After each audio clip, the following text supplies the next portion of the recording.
Hello everyone, how are you doing? Just gonna turn down the music for myself here.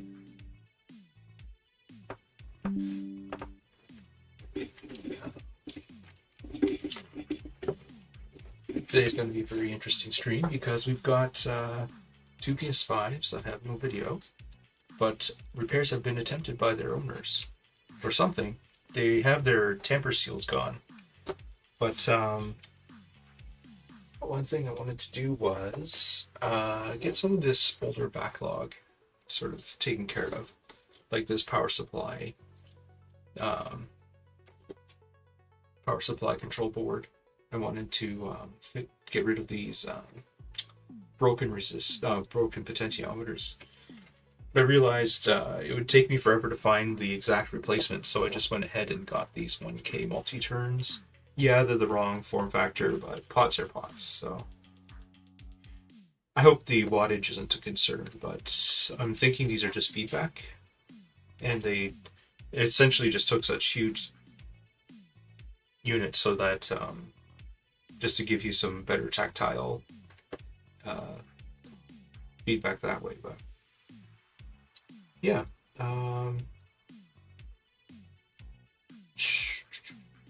let's start by. Well, actually, I should just be able to clip all these. That's probably the smart way to do it. Where is there's flush cutters here.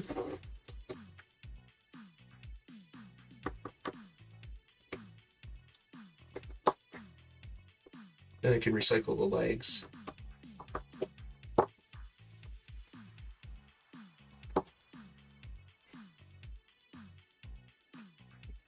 Well, actually, I can't. The legs are riveted in.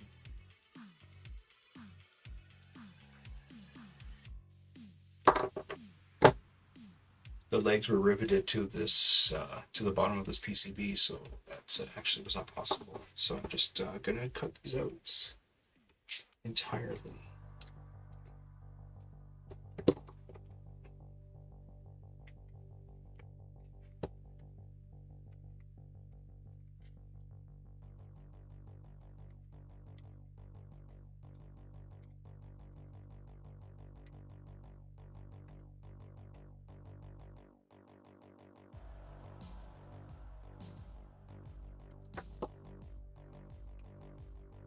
Okay, now.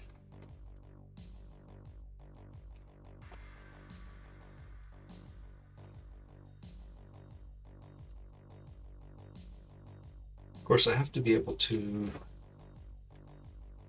access the wiper, so I have to somehow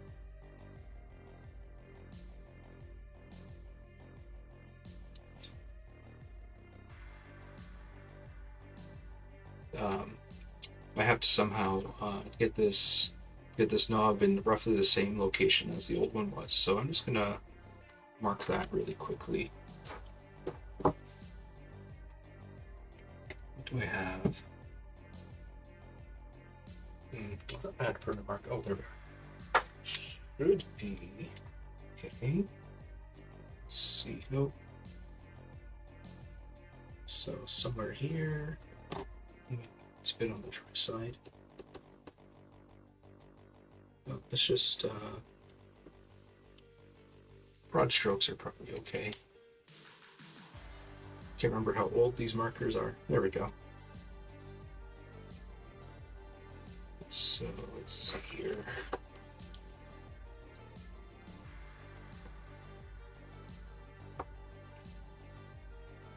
Really? I'd have to recheck that other one now. Wait, no, the knob is somewhere here. Oh. Okay, means I got this knob wrong. Oh, I most certainly did. Okay, so okay. So I have to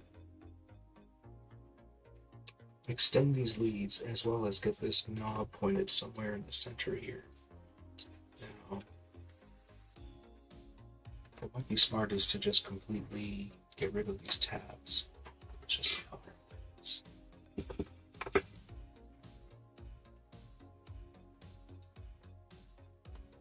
Can't remember how old this product is, but I'm pretty sure it must be still in the lead-free era.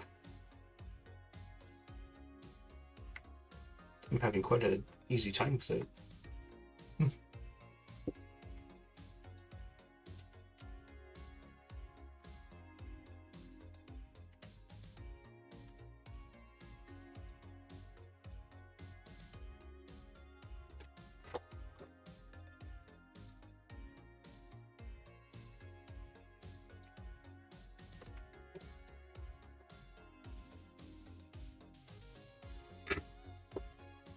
So that should help avoid some shorts along the bottom of this.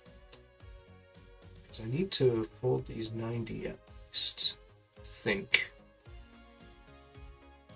And then the knob, suppose I can put the knob anywhere, so just to avoid the ground.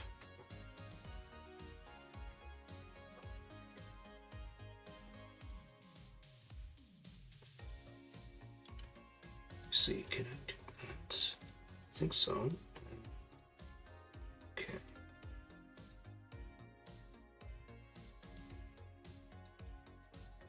Okay, so I should be able to do that. Okay, let's get some solder on here.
So I just need to extend. I want to use some very stiff wire to extend that so that there's a little more mechanical strength. What do I have?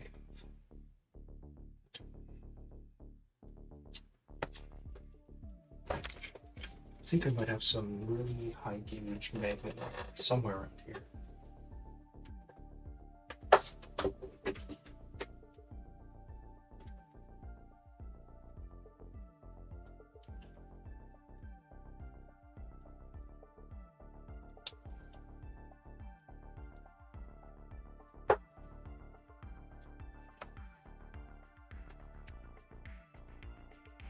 Relatively high anyways.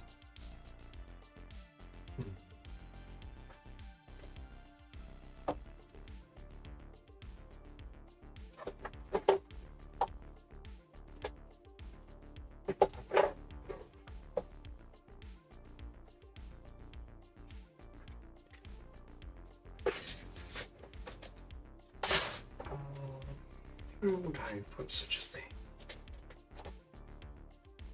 Where would I have put such a thing?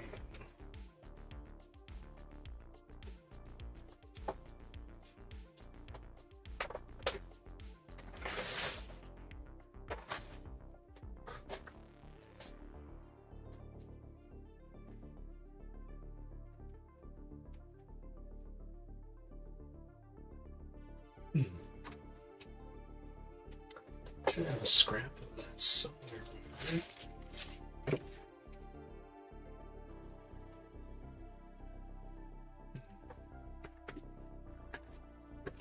Well, I do have an inductor that I can unwind. Not my first choice. Oh, there it is. Okay.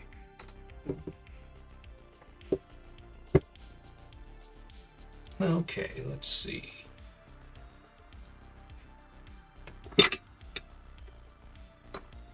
Just get this into a pair of pliers.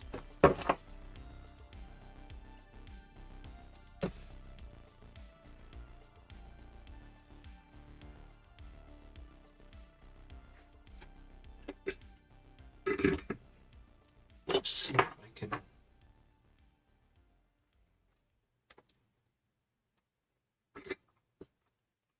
This up some more. Get this really, really well tinned. What kind of length do I need? Probably only, yeah, okay. So I'll just use the X-Acto knife here and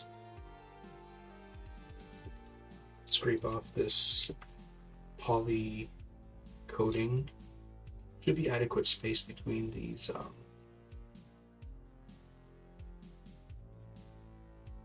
pot's legs, so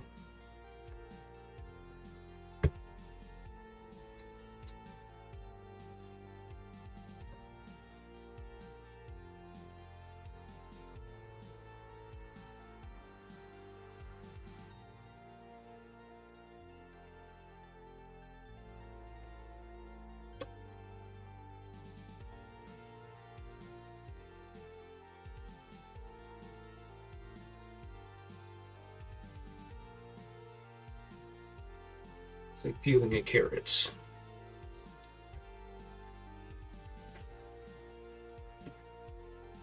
All right.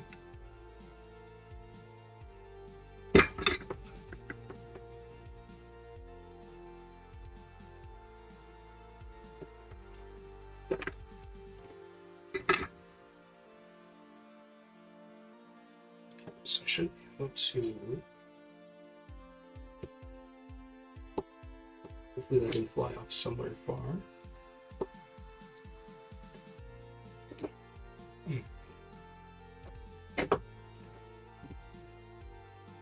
May have been what happened.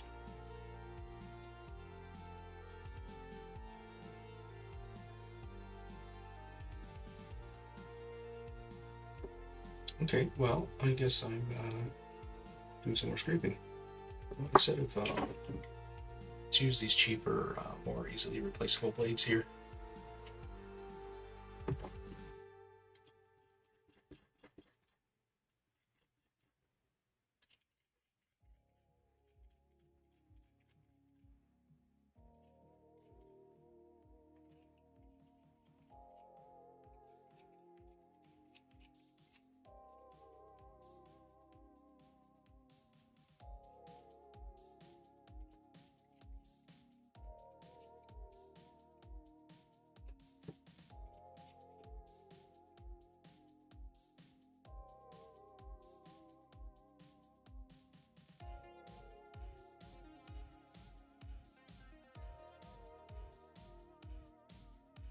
Might be fighting with some super glue here. Tried to use it to keep this wire held down for another project, but the project kind of fizzled out.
Let me see if I can angle this a little bit differently. So I need something about a 1/4 inch. There, that's better. Then a lot shorter for the next one. Okay, so then I'll work outside in. Get these guys soldered down. And I still have to think of a way to really like glue it down, but I'm thinking Probably something along the lines of epoxy. Who knows? Whatever I have on hand that's easy to use. Okay, let's just get some solder onto the legs of these other two terminals. Spin this big ball. Okay, then where did the middle size piece go? Ah, here we go. Okay. I'm liking this field of view. I might keep it. This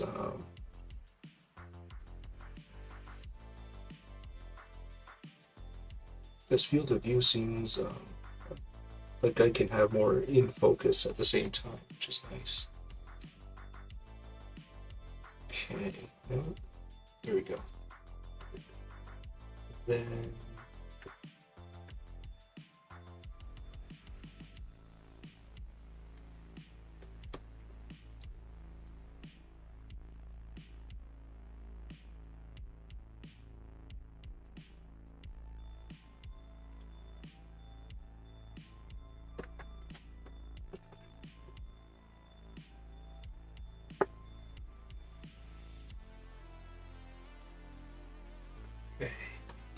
alright, that's one pot down. Looks like it's decently centered in the crosshair, where the old shaft used to be. So, how is that? Actually, that's really stiff. I wasn't expecting it to be that stiff. I guess we'll see how it stands the test of time. Let's get up the next one. And prepare it the same way. Okay, so we put potted side towards the terminals. Okay, which means that this corner. So just bend the legs. So the pot itself is going to sit somewhere around here. Can I get away with? Get away with something. Let me see. So if I bend this leg, how much can I get away with? No extension. I think something like that. I can just merge the two. Okay, let's try that.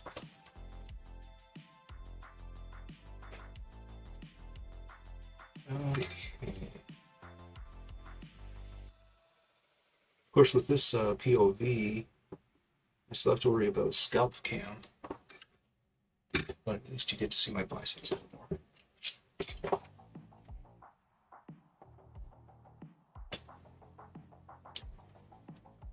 Okay, so it's roughly the same exercise here. I'm just bending this wiper leg, and then do the other bend it there. Okay.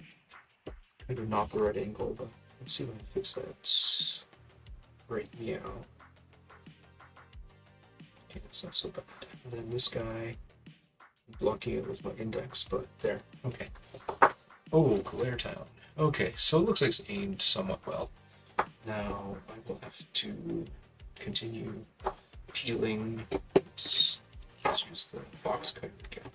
Just get more of this enamel off.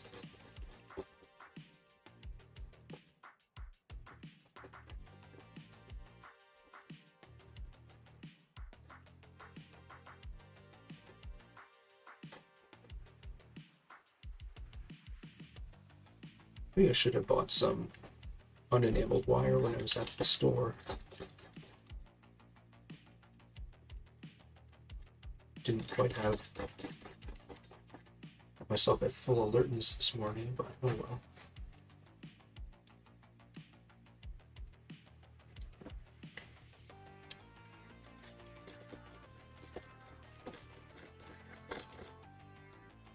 So I'm just going to peel off this old super glue. There we go.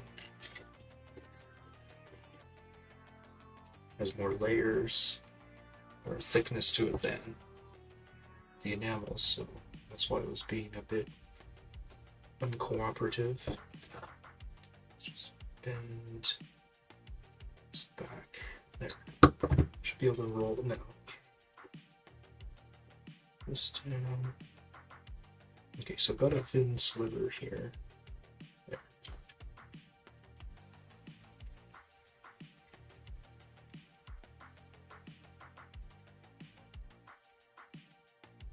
I think I have at least like an inch or so of focal plane with this lens, which is nice. It's way better than the super shallow zoom lens I've been using up till now.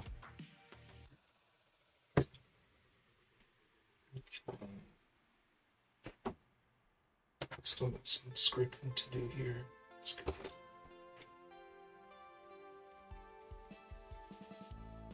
Because electrically speaking, this should be fine enough. So what do I need for? I don't need much. Probably just 2 1/4-inch bits. Okay, let's just bend that up in third hand fashion. And then melty. Flux and melty.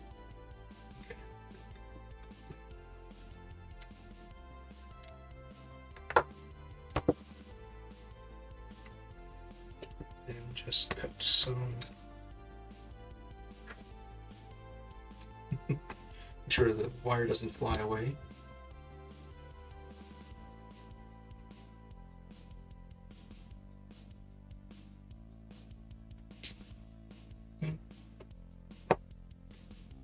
Oh, that flew away. That was unfortunate. Okay, that one I know where it went. Okay, well, let's get some more solder actually going here. Some quetting.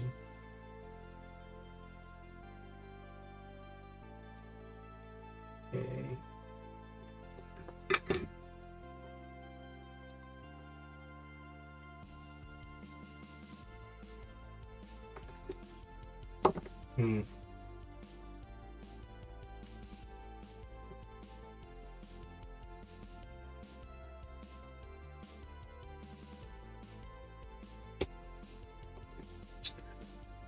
Okay, so let's just take that one. Bring it here. Before I even see how much solder I can pool onto these terminals from the top side. Something tells me not very much. Ooh. Yeah, didn't think so. Did not think so. Have to be. Okay. Well, let's just get this back on.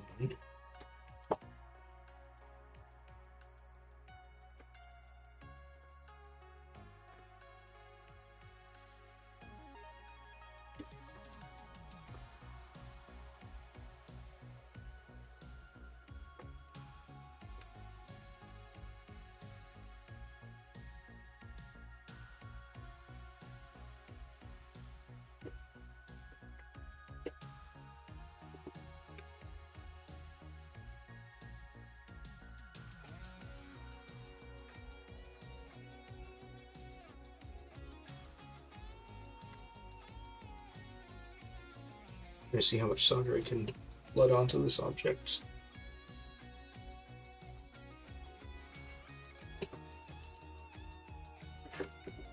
Okay.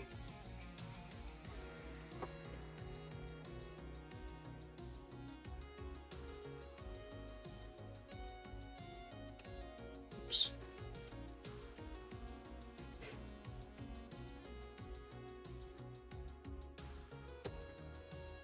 Forgetting just about how much heat these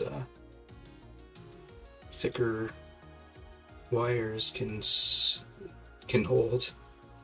Okay, so this should to just solder those together, then follow with some of this.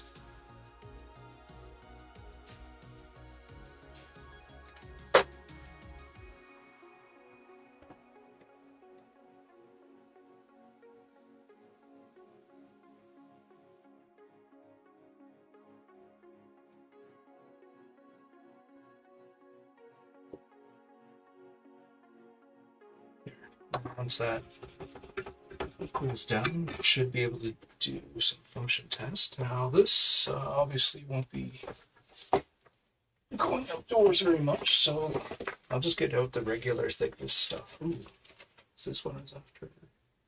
No. So just go right down to the smallest. Yeah, when I was pulling out this plug, I accidentally nicked two of the wires. So I'm just gonna cover them back up. Shaving logos?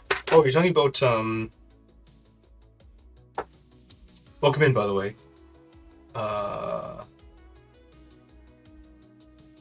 Let's see here. If I go to this client, then I can. Oops.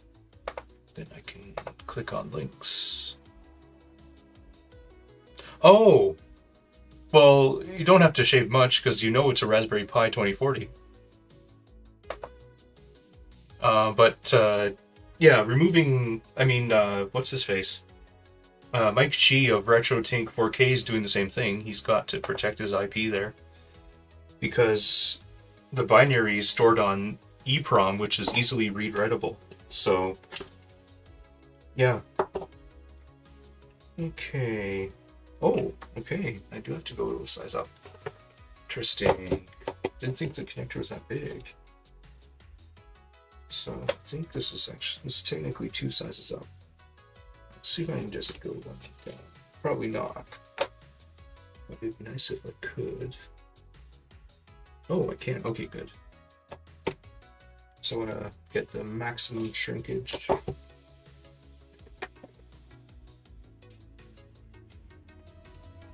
Oh, is it really slightly modified? I don't know. They're not calling it V7. Oh, yeah, or whatever.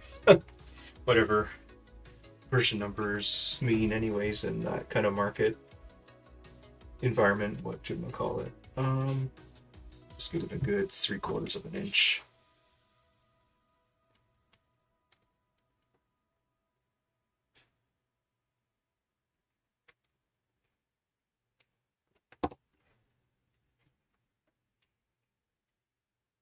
Let's see. Good with this. I almost thought that was gonna go PlayStation boot sound for a moment.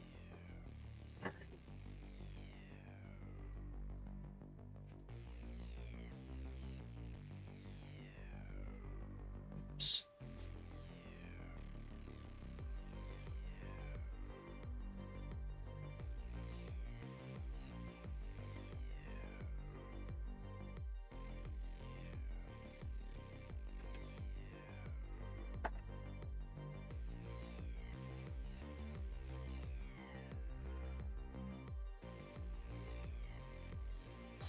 I'm just being lazy here. I don't want to fire up the hot air station today.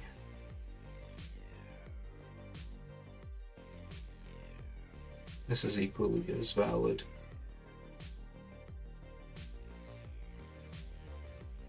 OLED. Are you saying that previous editions did not support OLED? Or they didn't have fail-proof PCBs or whatever? Well, I'll have to do.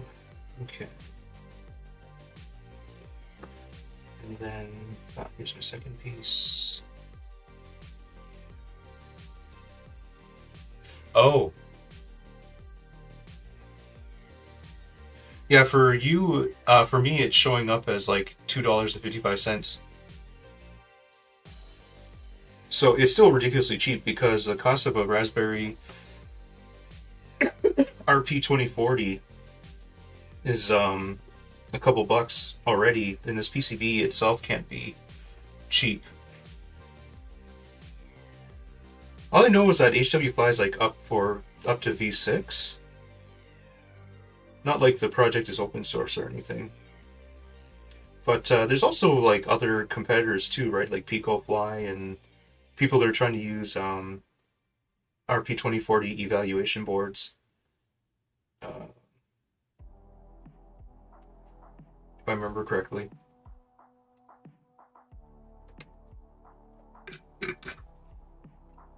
Now, hopefully, the wire order is the same across from the board to the actual connector itself. Because that would be unfortunate if I lost my power supply. Okay. Yeah, I think that's got to be stiff enough just to get it going for today. So this little switching doodad can do 36 volt, and it's got decent wattage anyways. But looks like most of the repair techs, when they pull out the external power supply, they're only doing like 1 volt or half a volt with high current. So this may not be adequate anyways, but who knows.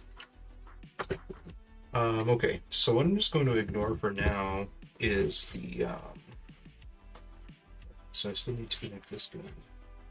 I think these wires were safe. Okay. I'm not quite sure what these 2 wires do. But let's see here. So this should go like this. And then let's see if the 1K pots behave better. You're an IEC plug, aren't you? Yes, you are. Okay. I have an extra one kicking around. Go on to the chair. What is this?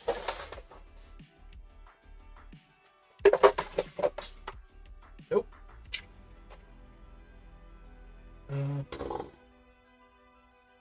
Looks like I'm getting up. Okay. I can't remember what the wattage of this thing is. It's so old. What are we looking at? Oh, 3 amps. So probably not too useful for finding hot stuff. But the alternative I have is I bought a bigger board heater, so it's like 8 inches by 8 inches, 850 watts. So we can definitely do board heater plus thermal camera to see if we got some die cracks. But this is just the switcher I have. I have linears, but they're like 20 times bigger, physically speaking. So not really inclined to pull those out quite yet.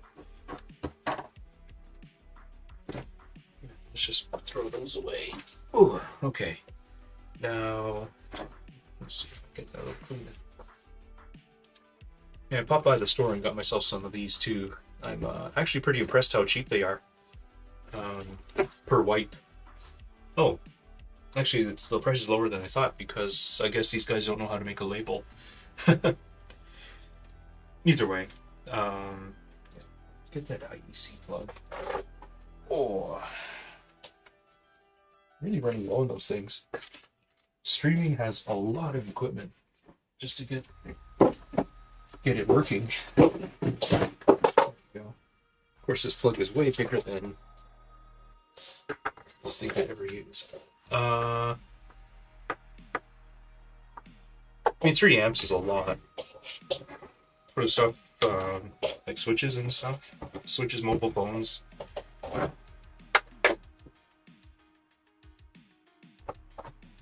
Okay. Alright, let's see here. Main switch. Okay, now I should put this X-Acto knife away. Okay. And then I've got to get out the teeny tiny adjustment.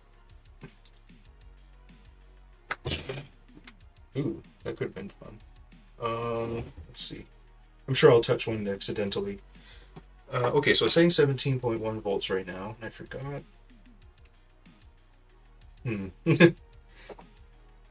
How's this board supposed to go? I'm guessing must be the top one. Okay, it's going down some. Okay. So can I get it down? Saying 9, 8, 7, 6. Okay, so when they said multi-turn, they really did mean multi-turn. Okay. There. And then, oh, right, because the button's here. There. So outputs. Oh. what kind of current? Oh, I don't have. Okay, so I did turn off the voltage or there. Okay, so this is actually a lot finer control than what I'm used to, but I've set it to 1 volt now. The current must be somewhere in between the range sets. That's hold on. So what I'm gonna do is see this button refuses to work. I'm pretty sure this is the button responsible for output enable. Well, that's disappointing. I wonder why.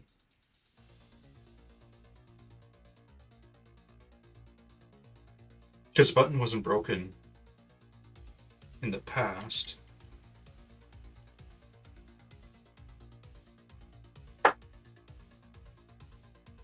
Hmm.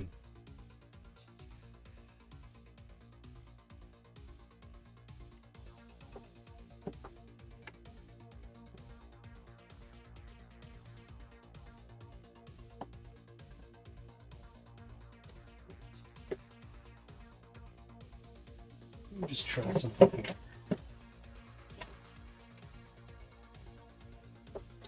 Ah, of course.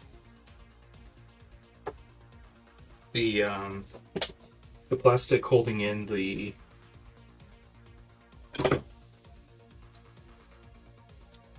yeah, I've been trying to follow it, but apparently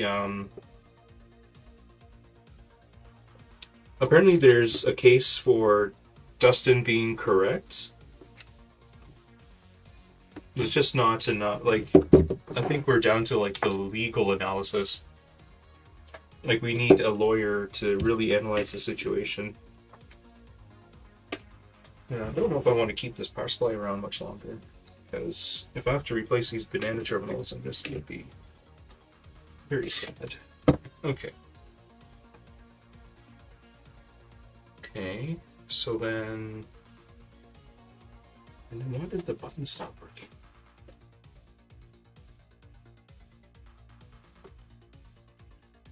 Well, I guess, let me just try short-circuiting on the backside, just to make sure. Okay, so it's not the button, that's something to do with the blue and yellow? That's sad. Well, I guess if I'm gonna try to heat up individual components, I'm just gonna pull out the big linear with its huge fan and whatnot.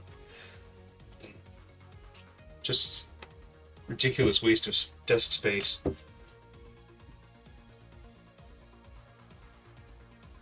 Yeah, well, that's what it looks like on the surface.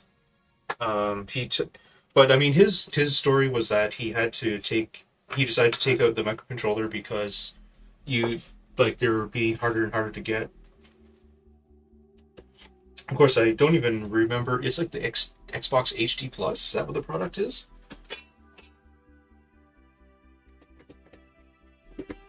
Well, that was a bust. I'm not sure why the buttons decided to stop working. I'm pretty sure the wires are fine. Oh well, I guess this thing didn't cost me anything, so shouldn't yeah.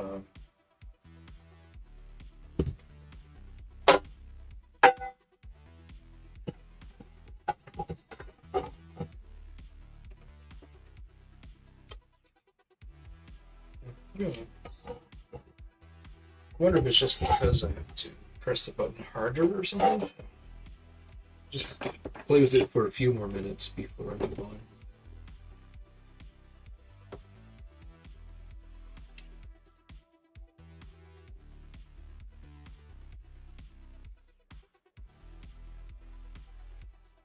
Nope. Whatever's wrong is somewhere else.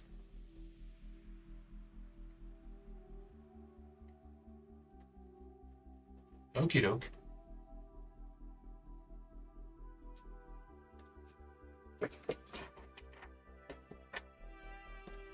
Yeah, again, I'm not really following. Like I said, once the Xbox 360 came out, I just could care less with the Xbox.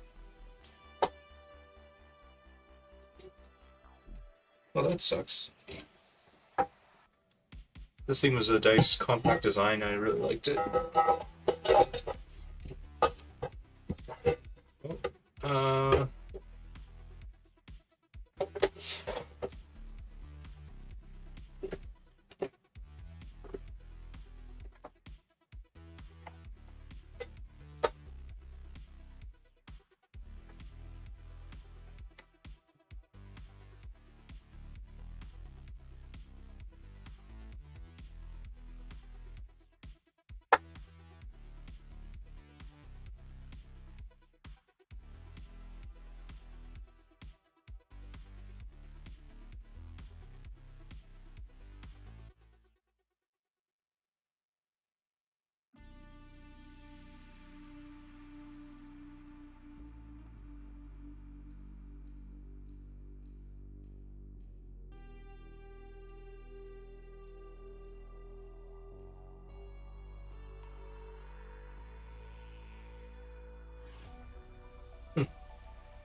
I guess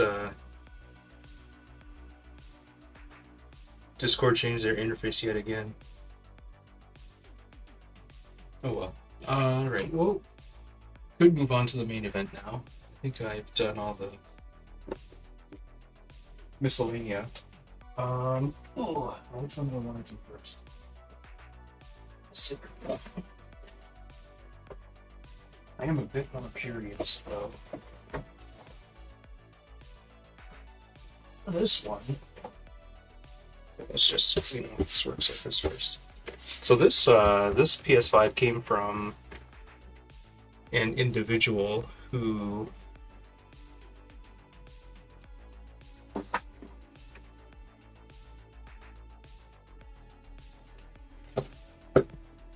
I mean, mine's literally sitting in a box 5 hours away from me, so, you know. Pretty sure the most I ever used my Xbox for was as a media center. And then, obviously, when, stuff became larger than 480p, that went out the window pretty quickly. Yeah, so... Yeah, this fine specimen came from an individual who says that it's supposed to beep and have lights. But when the guy was acting super shady when I went to buy it from them. And then I understood why he was acting super shady. Like, he didn't even remember the price that we agreed upon. And so I basically paid him out and just got the F out of there. What corner? This corner, isn't it? So it is a bit easier to... Oops. Like, I don't even want to turn it on because... no. He definitely kept a tidy house. Just being... Like, basically when I got it... Like, when I read the advertisement, I thought, oh, he probably just... Oh, man. I had this panel off earlier. There we go. Yeah, so basically, you can tell right away that something is strange in the neighborhood.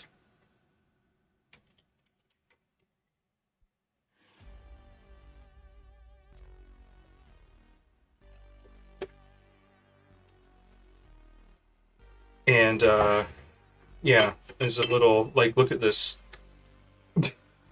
Like, missing screw. At least he had the decency to leave me the little screw hole cap on the bottom. But clearly, this was not as untouched as the ad led me to believe. So yeah, I'm gonna have to. I'm not gonna turn it on right away because I'm just curious. I just don't want to take any chances when this guy's already been inside. Yeah, he really killed this. At least he didn't rip the connector off the board, which is nice, but yeah.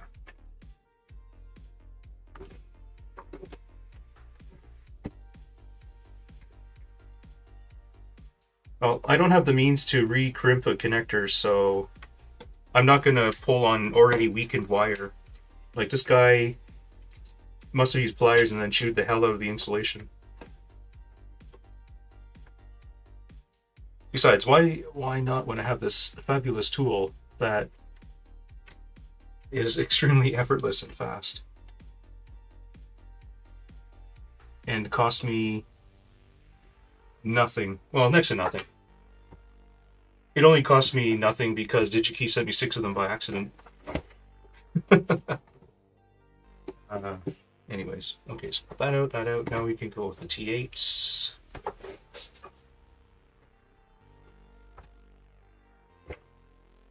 You know what? I don't need this right now.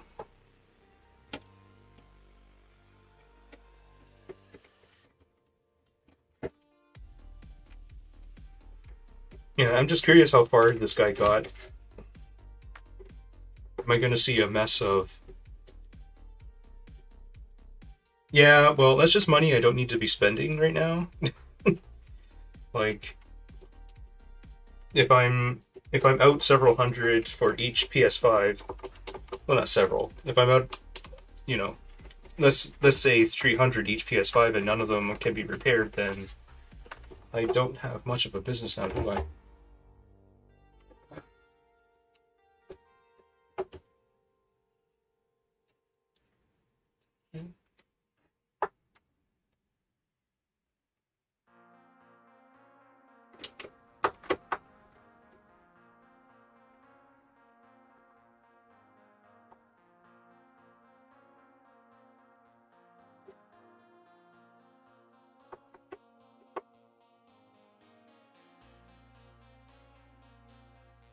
I would say after the thermal camera that came in a couple days ago, I'm pretty much not willing to spend on equipment.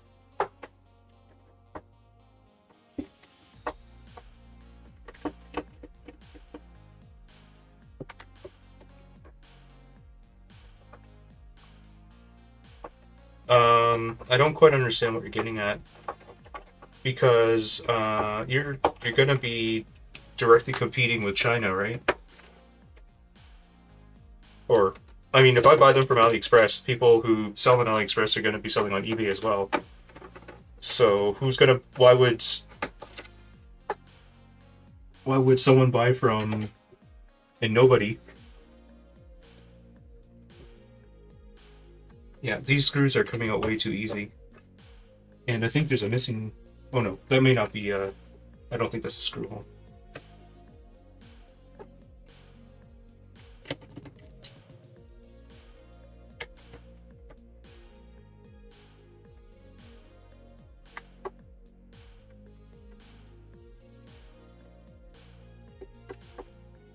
Yeah, basically the moral of the story is you really do have to ask all the questions.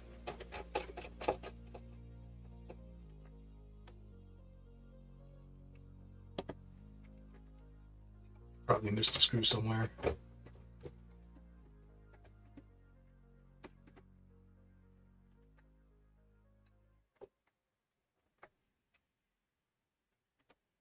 Got those.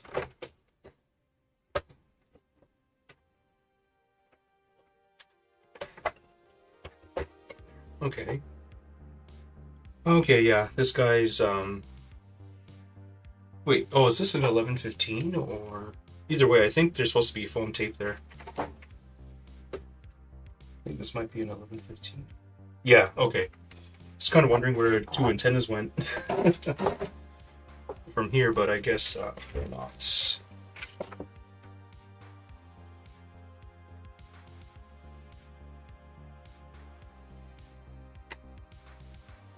Let's see here. And just in...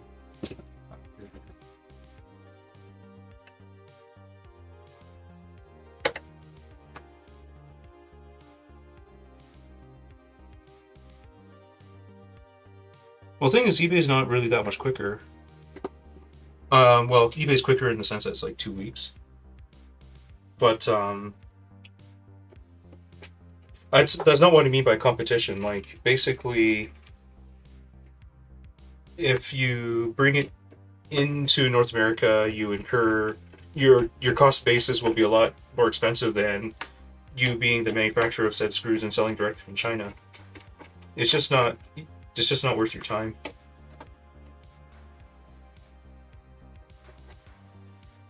Oh, actually, I'm supposed to be lifting that out. There we go.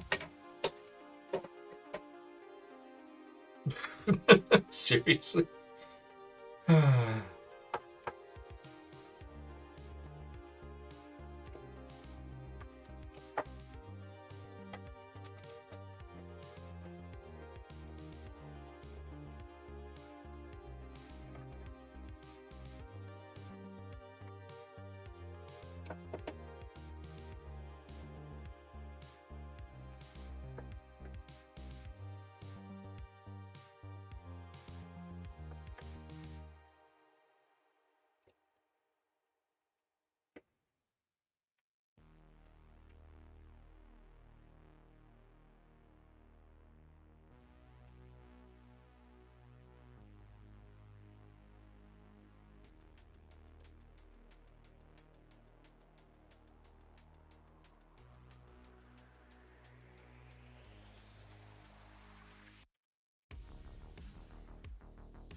So who uses 1616 batteries?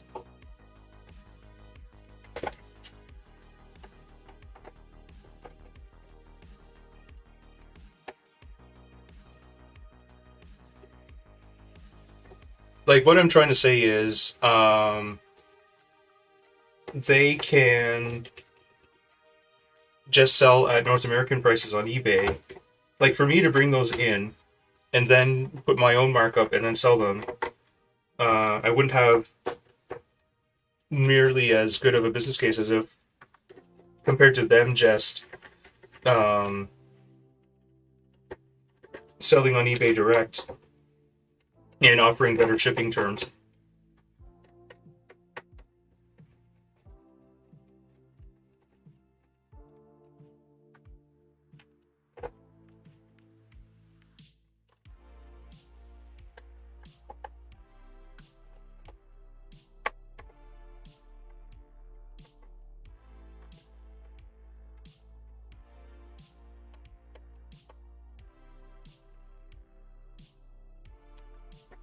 Okay, so that should take care of the back panel anyways. Which, no surprise.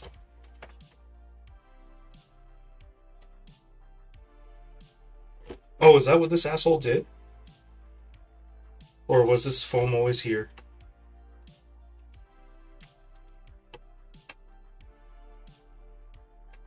Oh.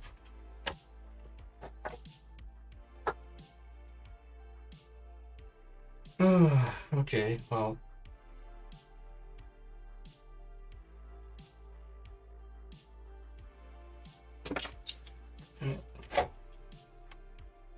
I remember what do you have to do to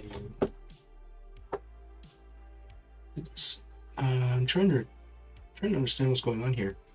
Did he steal all the foam to reuse as stickers that he tore? I think that's my understanding of what's going on here. Unless the new units did use foam in some spots. Yeah, there's something missing here too. Because it would be nice to not have to be tethered. But what might have to happen is I take out the whole thing and then can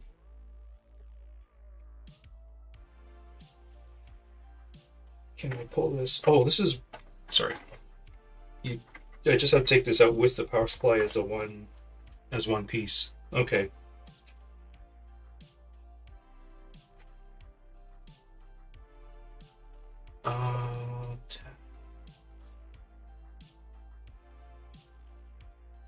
But that's not the only shipping that's not the only options they have, right? Like they can offer 1 week, 2 week shipping if they wanted to. Because obviously, like, no one's gonna order DHL. Like, I'm not that stupid. Anyways, let's see here. Assuming I have to flip this over and release some stuff on the other side, perhaps.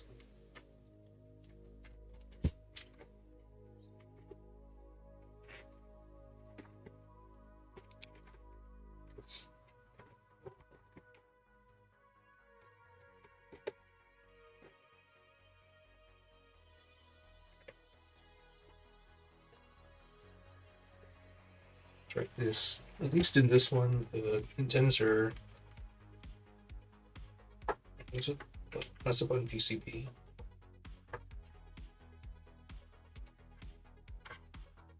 Well, these stickers don't.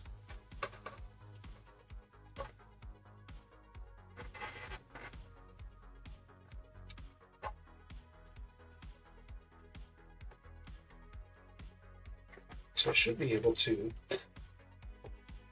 pull this panel off. Thank you. Ah, come on.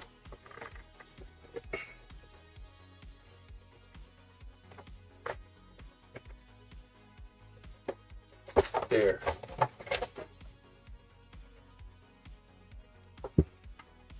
Okay. Standing it up is not my thing, but where are we at here? Okay, so this guy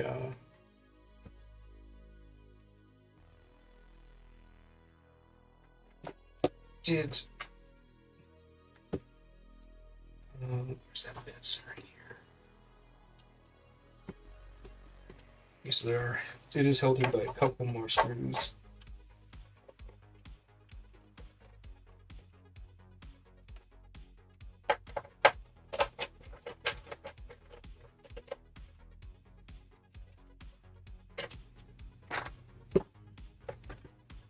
Now, in the old models, where they pulled out this grill, is there any reason you would want to, in this model, are there some screws here? The answer is no. I don't see any, but I pulled it out anyways. Okay, but does this mean this thing can just come right off?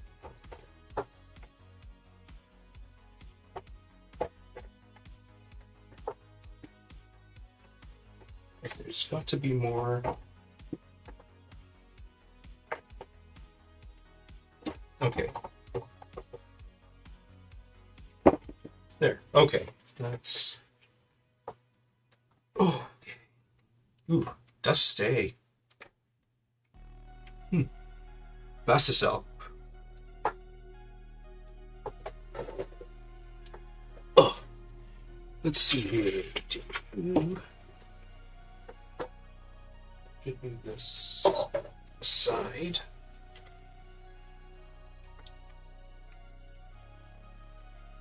Let's just check the 3.01. Good enough. Maybe change it out later for a higher voltage cell.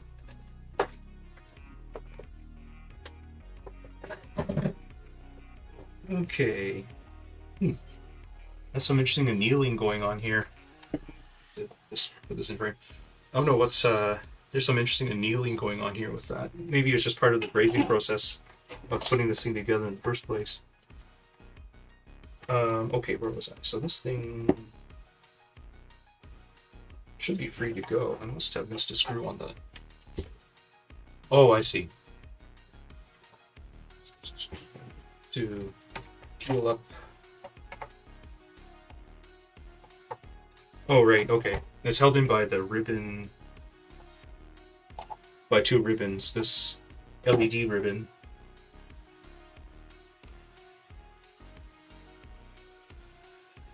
Which I'll just tear right now, because... IDGAF, and then this shield actually does have to come off so I can pull out the ribbon.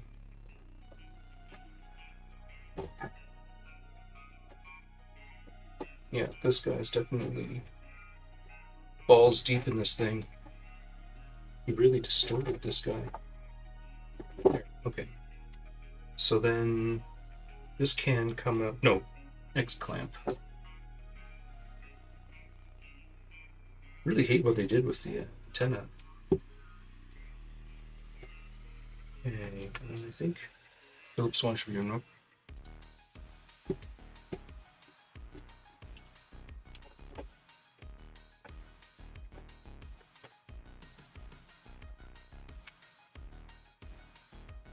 This is all on frame. Let's try getting that in frame.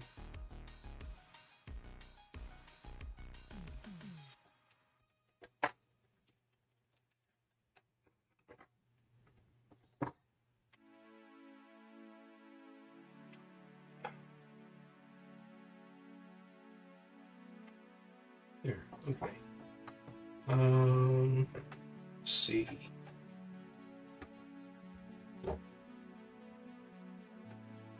Any fun surprises in store for me? Oh right, I forgot this. This plug is a little bit on the stiff side.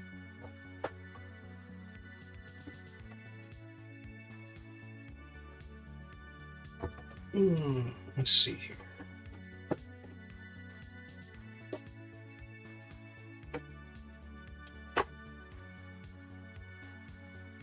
They did not put a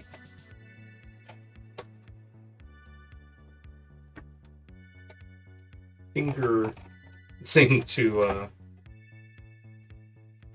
wonder if I should just pry.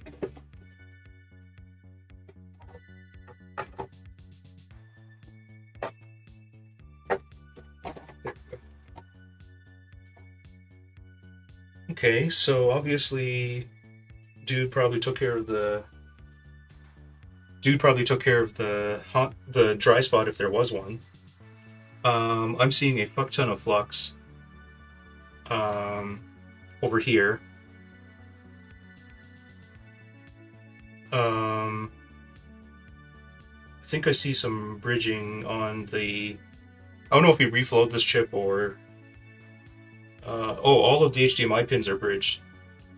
I don't know if that's the root cause though. Like, this is the problem when people try to undertake their repairs and they're just too underskilled. But basically, like, the first, I don't know, 10 pins are... maybe not 10, but first 5 pins are bridged. So I'll have to hit that with some braid. Now, did they knock off... No, they didn't knock off the 0201. So that's still okay. But yeah, like, this is... I was gonna say, whoever did this job should have been fired. Yeah, I don't know how you could F up this badly. Like, if this guy was an actual professional... Well, hopefully the, yeah, I'll see what I can do about this chip rework. Okay. Well, let me, clear out I'll have to create a new box to put all this carcassy stuff in. But before I do that, maybe I'll just Q-tip and reclaim some of this liquid metal. So I don't have to, this liquid metal, so I don't have to deal with it in storage. Let me think here. I need alcohol and the wipe.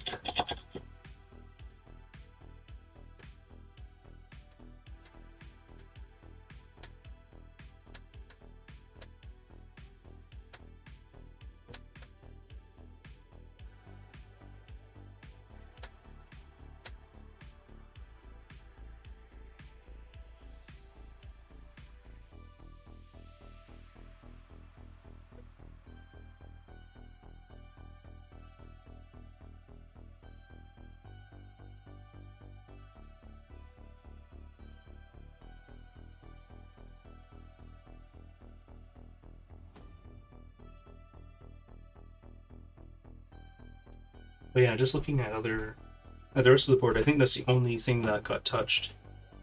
So perhaps maybe what happened before it got to me was they dropped it, the HDMI port got damaged, and then one thing led to another. But it could be also that a dry spot formed, and they cleaned it up and it didn't work, and then they panicked.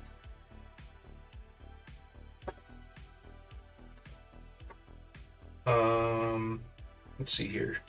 Now I have myself a Sony only syringe, which I have to find, obviously. I've been just collecting all of this. Can't let it go to waste.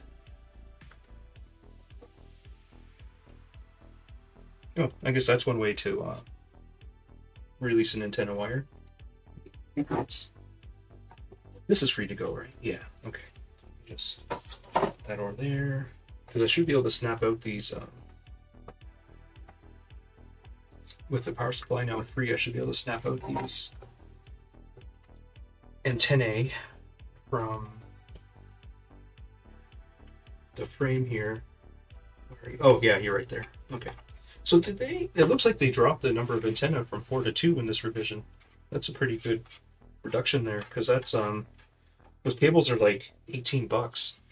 Or sorry, the 2 cables would have been more than $18 together. So that's really smart of them.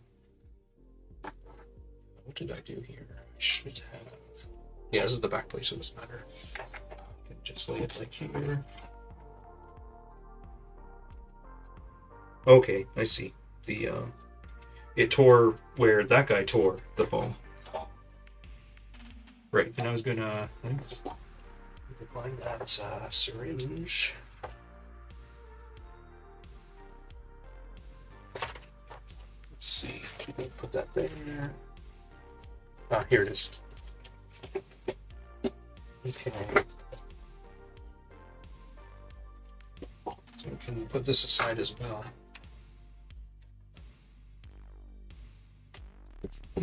Just stay. I'll have to blow out that power supply soon. Okay, so should be able to just.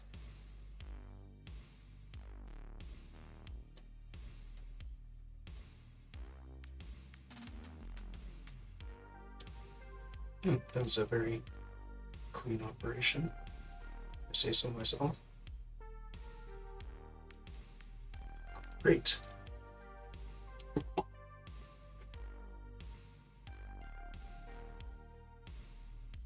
I suppose at some point I might have my own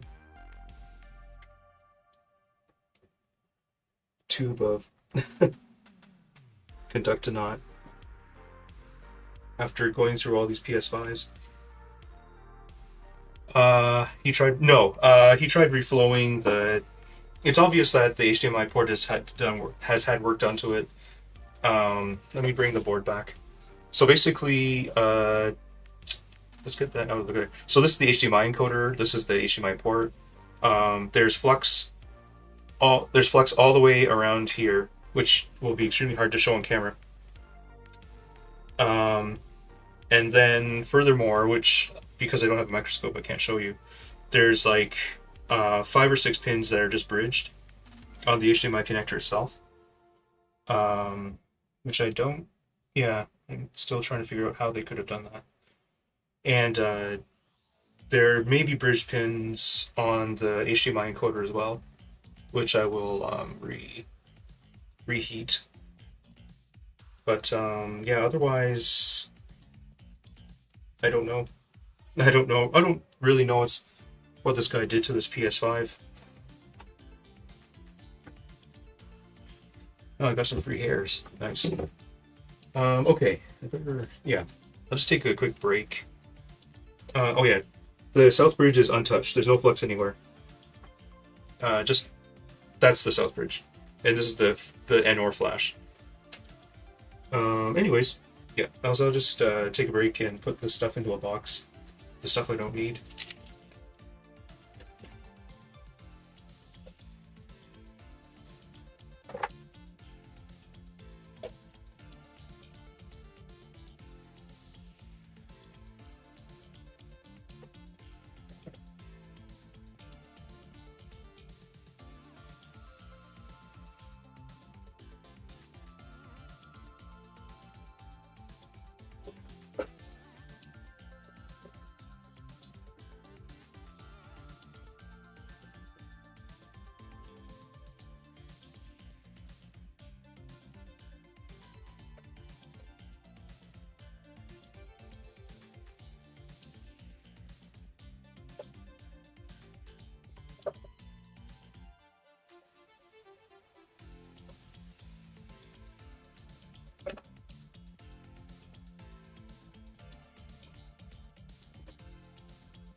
Okay. Now, time to fire up the iron. I'll just heat it up to see or so. If I want umbrages, I'll get out the. There's plenty of flux actually, which means I can use the cheap Chinese solder wick. Let's see.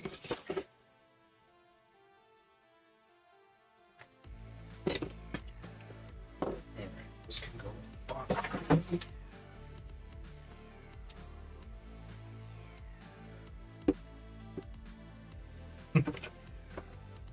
Seem to have collected a decent amount of thermal paste or liquid metal between the few PS5s I've been using. Okay, so let's just crank that up to 750 in case they decide to not introduce any lead. Just wait for that to warm up. I'm kind of glad they didn't touch the South Bridge because most of the time you never. I think a lot of people misdiagnose a bad South Bridge.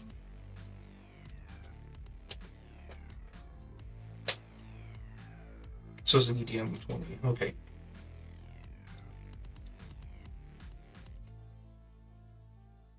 Okay, we're gonna heat it up. Let me just get my face in here. Actually, you know what? You can avoid scalp cam, I think. Get a little bit of my scalp.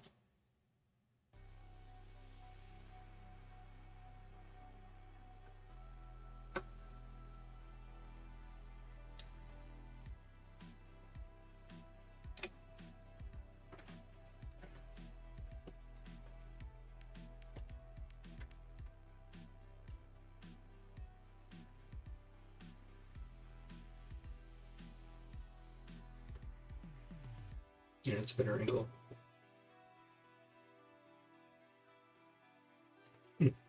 There we go. I can't believe that sucked up half. That used up half of that braid already. How much solder did they have under there? Thankfully they didn't. Whatever technique they used, they didn't use it for like a Nintendo Switch. So that would have been fun to try to get all that solder out. At that point, you're using like the bottom heater trick. Okay, how are we doing there?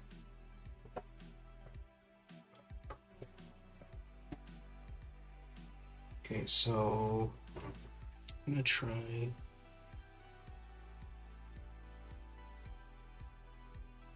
Pretty sure there are no bridges now. I don't remember how many PS5 HDMI connectors I bought from China, but did end up buying a few, and I bought 7 HDMI chips, so hopefully it will do the trick. Now let's see what we can do. I don't think these are bridged, but they're not like the shiniest joints either. So I'm just going to just do the whole drag and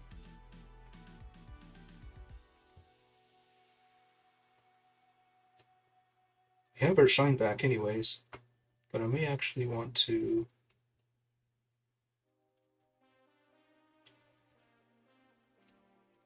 no, there actually doesn't seem to be any.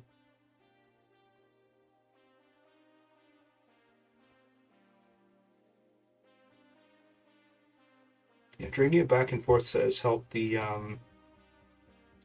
excess solder sort of distribute better. But there definitely is an excess of solder. Alright, that's 1 out of 4.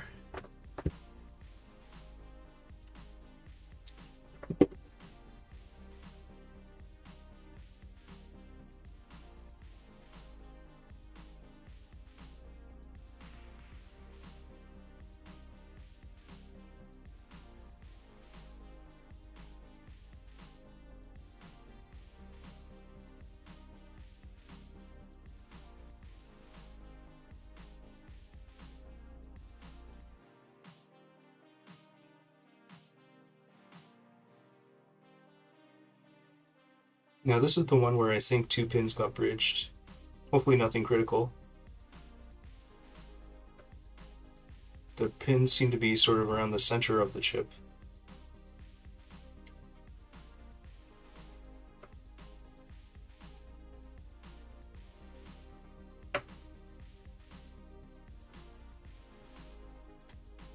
Okay, so that cleared it.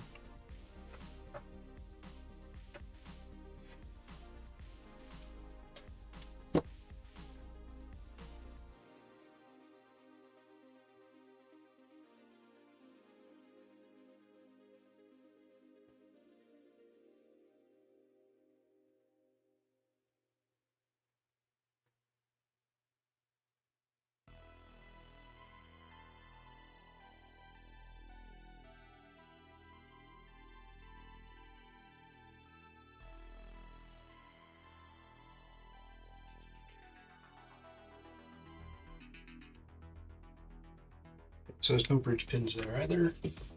Okay, I'll just check the HDMI again.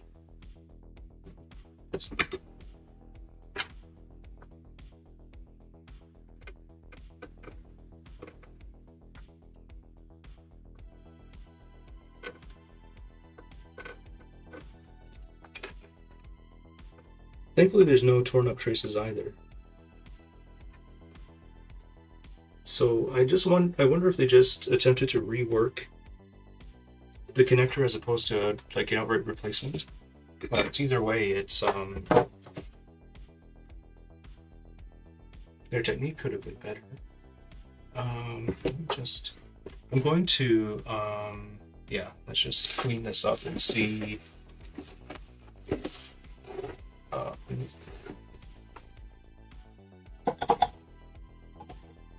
Just gonna clean this up to see how these chokes are doing. Just such a mountain of flux is unbelievable.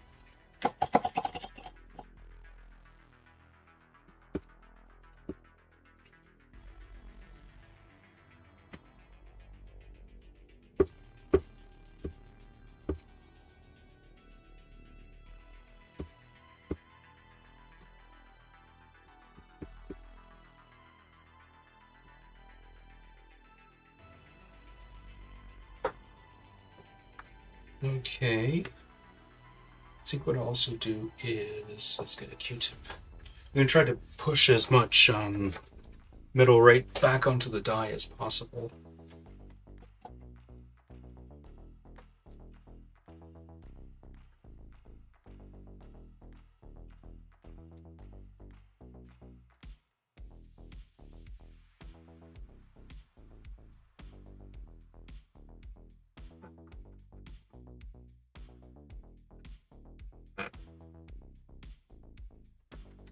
There's a syringe. Here we go.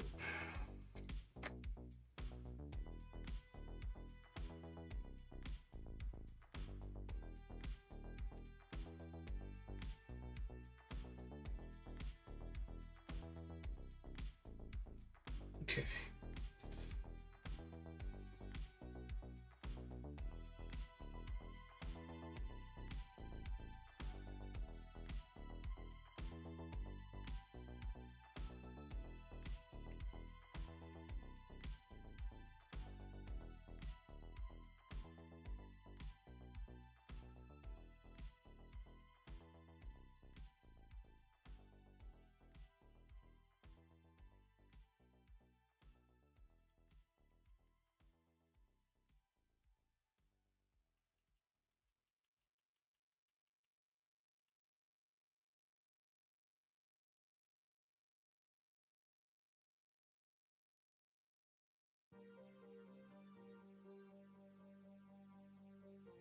There. Okay.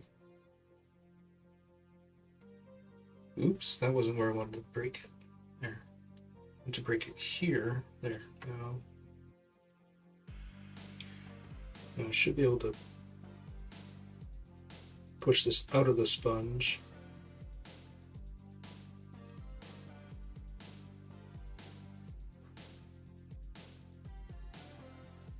And another hair. There. Now that means I should be able to suck this a little bit back up. Perfect.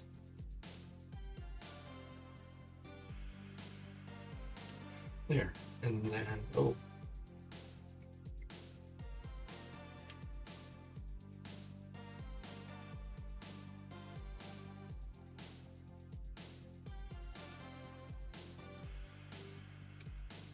There. Okay.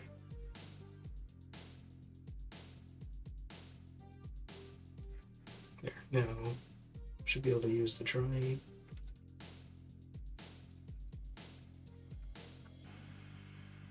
Okay, so the adhesion is excellent, which means, well, I say that, but I actually just realized there's lack of adhesion in the opposite corner. So let's just try spreading that over here.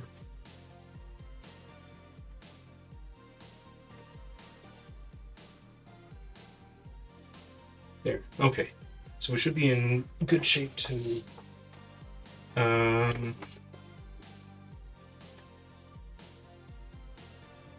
reassemble, I think. Actually, you know what, before I go too far, let me just burn some of this flux off of these chokes. It would help me feel a little bit better about their own solder joints too. But yeah, there's no rip traces, which is nice. Okay. Oops. Oh. I don't see anything blown up.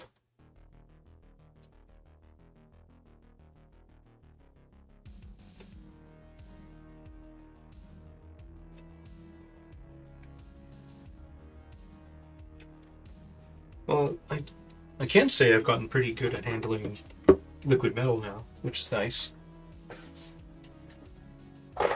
Okay, so let's get the...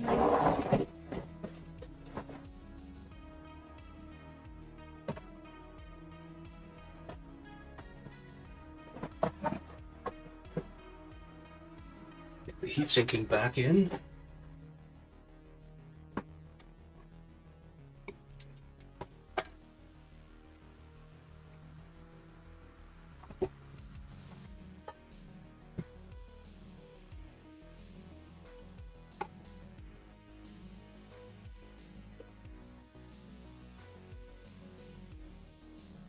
Okay. And, get this guy back on.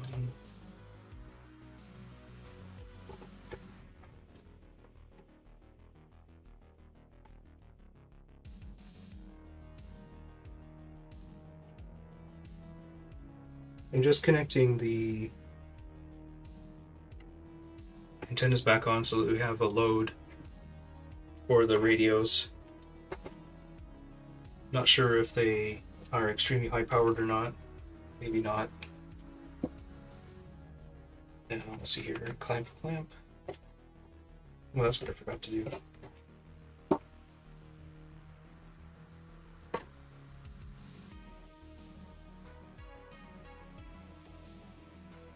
Well, that was the demo V. It's just...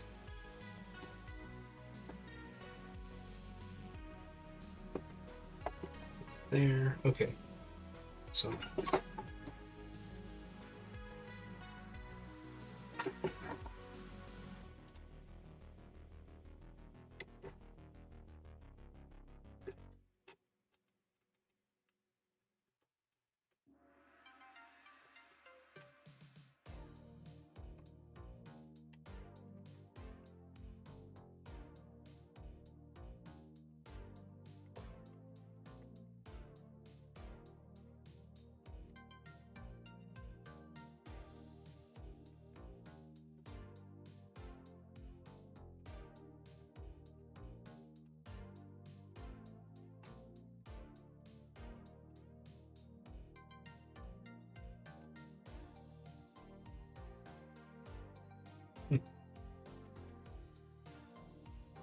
okay, so that's clamped. That's good. Put this back. Just toss the antennas way up there.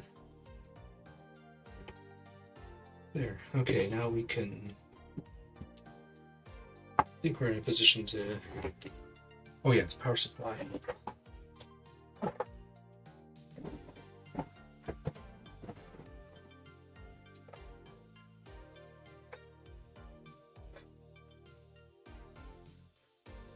Okay, and you go zoom back in this corner, yes.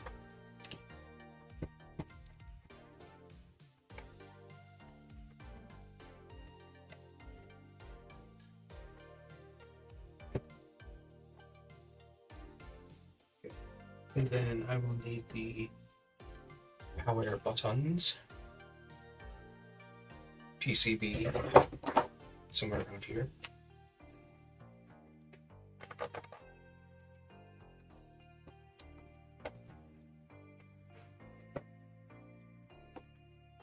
I didn't have a reason to get rid of it.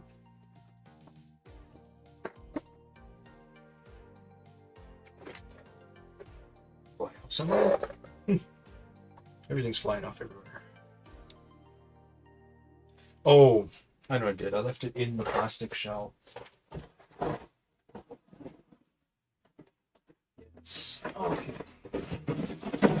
I'm just gonna unscrew that because don't think I'm getting this back together today. I just have a sinking feeling.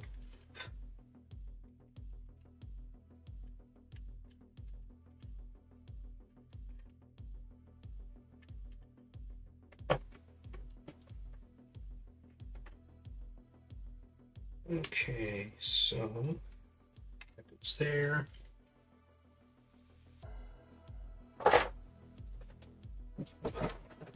So distancing, things don't go well.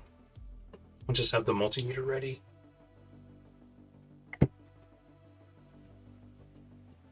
Okay, now do do I have my two-pronger?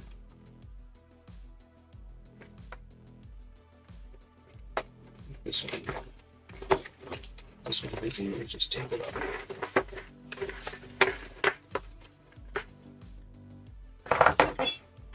It's definitely going somewhere. Oh, I guess that must be for my monitor. Okay. So I need another two-pronger. But I have one just sitting around.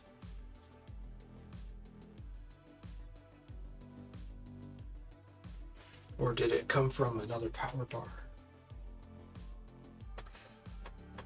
Oh, yeah, okay, I routed it over here. That's what I did. Okay. Guess that would make sense. Okay, so power.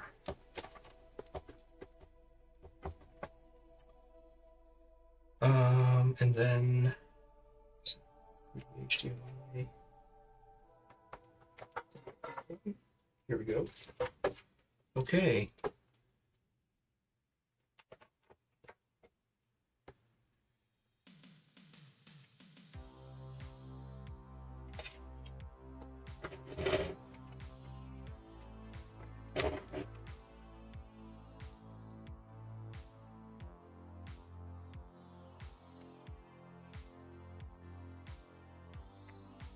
Okay, so I'm just going to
Okay. So I'm going to connect up the LEDs just to give me an indication of what state the PS5 is in at any given time. Just peeling this gingerly. There. And screw.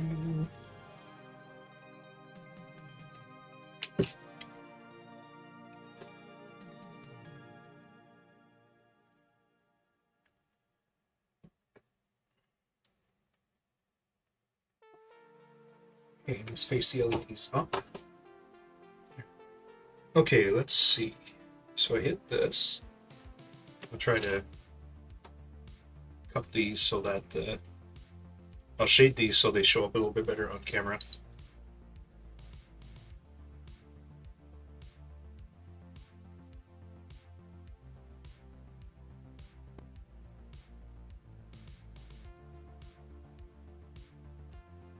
Is it just staying in blue? Is that must be what I'm thinking? I know. Okay. Okay, so what I'm gonna do is oh no. Oh, we go to white. Okay. That means that it is entering. That means it is booting. It just cannot display a picture. Okay. So hopefully, like, nothing's wrong with APU and it's all like the HDMI encoder. Unfortunately, I don't have replacement chips on hand. Anyways, perhaps I think at this point I should be able to force it off. Yeah. Okay, so it behaves exactly like a normal PS5, except you get no picture. Yeah, okay. And I'm just going to connect up the UART just to make sure that there's nothing going on with the graphics part of the APU. So let's unplug the mains. There. And then get this out of the way. Also fish these out. If I can.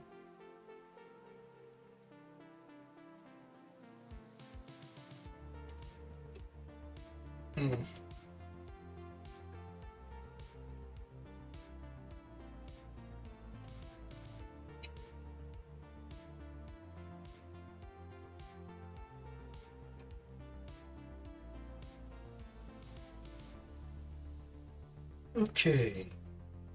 And then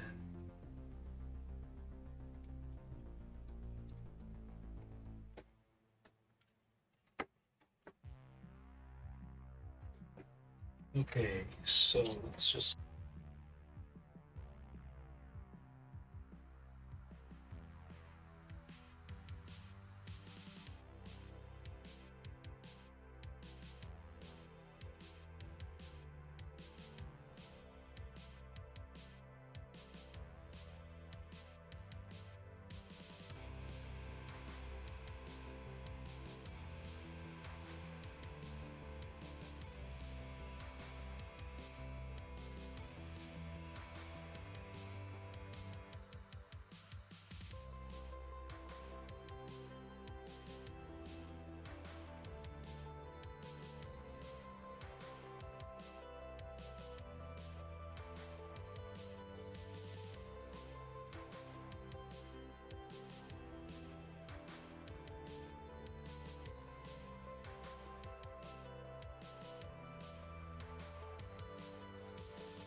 Oh, thanks for pointing that out.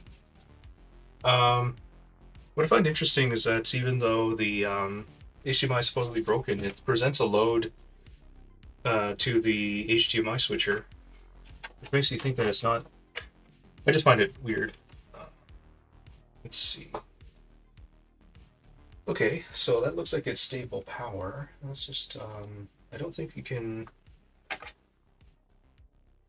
Wonder if you can do anything with it right now.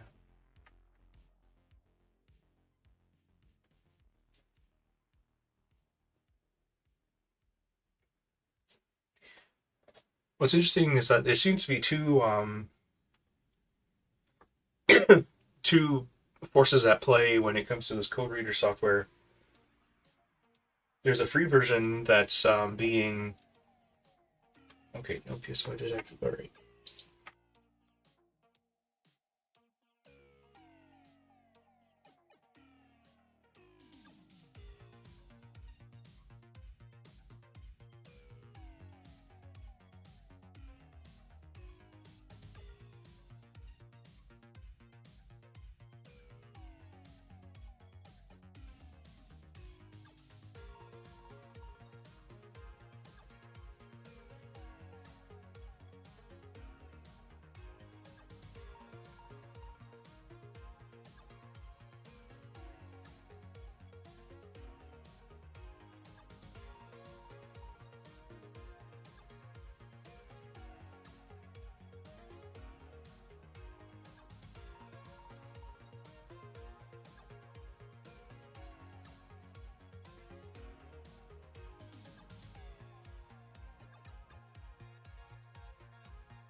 guys, but I'm going to convert one of my monitors into just seeing what the PS5 is trying to put out.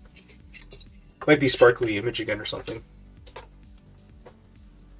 Let's just see what I can do here. Okay, so I can plug that into here. There, shouldn't be too much strain on this cable. Relatively safe, I think. Just put this cable down here. There we go. Okay, let's just see if it can put any kind of image out.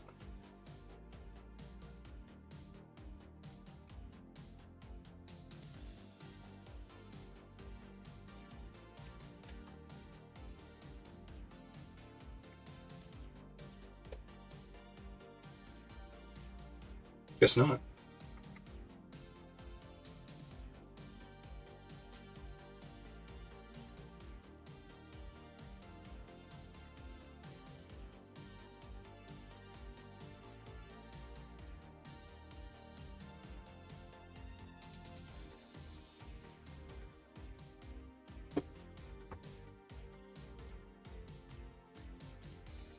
This is interesting. It's not responding to my button presses on the power anymore.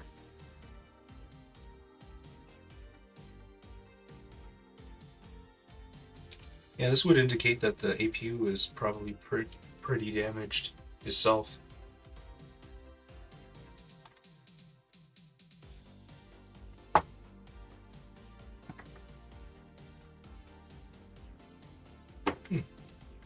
Okay, well, just...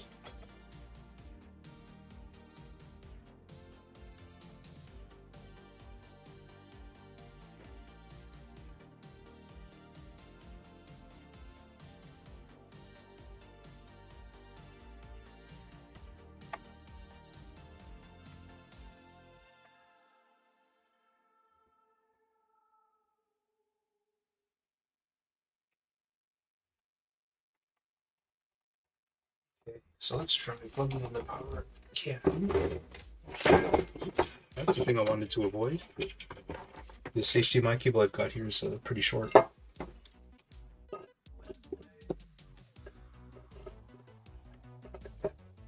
Okay, let's just push this back. Okay, so this power in. Okay, that's seated. That's seated. So let me see if I can force this into safe mode.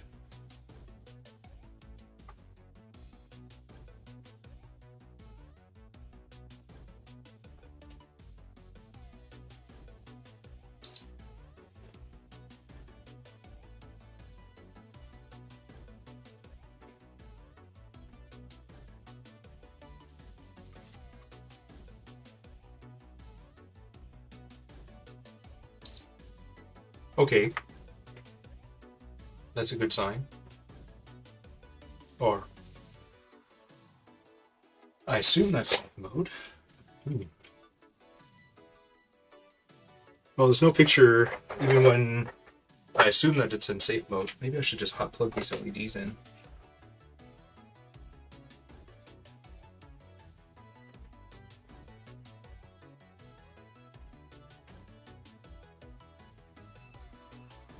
Oh, that must have shut it down actually.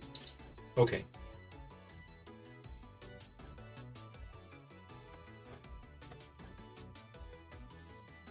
Pulsing blue. Yeah, interesting. For some reason, I cannot enter safe mode. Well, that should have been entering safe mode there. Maybe?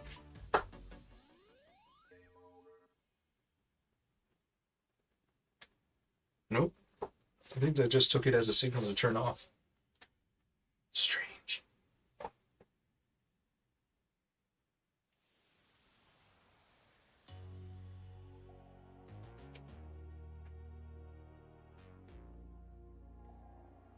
Let's see here. I'm trying to figure out where to get that free code reader software.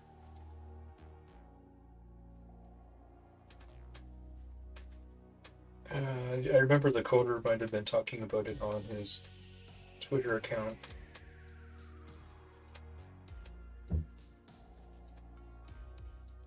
Yeah, so there's, you know how we talked about your the guy you call shady or unprofessional, BWE. He has a paid code reader, but basically he's competing against uh, the repair the I want to say UK based repair YouTuber named the Coder, and I'm pretty sure he mentioned it on his Twitter profile. So I'm just looking on my phone right now because I'm logged into Twitter on my phone.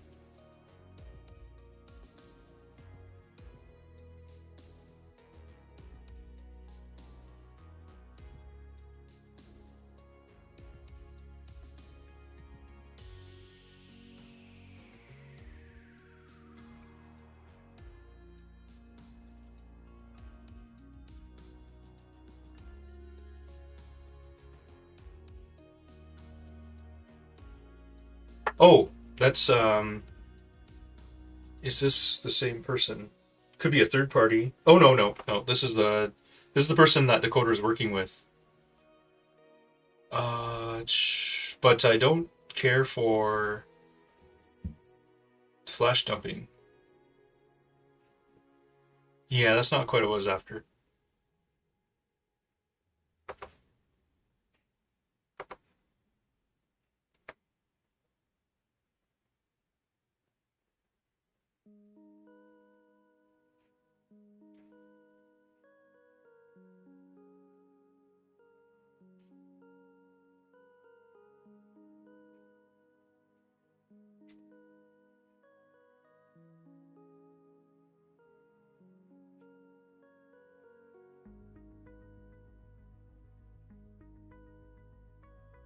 Yeah, it looks like it's in progress. It's actually not released, according to this guy.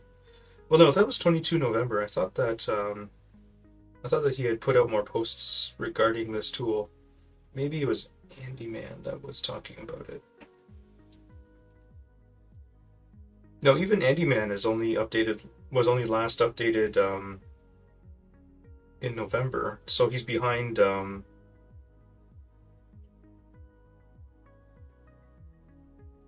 But anyways, I guess I won't be able to learn much in that route. Uh, let's see here.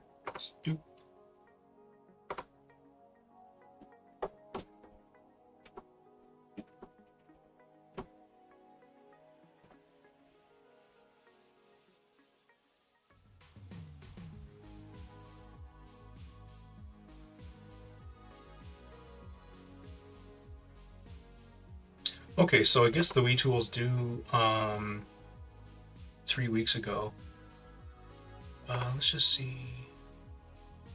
Yeah, his last commit was 3 weeks ago, so I guess you don't need the NOR dumping. Okay, I see.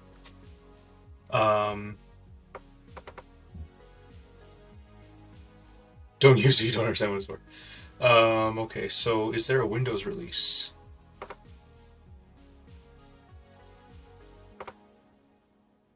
Let me just check on this computer. Okay, this appears to be.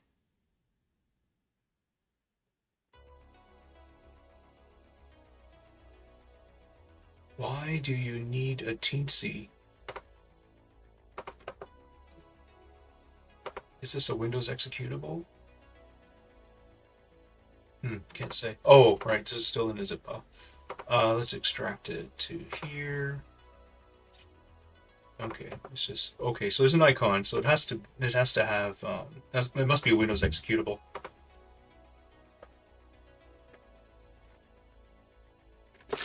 Oh, I see. Yeah, they're using it as a USB SPI interface, uh, albeit a bit on the proprietary side. But yeah, um, I guess it's easier than trying to get people to buy the FTDI chip.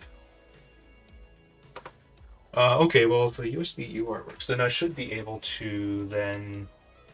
The thing is, it was 3 weeks ago. I still kind of wonder how up to date the codes list is,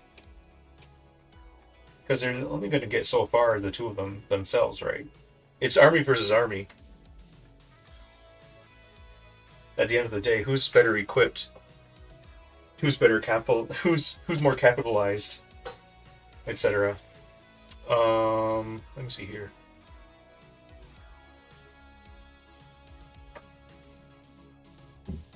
Like, okay, I have to go. Is it GitHub? Okay.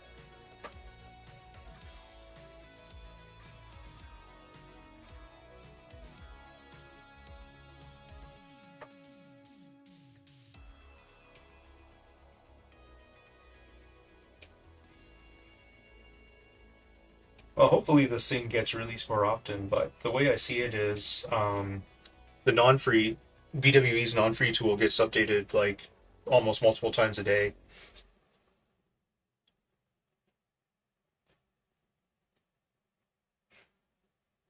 I don't know what you were referring to. Building a list of what? Of codes? Or extract all. Let's just throw it here because there's no weird licensing. Okay. So let's just go run anyways. 2, 4. Oh, 2. Okay, so I'm assuming it's off right now. Yeah.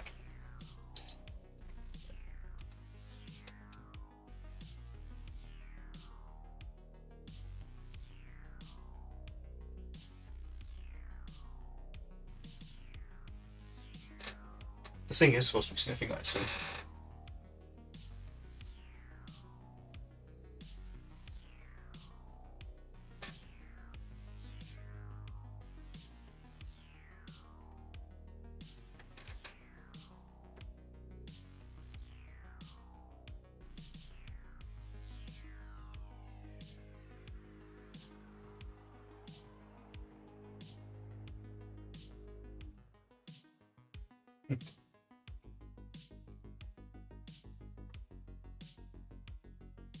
Well, I don't know what's going on here. The software is not working on this PC. That has, like, it can obviously see the. You posted a thread. Okay. Oh, PS5 your commands, you mean? Is that what you're talking about?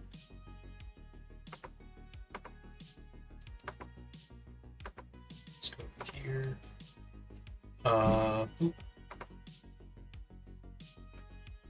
Oh, okay. So this is basically interesting. Oh, that's neat. So we can even go figure. Okay, this is neat.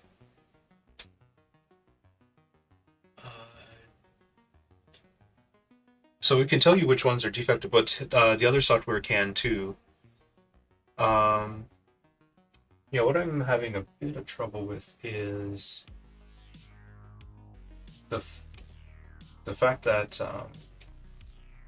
2 enter. Okay, yeah. Then I've got USB serial port. 2 enter, and it's supposed to be monitoring right now, but I can't get it to work with the control button. Let's see, restart monitor. This is supposed to be control R. Control L. But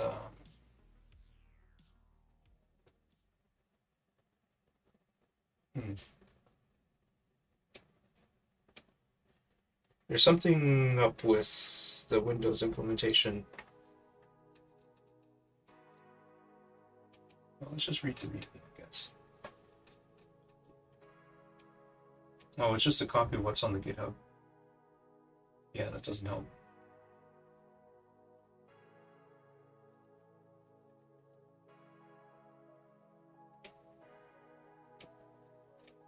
Yeah, for some reason it's not printing out the bytes that should be coming through.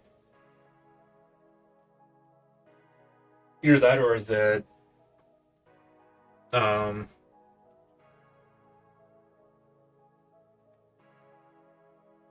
either that or the PS5 lost the ability to do such a thing. I doubt it though. Let's just go back to BWE software.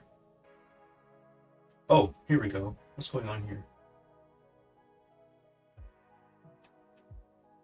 Yeah, yeah. It's not even printing it out as anything that I could use to cross check on the forum. That's disappointing. Sulfate control Q.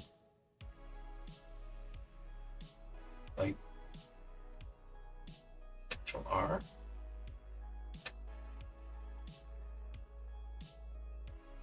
Yeah, there's something very buggy. Control Q. Control R. Control B. Yeah, like none of these you have to run as administrator. Okay, to terminal. I select the correct COM port. Right.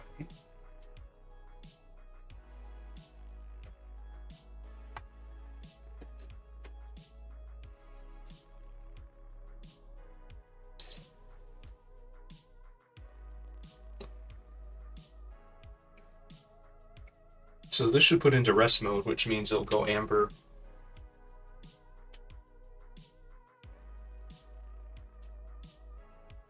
It's funny that his software says APU freeze, because the APU is obviously working, unless APU means something else. Oh, sorry, I'm missing your messages here.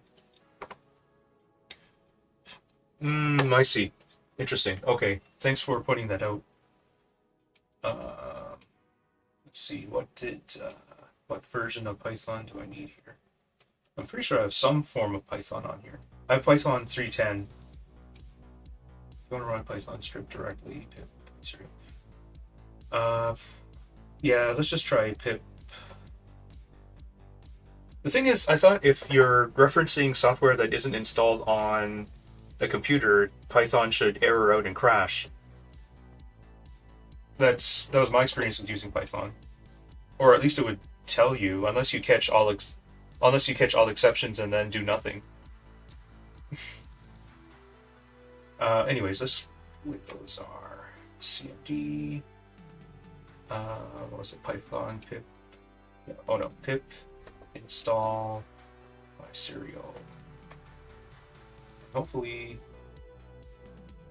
Oh. Yeah, I already have a Pi serial. Well, there's a new pip version. Maybe I could just Python. Let's see. Minus M. Install.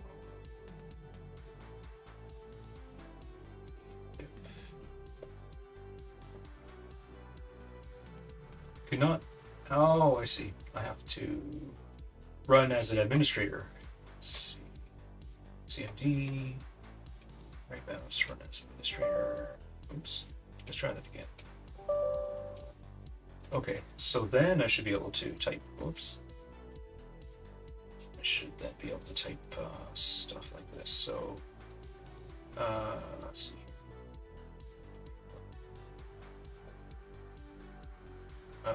Minus amp pip upgrade. Let's go.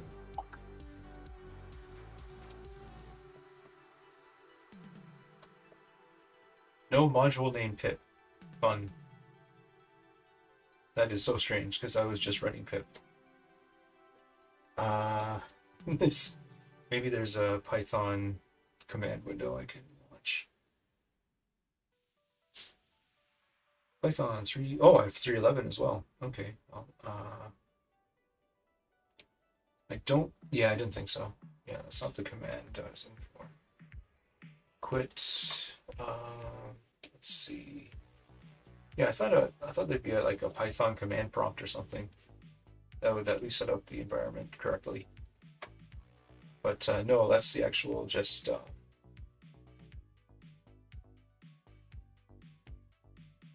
There's no. Okay, well, I downloaded the Windows executable, but obviously I might have to actually pull the source code, is what I'm hearing. Okay, code download as a zip. Let's see here. Okay, and I should be able to open. There. Now extract all to there. Okay. Now, let's see here.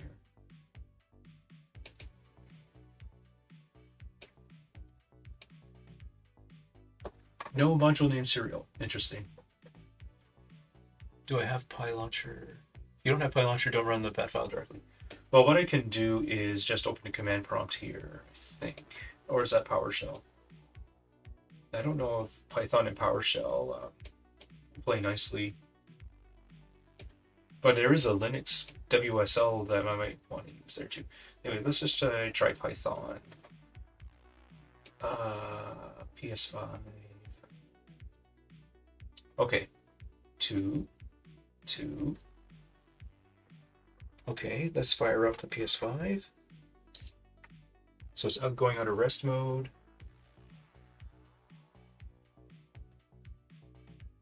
So this is behaving exactly like the Windows executable so far, whereas it's not showing any bytes. But can I? Nope. It's behaving exactly like the Windows executable. I can't use control commands.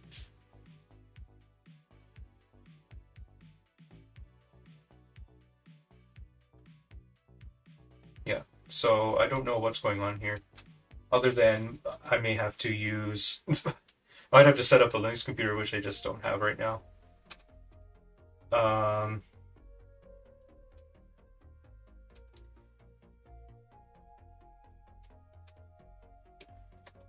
I sincerely doubt CMD or a command prompt is going to help me here either.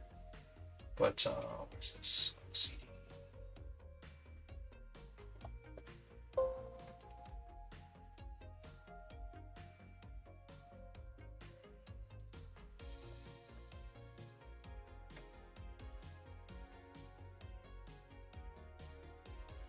Okay, Python.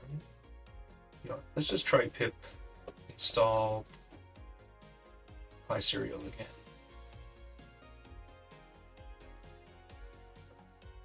No module named pip. So, okay, where is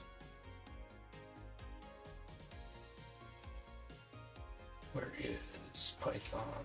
So let's see here, pip. It's 10.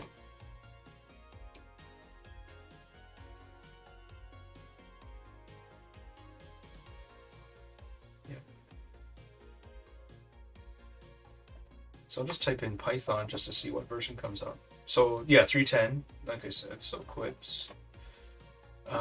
Then I should, oh, I see, Python. Oh, okay.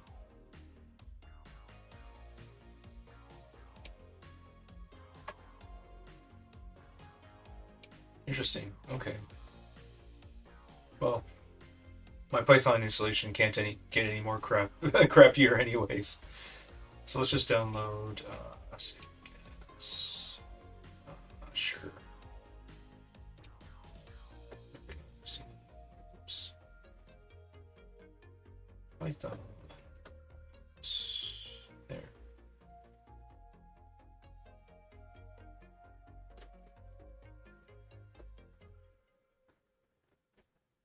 Wheel. Could not install packages due to OS error. Cannot find a file specifying. Huh.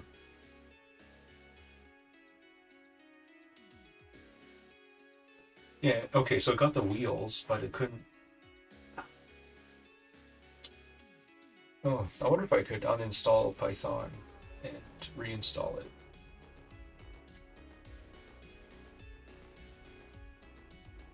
I don't have PyLauncher installed. I don't even know what that is. Let's see here. So let's do Windows X F. Search for Python. Okay, now. Okay, so when I installed, it looks like when I installed Python 11, it installed Python Launcher. So py -3 in command. Okay, so py, because it's showing up in, yeah. So Okay, when I do py minus 3, it brings me to 311. So is there a conflict between the two installed versions of Python? But one way to do that is just to get rid of Python 3.10. Uninstall. There. So it turns out that when I did install Python 3.11, it brought over PyLauncher, because PyLauncher's version is 3.11. Okay, but then if I have PyLauncher installed, then I should be able to use the run.bat, is what I'm hearing.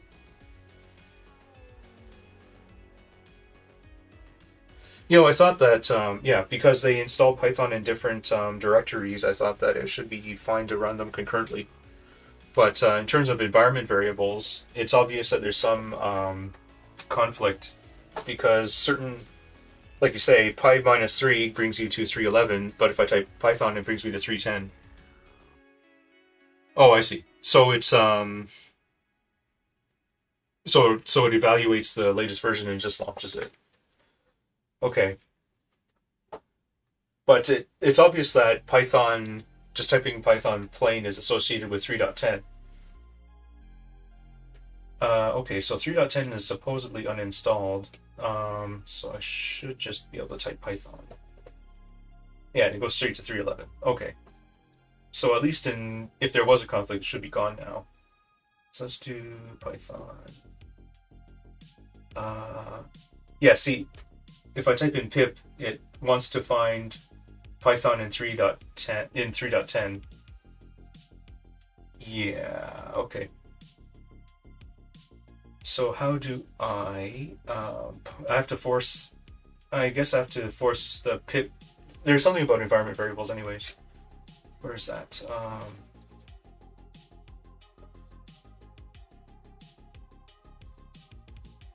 Oops. Environment, edit the system environment variables. There you go. And environment variables. Okay, so path has Python 11 has 3.11 in it. Okay, so it's not there. It must be in system variables. Like PyPath or something, if I remember correctly. Or was it just in path? Okay, no, nothing in system variables.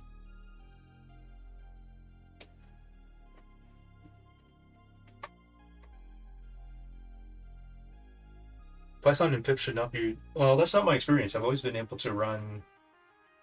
to just type it into the command prompt. Let's see, so it's not there, but... Maybe the path has both. No, nope, the path has 3.11 and 3. Okay, you know what? I can just go straight to... I can technically go straight to that folder, app data, local programs, Python. Because the path is supposed to be... Oh, you know what? If I exit command prompt, then it should update the...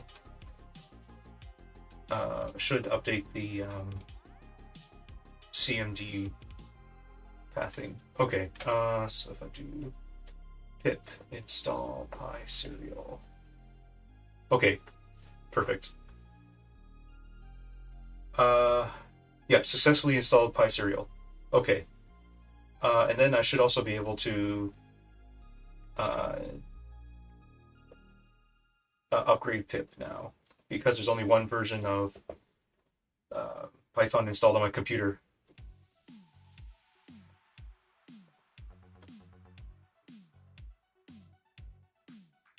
Perfect. Yeah, running flawlessly. Okay, so then now I should have more confidence in this free software. Should only be run. You should only be able to run pip through PyLauncher. Well, that's definitely not. That's not what I've been taught, and that's not what experience has led me to believe.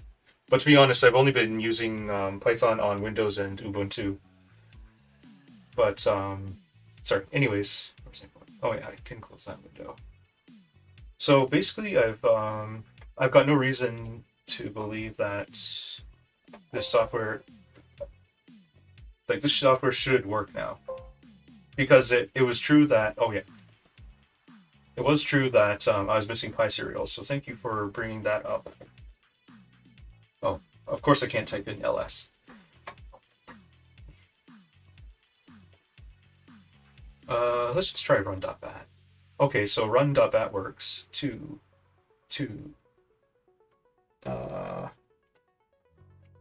just okay, so I forced it off. Still kind of convinced that still not working. I'm still kind of convinced it's not doing anything. The joy of even though it's a pain in the ass to solder 2 more wires to the PS5. Oh, who are you?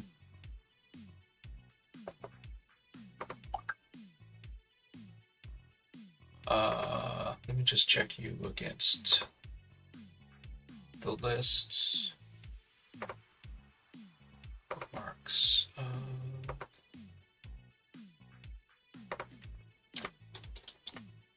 Right, okay, so I have to ban you. And ban. I knew I recognized that bot name somewhere. Okay, and then we can go to block list. Add to block list. ATN. Add. There.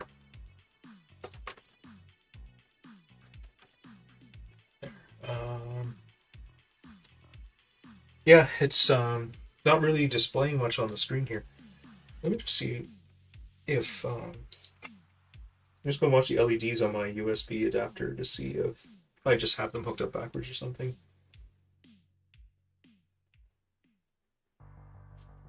What might be happening is that this code reader cannot take control of the serial port because it's kind of behaving like the serial port's not open or something. Yeah, so it's not that there's no LED activity, so it doesn't. But it says that the COM port is open. So did the chip die?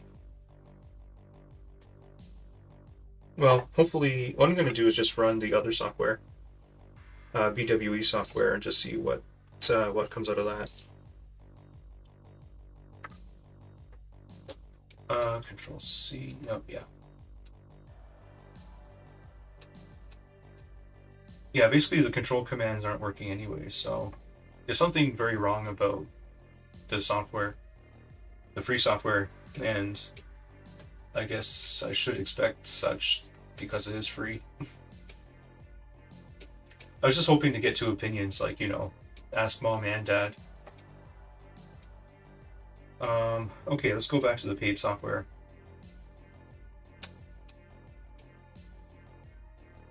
And just check that the actual syscon is still working.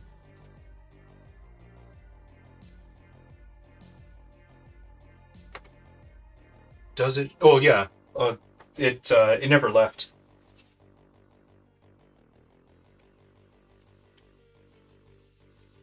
Because this was the adapter I was using last stream, so it's not like, yeah. See, yeah, the paid software worked immediately. So I'm going to read the current error code.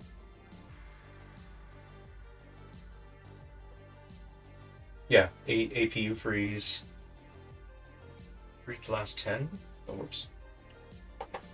It's probably going to complain that I yanked the power because I did.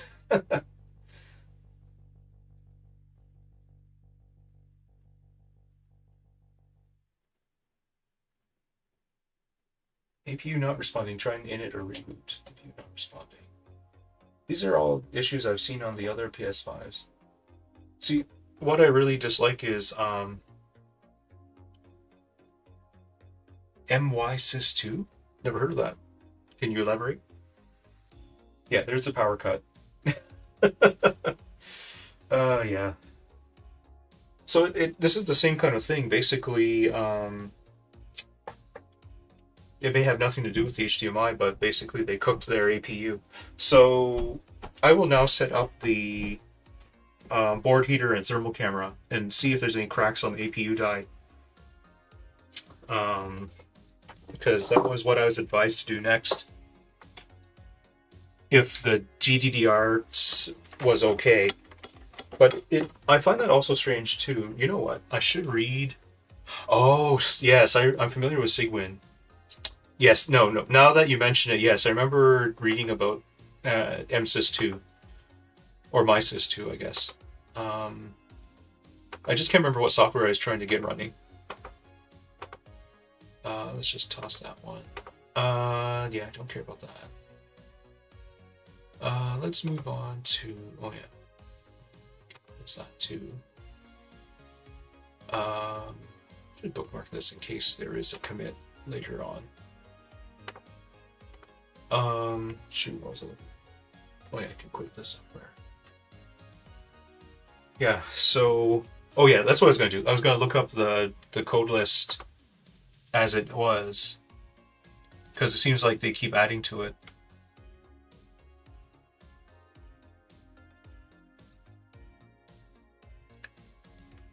Let's see.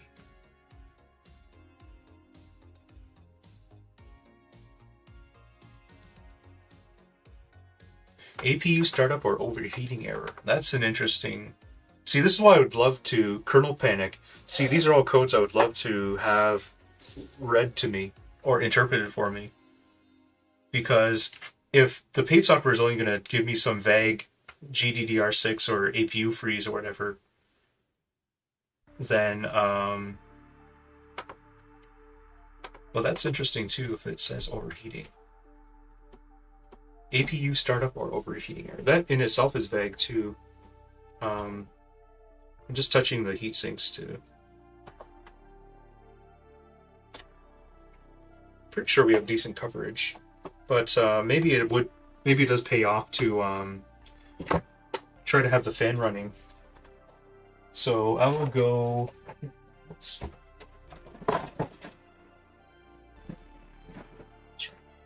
I never put the fan away.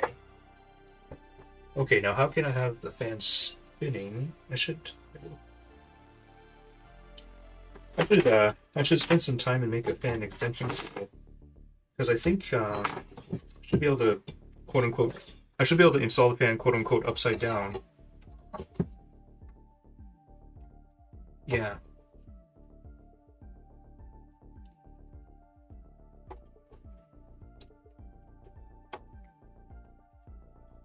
If I install it upside down, then I don't have to watch it. Is what I was trying to say. Okay.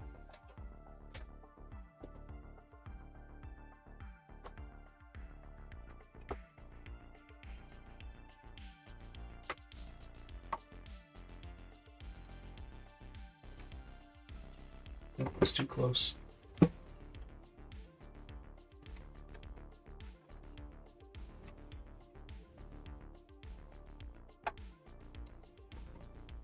Yeah, of course I made the fan just big enough.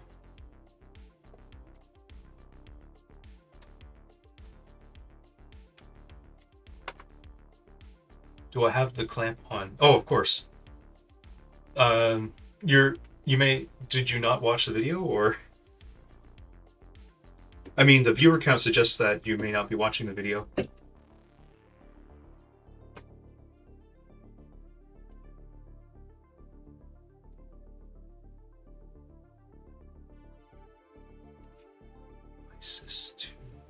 Oh. Yeah, now I'm confused. I don't quite understand what's going on here. Yeah, it would be nice. See, the problem with the BWE software is that it doesn't actually tell you the raw bytes of what it's doing, but I can't get the free software to do the same thing. Maybe I need to just read this thread a bit more.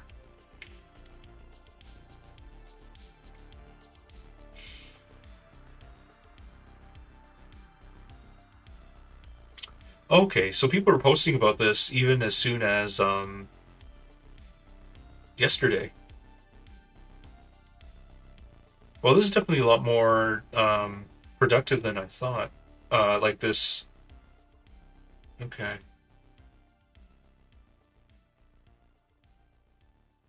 Because, yeah, this code list is really neat.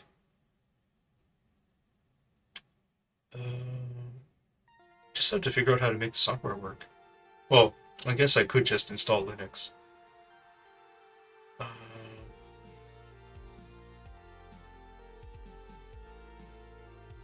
oh yeah, I mean it's this technique is kind of fine. Yeah, you if you have a flawless if you have a sacrificial PS5, you just create all every single situation you can think of and then see how that syscon reacts. I, I'm sure you call this syscon. I know it's a microcontroller, anyways. Uh, yeah, that's fine. Most inputs are echoing and giving this output. Well, on the PS4 it's called a syscon. I don't. This seems to do a lot more, and is a little more locked down as well. So I don't know if they gave it a new name. Uh,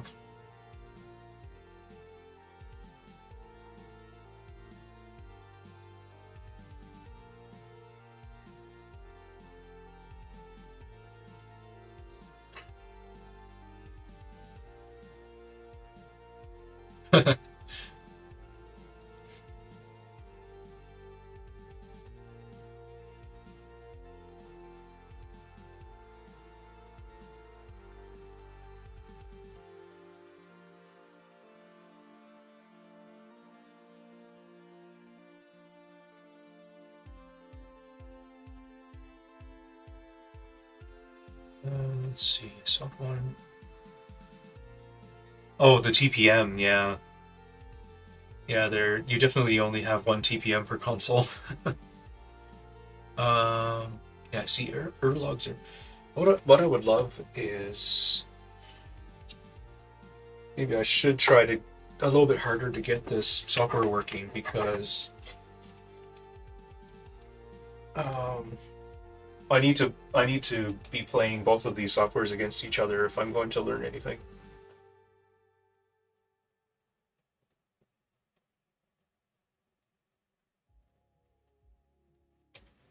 Oops.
I don't think these control commands are working.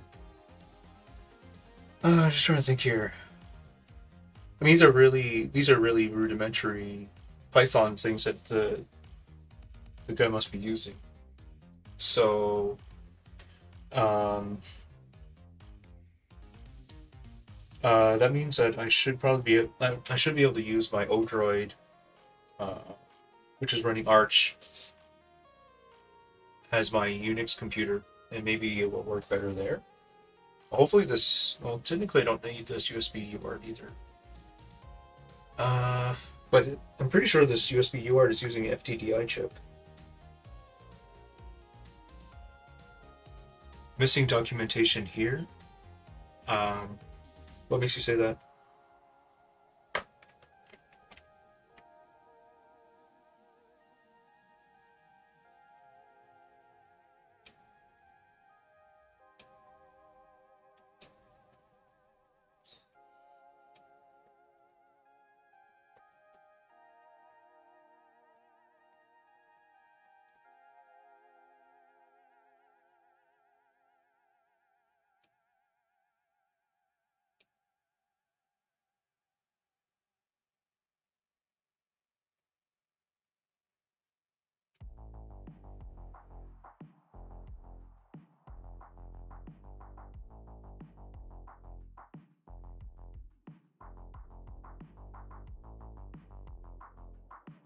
Like I would love to be able to see the raw bytes of this. Maybe I should just use real term. Do I have that? Yes, I do. Because yeah, this is if I can't use these basic commands inside their interface, then I'll have to do that myself. Yep. I have no clue why the control commands don't work in Windows. Okay, so I think they did 115, 8N3, or 4. Yeah. Now, sorry, it's 8N1. Okay, so it's in rest mode. Let's just see if anything comes up. Oh.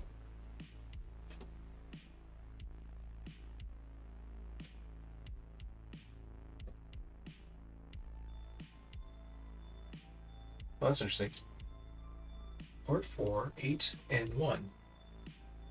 Oh, you found the missing documentation? Thanks. Let's see. I'll have to go to this interface.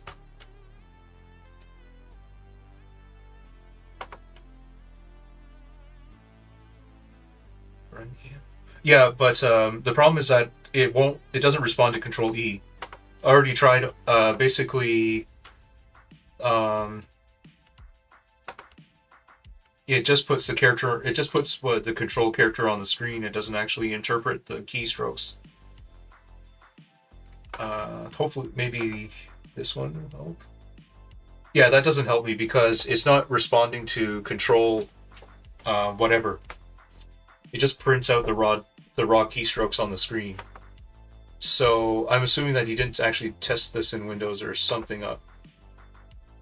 What? Shitposts on it? Oh, where's he shitposting? Is he actually shitposting on GBA temp? Well, I mean, there's... I mean, he's got his little small army working on it too, right? I assume. Like, he does have... Although it is interesting that the... I did notice that updates have stopped recently, so maybe he's hit a brick wall or something. The last Twitter post.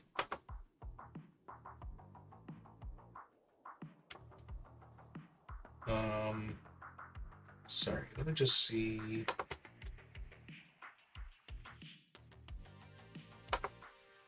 Pretty sure I clicked all the links you posted.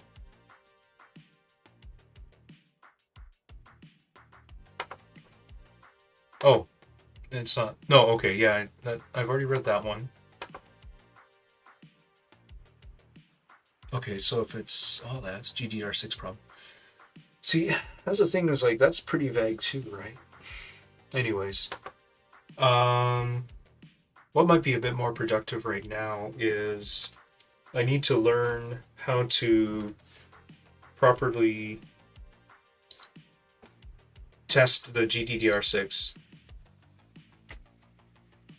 I still find it strange that the rest of the console behaves normally. Like, we have the white LED, which means that you've entered the main OS and you're waiting for a PS controller to log in.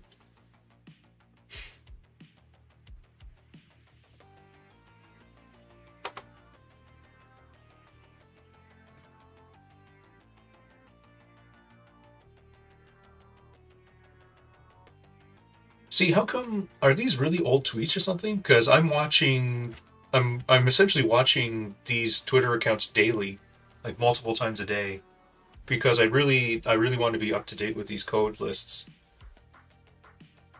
Let's see here. So go here.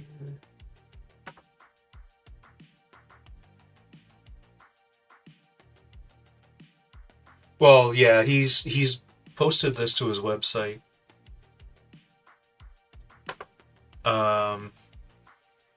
What's his comment? Oh,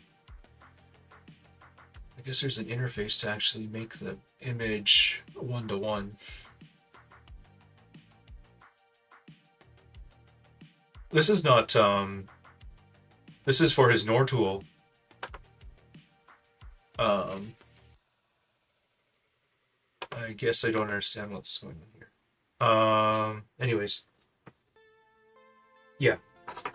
I'm going to desolder. What I really need to do is make a pogo pin interface for the UARTs that screws into the existing frame. So when you disassemble it to this state, you can just screw in and then you won't have to do any soldering.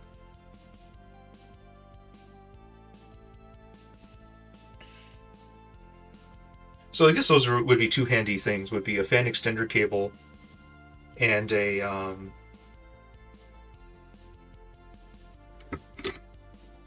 pogo pin interface for the UART.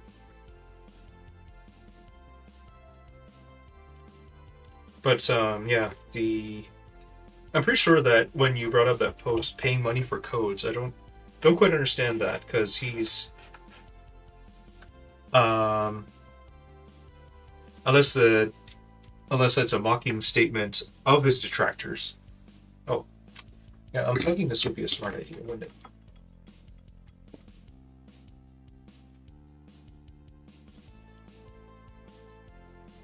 Surprised at how much heat this thing puts out.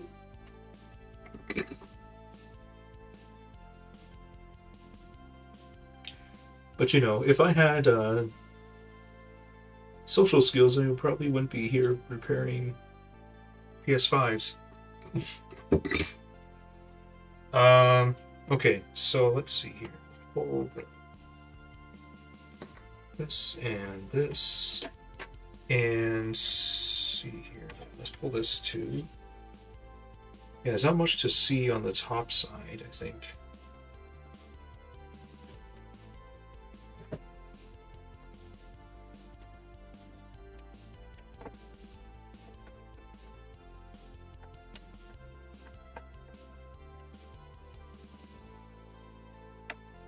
What I might need to get to is just like a little desk fan that points at this whole thing, just to give it just some form of cooling. But I guess the other thing I could do is put this back in the shell. Would that enable me? Would that give me the ability to?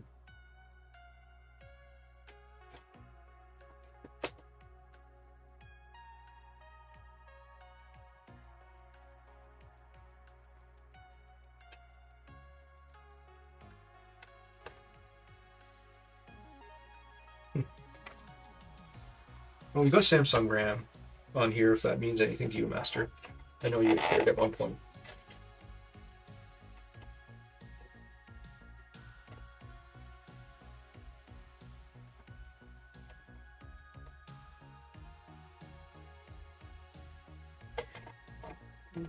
Actually, maybe.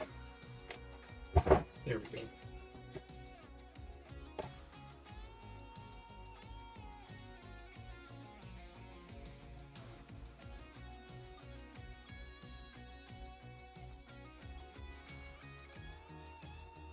This is pretty toasty. Anyways.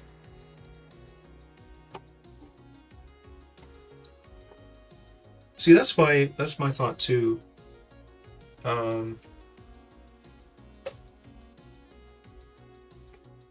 I mean, like, this is like the second one. See, when I asked about how to test the DDR6, the GDDR6,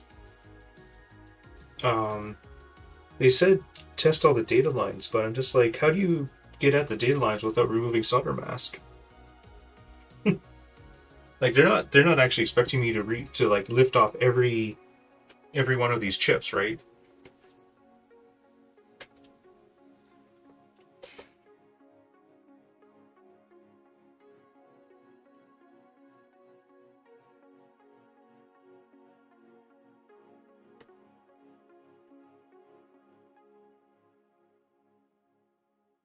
What was I going to do? Where's that HDMI? Oh, there it is. I guess the other thing I was going to try was just preparing the HDMI for um, for replacement by just melting a bunch of solder here. The board's already pretty warm, so I should be able to just flood this thing and create a good tool path for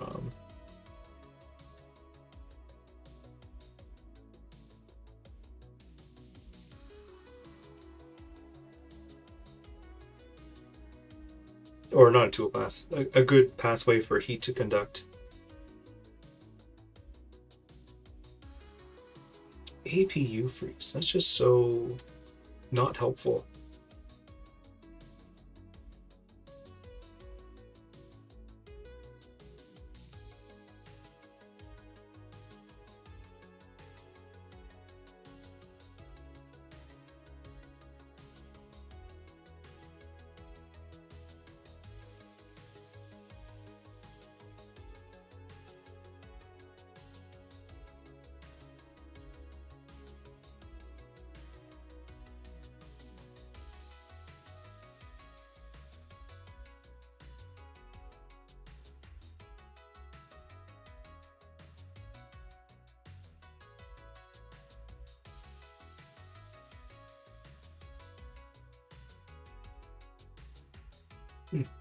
Yes, this thing loves to soak up heat. So much for flowing some solder onto here. You know what? I should also, before we get too far, should just check the HDMI chip to make sure it's the right part number. Because they changed the part number between the PS4 and the PS5.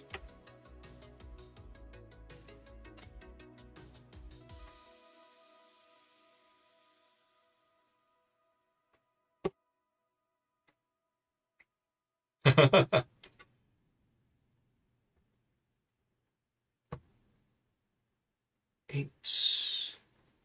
think it is the right chip. 864739.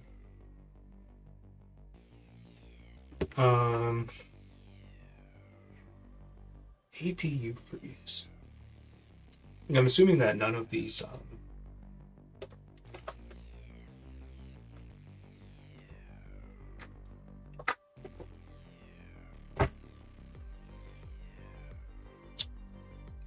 I'm going to assume that none of these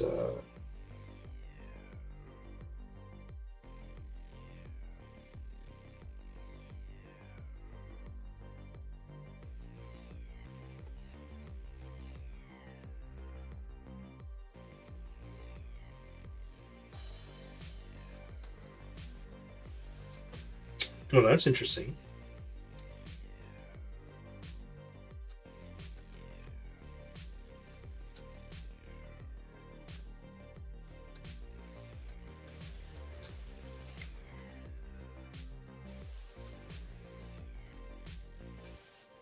Oh, there are shorts here. Interesting. Okay. Because that didn't seem true for the other.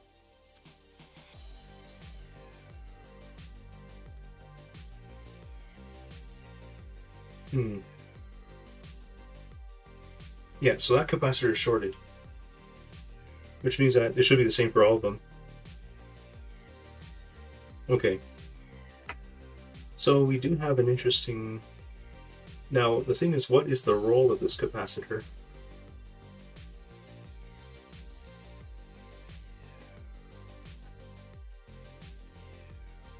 Yeah.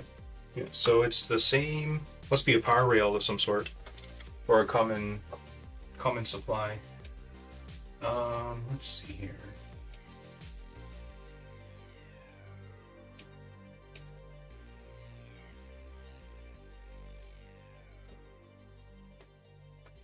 Voltage.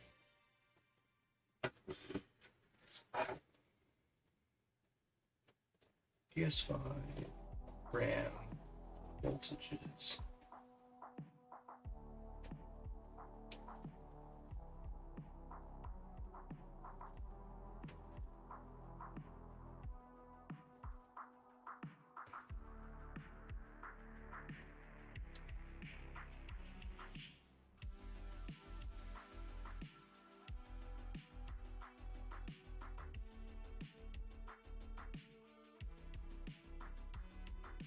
actually console.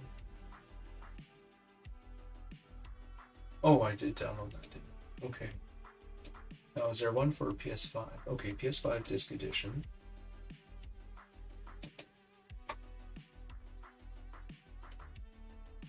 Oh, that's dumb. That's pretty useless.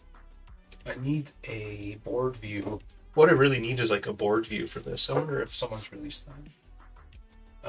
PS5 board view.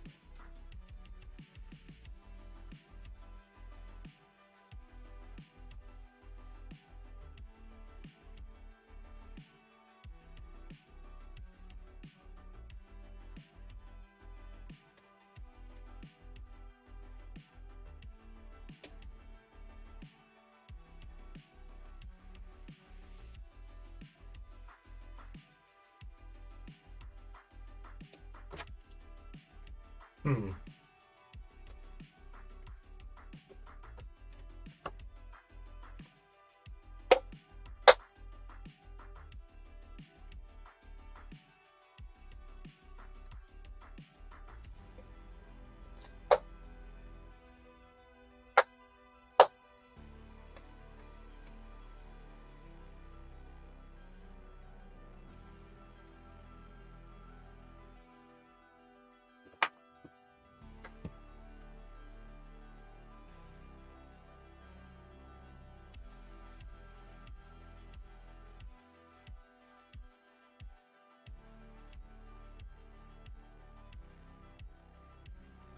Well, I may want to just put this aside too, because there is an entire other PS5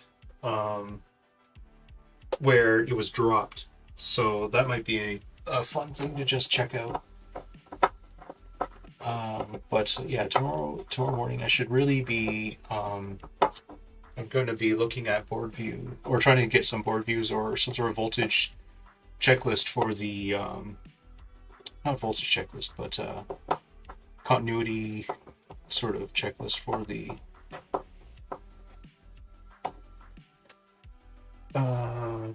these PS5 models. So I'll just put this away for now. We can open up the other PS5.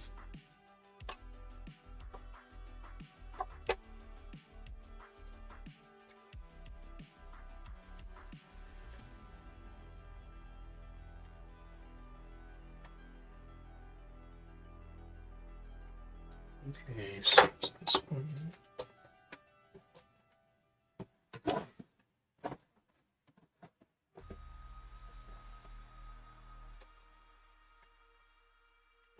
Okay, so this one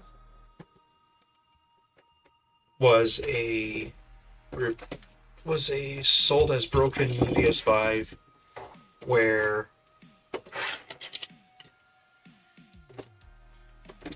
there's supposed to be signs of life but no video, but in this case it was obvious that it was dropped. The stand that came with it was cracked, and the screw that holds the stand in was bent. Pretty easy to bend it back, but I thought that person would have stopped there, but nope, they decided to crack it open. So you can see where I put tape here to just keep the pieces together.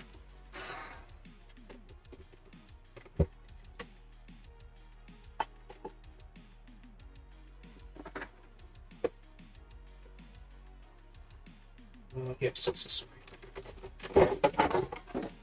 Yeah, and there's even sort of distorted. These are the retention clips, and they're super distorted. So yeah, this guy doesn't know how to use a screwdriver or something. There's lots of really scratched up bits. I think this guy may have stopped short of at a certain point, but I just can't be sure. But at least they didn't tear up the cables trying to pull them out.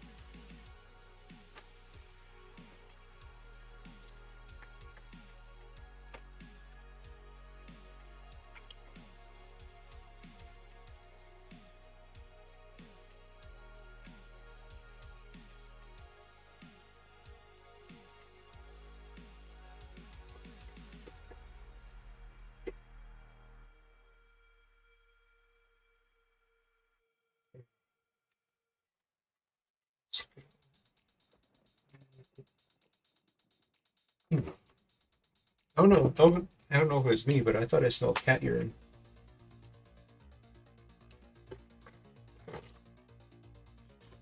Hoping it's just me.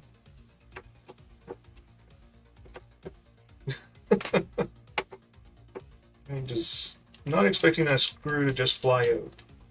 I think these are both CF 11s. No, this one's a launch model.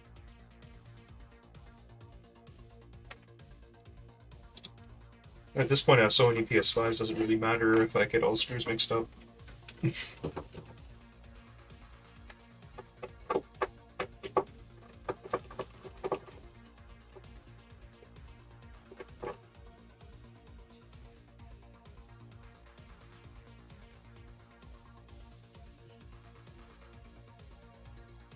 Yeah, it's definitely a weird smell coming for this one.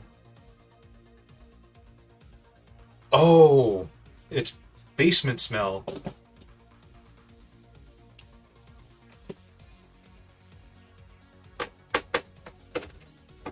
Or something like that. Basement animals could be both. Okay. So, yeah, so this guy somehow lost the spacer that you typically use to hold this down. Unless I'm mistaken, I thought there was a little spacer that comes with the unit. Either way, big scratches there, which I don't understand how you could possibly make. Anyways. Yeah, it's definitely some sort of weird musty smell, but I really thought I saw cat urine there. Yeah, this has been re-entered multiple times. Very interested to see what's lurking underneath here. Will I get my first roach? Did I import live insects from the United States?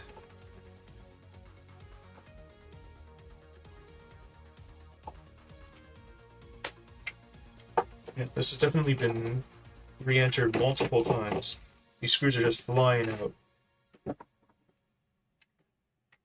So let me just get the... No? There we go. No? There we go.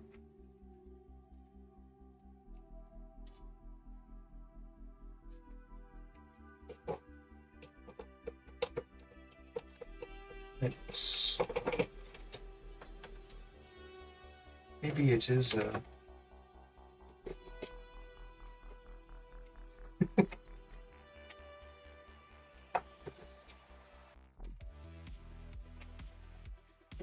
there is a kitty involved. Can't quite put my finger on this smell, but maybe it is.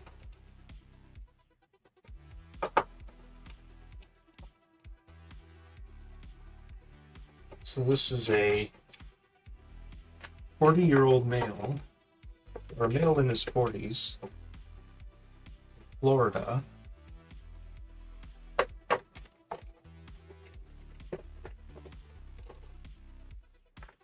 Let's see here. Da, da, da, da, da, da. All right, that should be it. Should let me. Again, everything here is just so loose. Yeah, missing stickers, rip stickers. Yeah, there's water, minerals stains. Oh man, can I just get one of these to be repairable? Oh no, I think that's a torn. Let me just see if I put it back. Okay, maybe not that bad. There's something irregular about the shape of this cable. Yeah, it's got a peg.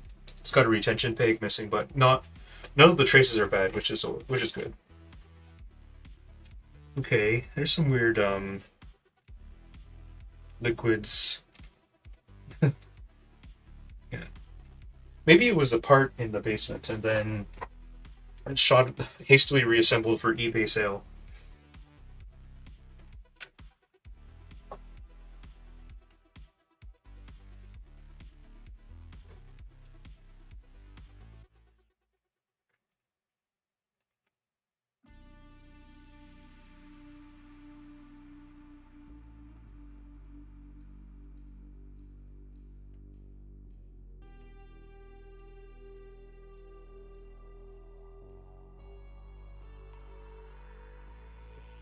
see.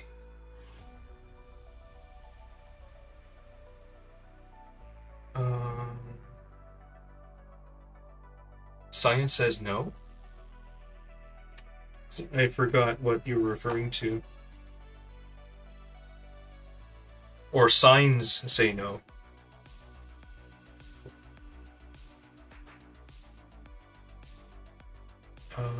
Yeah. How far did we get here?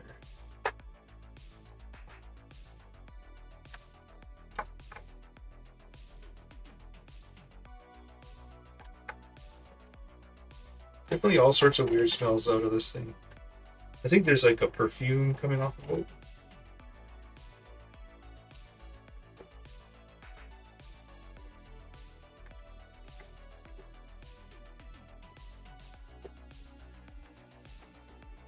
But definitely some water has been...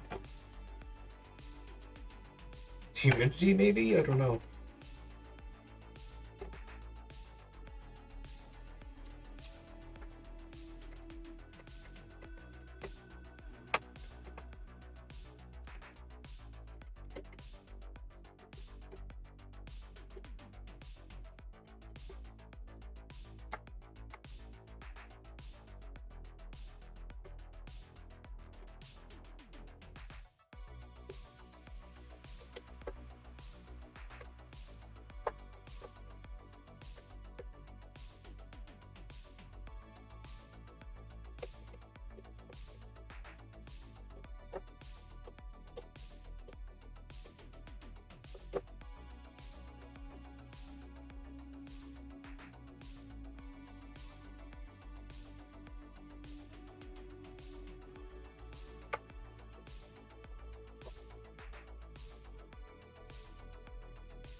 Although, I've made I may have reached another conclusion with having the two softwares.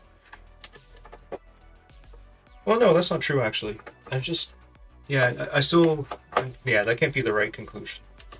It has to be that the environment for that, I don't have the right environment for the free software set up properly.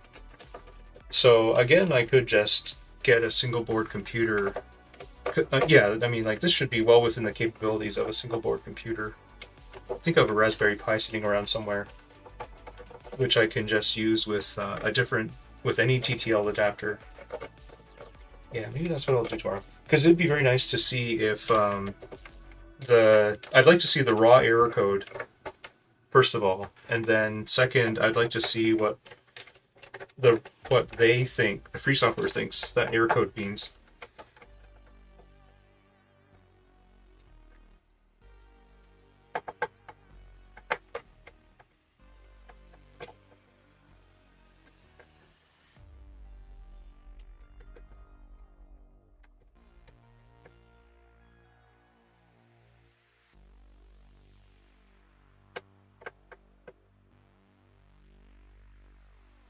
All I can say is I've got to get some more Tupperware containers because I'll probably have to deodorize this somehow. And I've been told the best way is just trap it in a container full of baking soda for a week. But that may only apply to cigar or cigarettes or smoking.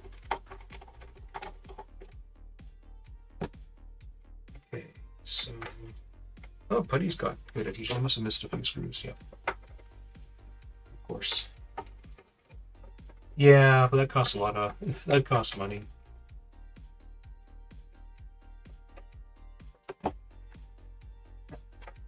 Okay, that's pretty loose, so yeah, that means this putty has probably lost its elasticity. Yeah, definitely some sort of water something happened here because it got onto the PCB over here.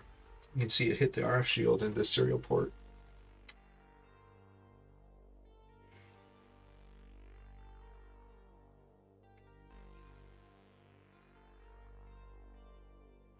Just checking for any kind of bulges or bursts or burns, but I'm not seeing any. So, but it does seem like they didn't get very far. This doesn't look very bent, which is a sign. Maybe I'm wrong. These coaxes are pinched. It's not great, but it won't affect performance greatly. Let's get this clamp off.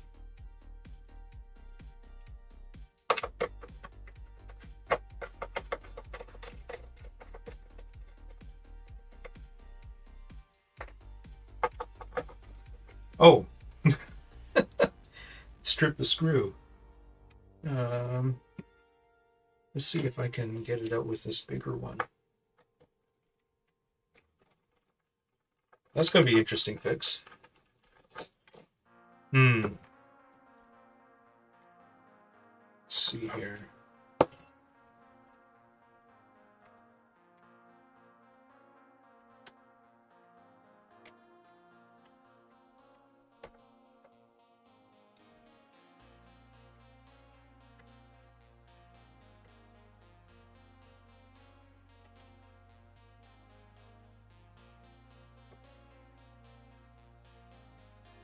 Yeah, the layout's quite a bit different for the... Oh, did they? Oh, I think that's what the guy means when they say check the data lines. So these passives are actually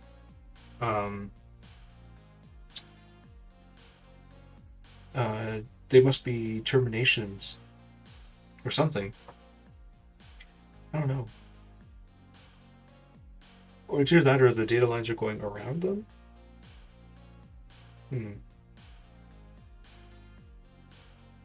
Oh, I see. Yes, the data lines are going around the passives. So it's not... Yeah, so I don't know how you quote-unquote check the data lines. Let's see. Oh my goodness.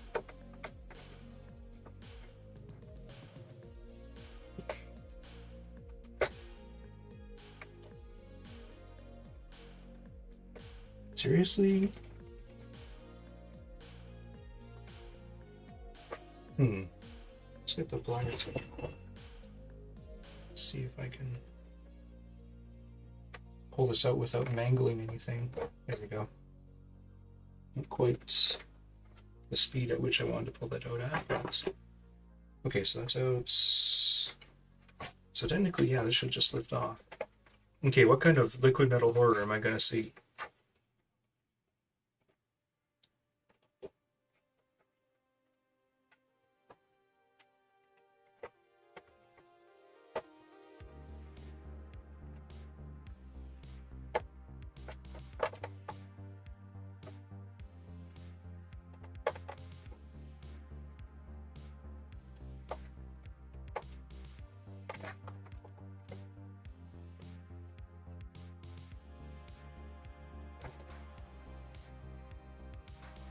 Well, that's not so bad. It's just a little dry spot right here that's about 6 millimeters diameter. Okay. Yeah, so there is some sort of humidity liquid something going around here. Don't know what's... yeah, nothing there. Obviously the HDMI is untouched, so...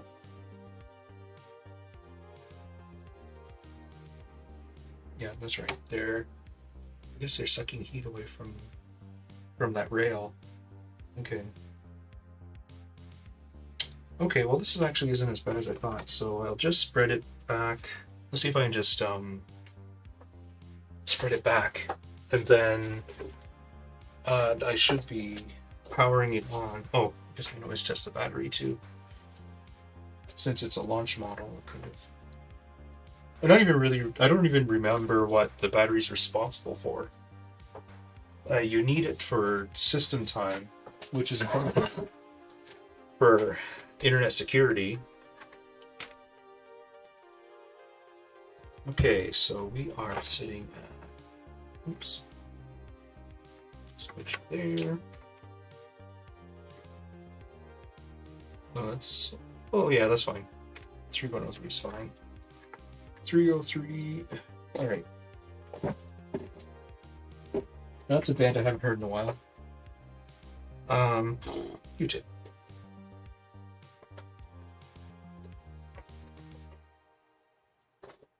Okay, so...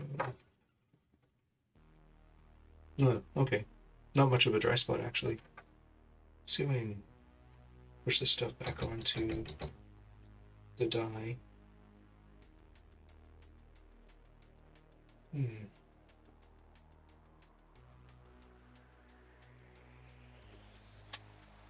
Okay, and this one should be able to push this into... Ah, okay, so the dry spot is a bit more dry on this one. But still, should be plenty of stuff to go around.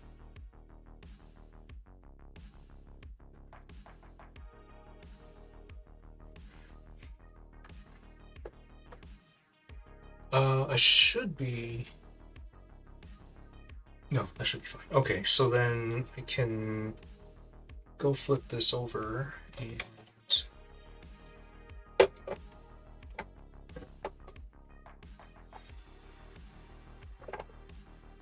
There.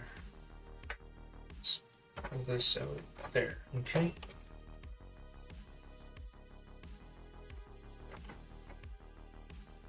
Okay, what am I doing wrong? Am I doing anything wrong here?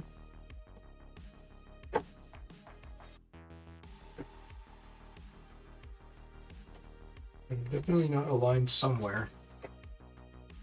Must have forgotten to leave a tool behind.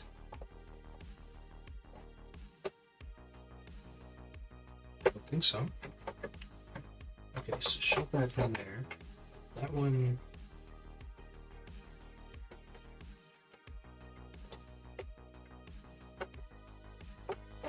There, okay. There.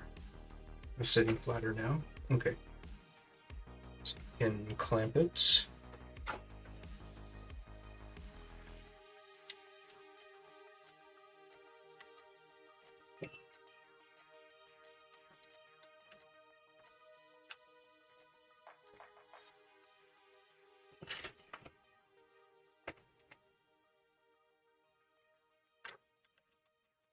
A bit surprised that someone went to all the trouble of stripping the screw. Perhaps they used a motorized tool or something.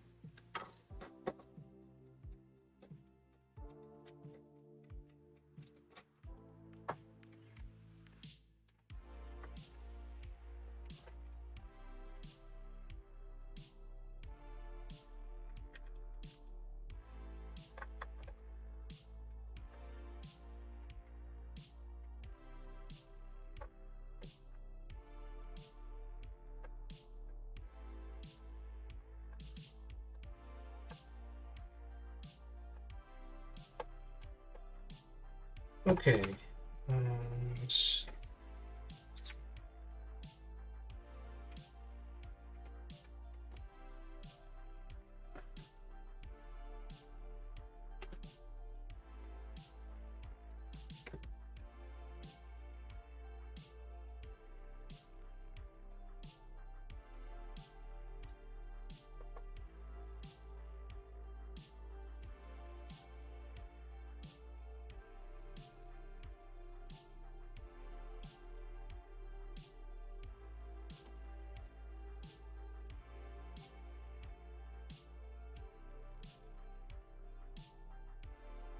Okay.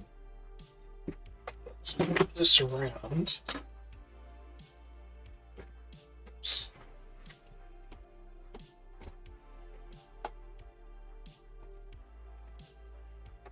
Okay, let's flip this around.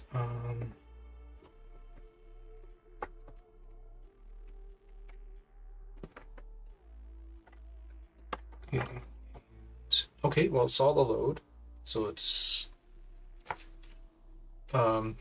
the monitor reacted to me plugging in the HDMI, so let's hit the big power button. Oh, interesting. Okay. Okay, there we go.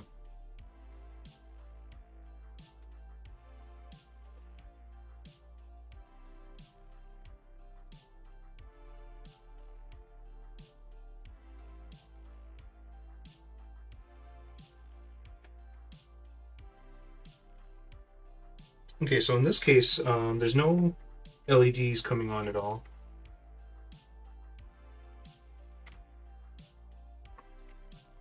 Hmm.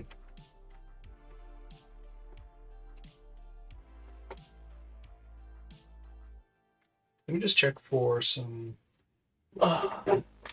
Just see if the microcontroller's got voltages coming off of it. Because it beeps but no LEDs, which would imply that it's actually something else this time, which is a nice change of pace. Let's see. Okay, so that's our 3.3, 3.3, ground, 3.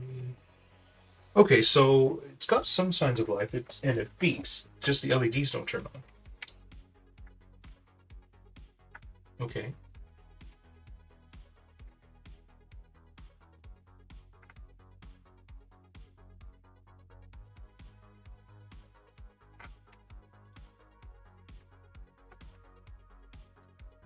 Well, I don't know what state it's in, so I'm just going to have to pull the plug here.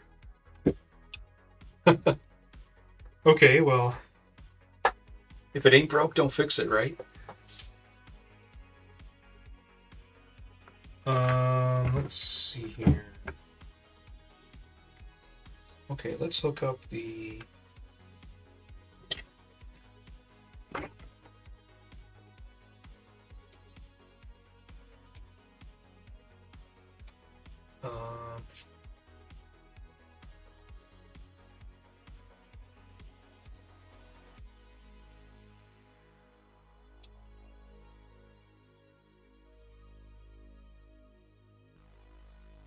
Yeah, these checklists are kind of dumb. Let's see, this one, this one. That's the launch model, so it's going to be EDM10. Right.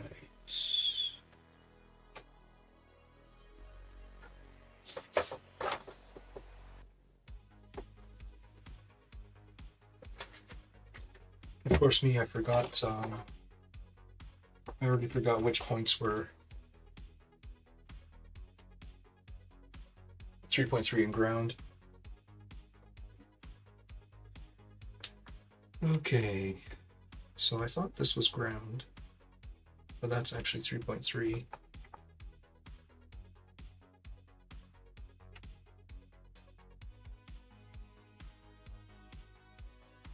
So that's 0. That has to be ground, which means that I should be able to take those two. Okay.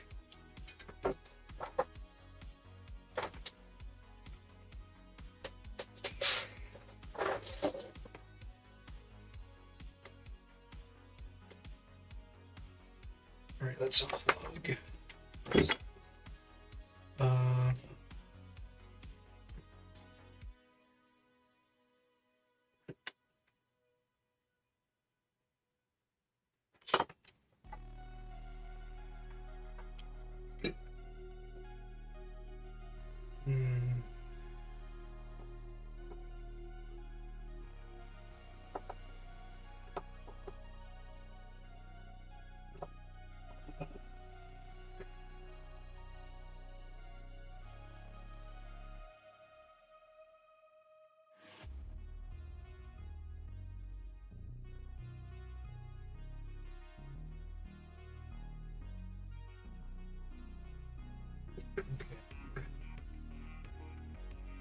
Man, whatever the smell is pretty noxious.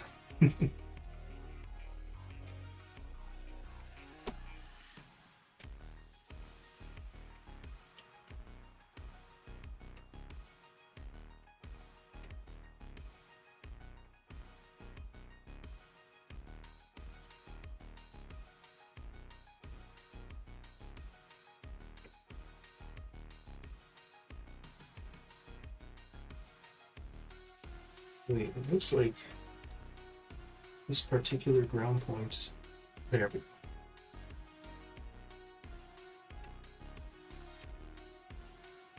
Okay, now.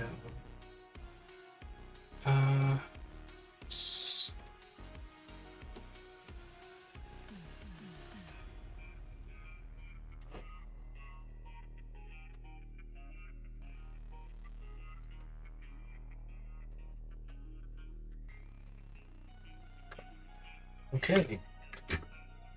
Okay, so that should be connected properly. Let's get that out of the way. Should be able to put this here. Okay. So let's see. Let's launch that.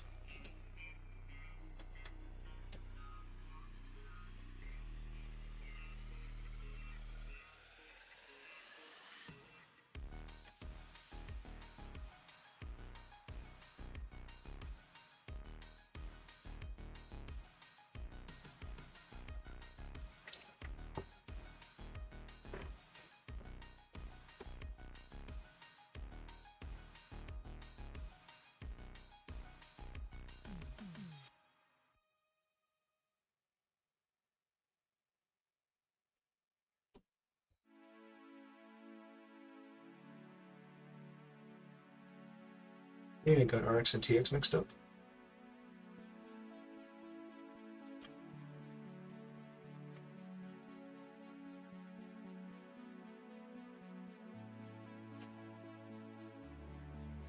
Unless this thing is super dead. Nope, not super dead. Okay, let's read the last 10 error codes.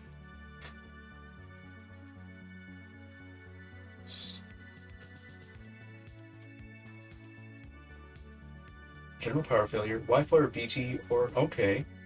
Finally, some new. Okay. General power failure, Wi-Fi or BT problem, or power failure. Okay, so it's going between those two error codes. Okay. Hopefully you don't have 3.3 volts. Oh, not quite sure what that was for, but or what you were talking about there. Okay, that's interesting. So this is actually finally like a unique problem. Okay, so that obviously means I mean, like the liquid damage that's here and here must mean that maybe this thing is actually dead. So, kind of feels like this might actually be solvable.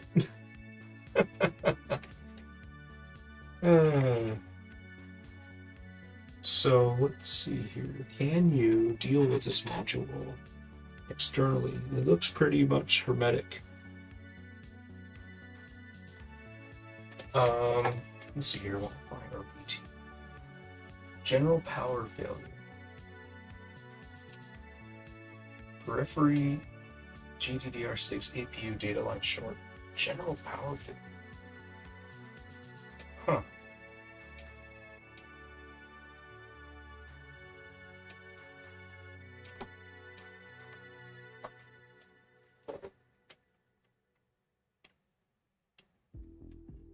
Yeah, I'm just trying to think what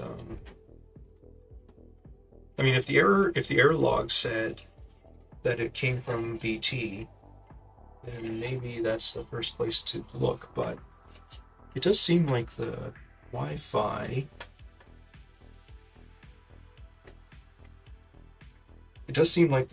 is a hermetic unit, so let's see here. What should I do? I will have to protect it. Okay, and let me just check out the underside just to see what's underneath, because ideally I'd want to heat it from top and bottom.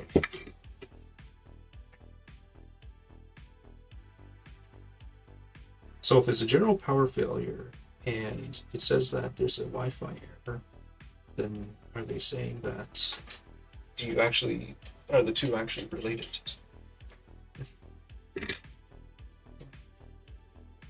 I really hope so, because it means this problem is solvable.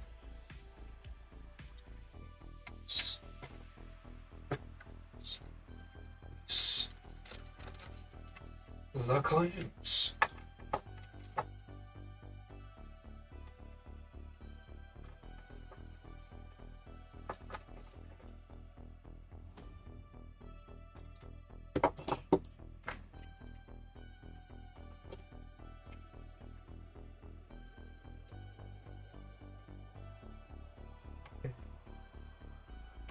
So yes, I'm just checking the underside of the Wi-Fi module to see if it's safe for me to heat it from the underside, because it's obviously surface mount. Oh, okay, so there's some passives there too. Oh, damn. There's some really nasty, I didn't even realize. There's some really nasty rust or whatever this is going on here. So maybe I can just do a continuity check on these passives, which I assume are just there for power rails. Oh yeah, there is a really nasty, I'll just see if I can get this on frame. So, finally get to use the zoom. I don't understand what you're talking about. I mean, like, I'm not responsible for 3.3 except to the adapter. And the fact that it's giving off different error codes means that it's probably talking. Like, everything's coming off of the 12-volt rail, so I really don't know what you're talking about. Okay, so, yes, that's super out of focus. Let's see here. There we go. Okay, so what's probably, if anything is shorted, is probably this nasty, crusty one. But it does look like there's all sorts of weird, I don't know what to call this, but I'm definitely hitting it with a Lysol wipe. So let's just check here. Shorted. We're okay. Shorted.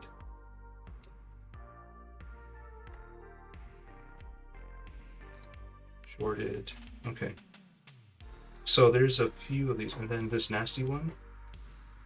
Okay, so I'll need to figure out, I'll have to see if anyone documented these. You can sometimes cook chips by attaching 3 things. Yeah, okay.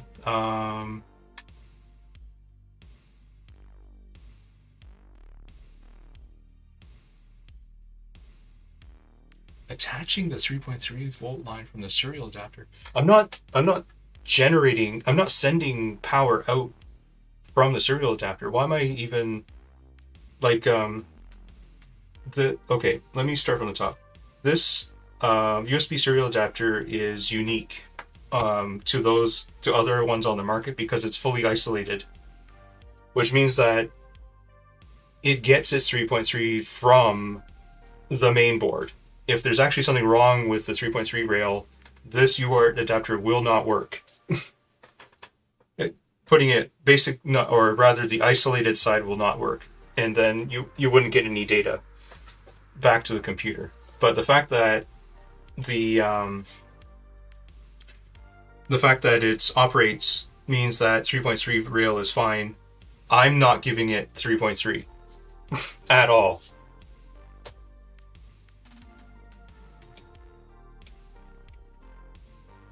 And furthermore, like, this is obvious liquid damage. So, again, I don't know where you're coming from.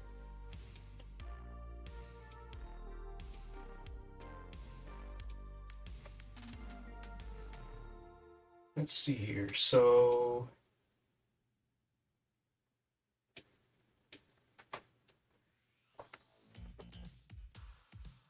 I just need to find some documentation on this Wi-Fi chip. Let's see here. Chip replacement.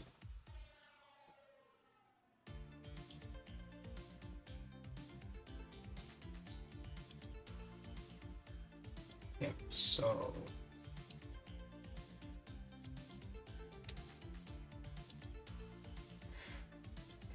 now the other thing is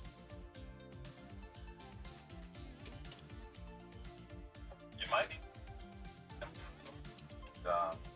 slow down wireless. You might want it overnight before you can play the game, because also was really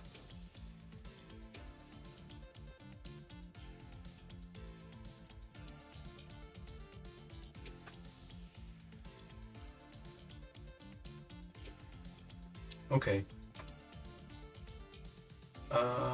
Let's see. Okay. $70? That's insane.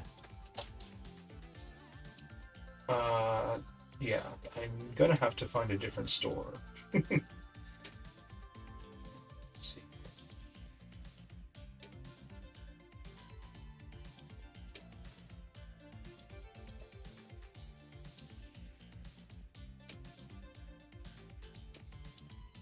Okay, 1580 is a bit more reasonable. Okay, well, I'll have to think. I have to order a bunch of switch parts anyway, so I could put that all in one order. Yeah, so I need to find out what these capacitors are.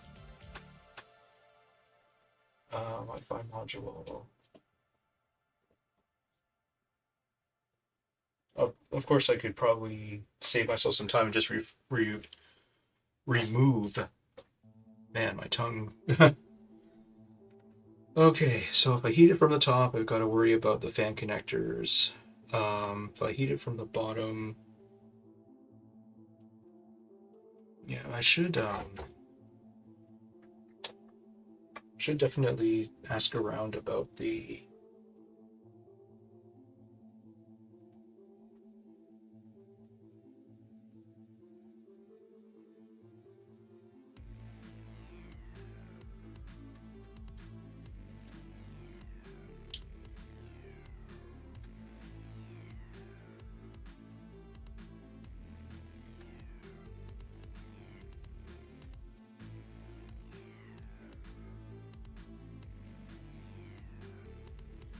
Let's see here.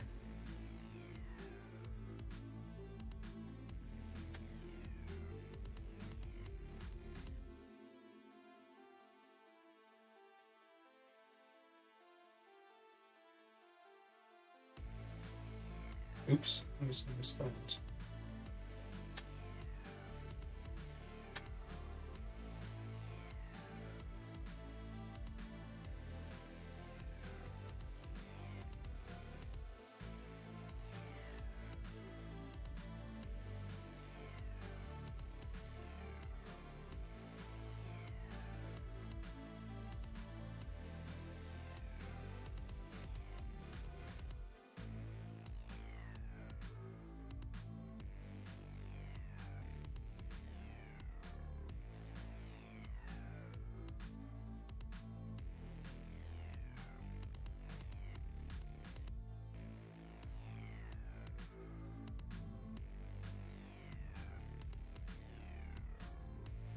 Okay.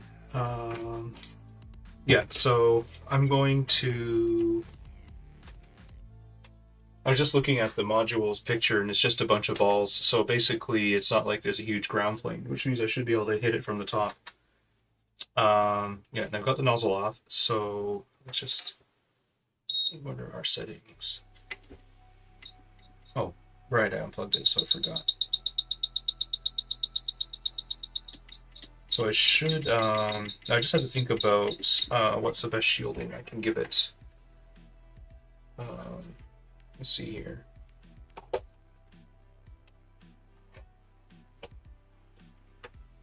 And should I work on it outside of the case? I probably should. And then these plastic connectors, I need to.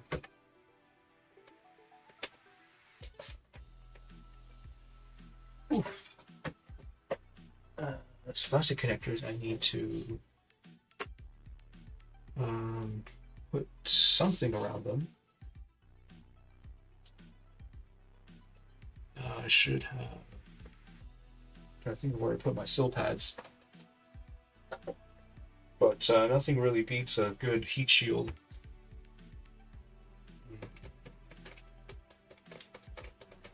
Well, tinfoil should be fine. Alright, be right back.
Okay, so that's the top layer, so I just need some silicone pad to put underneath that, and that should be fairly bulletproof.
They're over. Yes.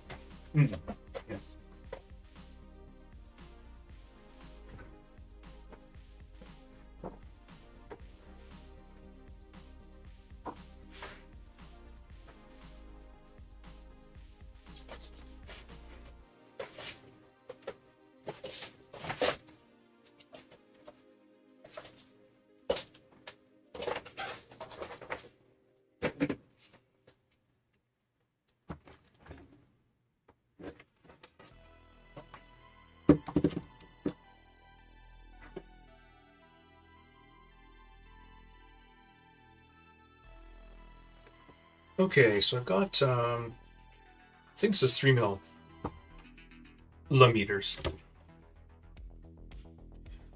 which is I believe pretty standard for making sure I'm not getting liquid metal everywhere. It's pretty standard for heat protective silicone shielding. So I will cut. Yeah, it should be. Do 2x1.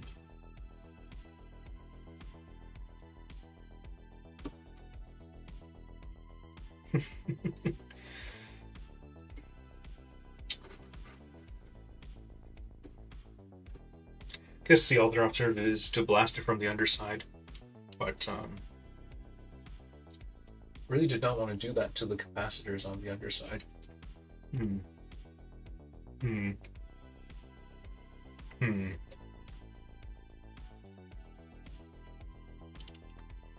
Well, I guess I'll try it one way, and if it fails, I'll do it the other. Probably this.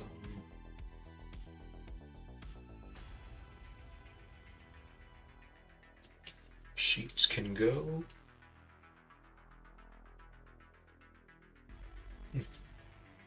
Didn't realize how thick this stuff was.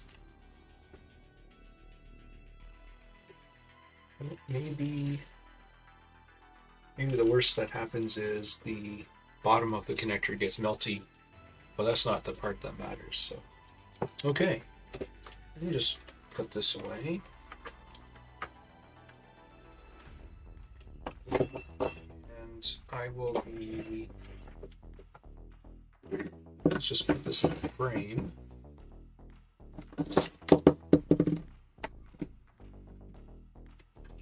There. That's a bit more viewer friendly. So, yes, it's pretty obvious that this was liquid damaged. But I didn't realize it was top and bottom until I looked. Now, yeah, it's overexposed there.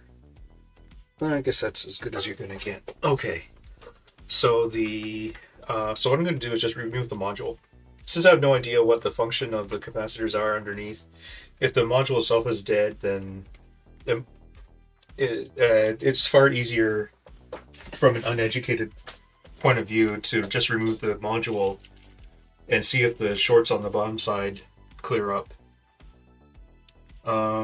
So I will be dropping in flux from here and praying that gravity helps me out. But what might happen is the shield comes off, and then I get to take the board off. Would be kind of fun to delete this thing. Okay, so I have, yeah, I have millions of these, so that won't matter if those fly away. There, okay. Now we're focused. Can I? Okay, that's not so bad now. So get more light. Get more focus. Okay, let's go to town.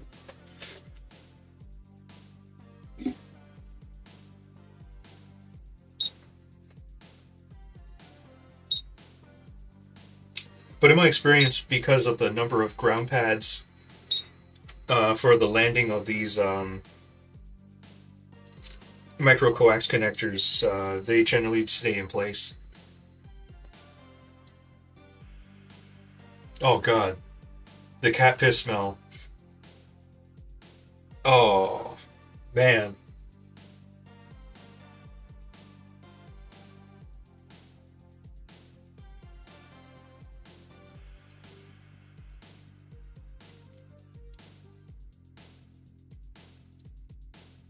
Looks like I might have to just use a Q-tip to keep this pressed down.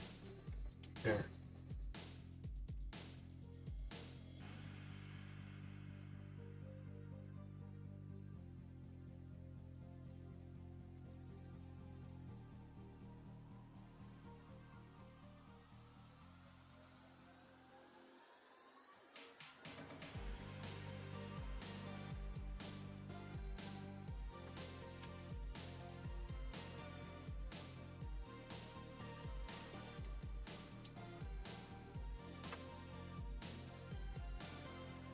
There are not enough hands for this task. Okay, let me just get out the air tool holder stand, which should have set up earlier now that I think about it. So, should,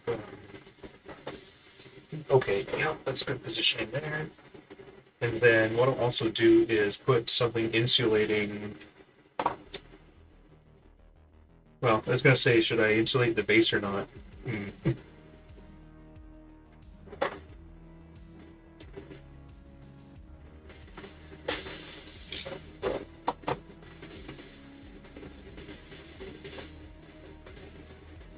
Okay, let's try this again. Okay, so I should then be able to, oops, yeah. There we go. Unfortunately, a bit more of a boring camera angle, but what can you do? Okay, so I was worried about conducting heat to the base, but hopefully it's gonna. Here, I should probably try to protect these. And it should be safe to just crank the heat up.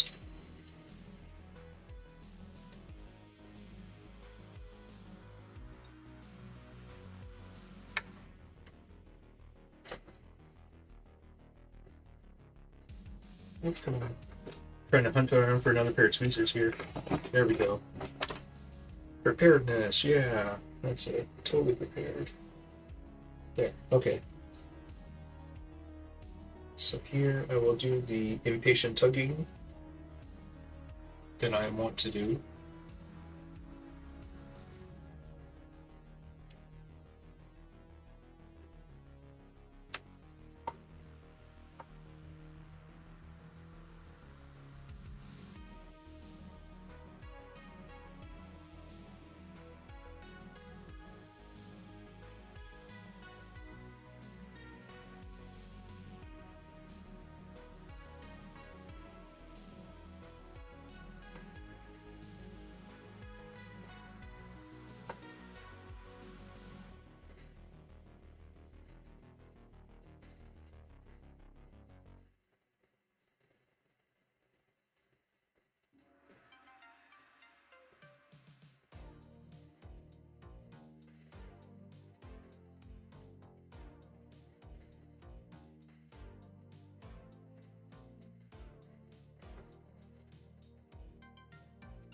I was hoping to avoid a heat from underneath situation.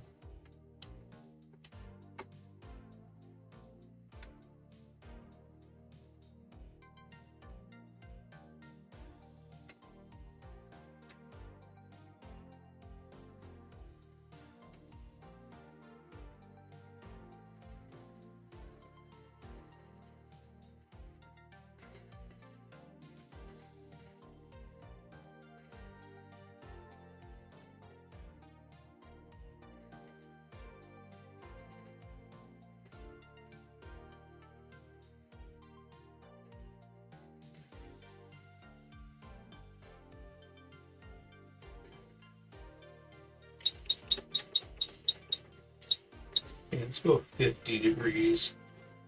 Or 50% heat fan.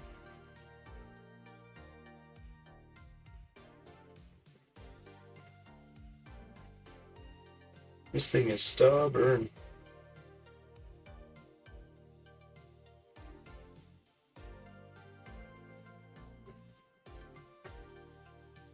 Yep. Stubborn ground.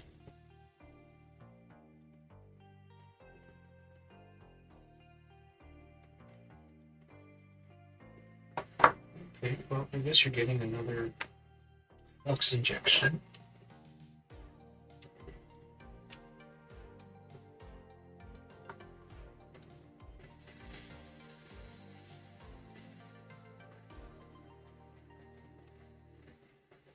Oops.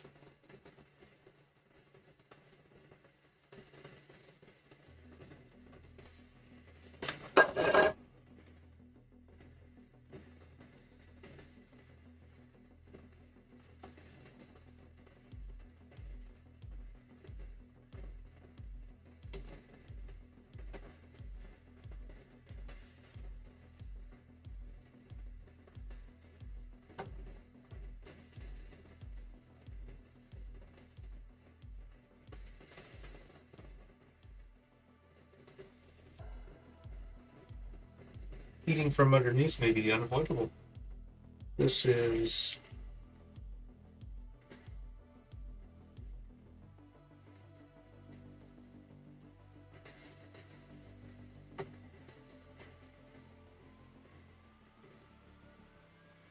very stubborn.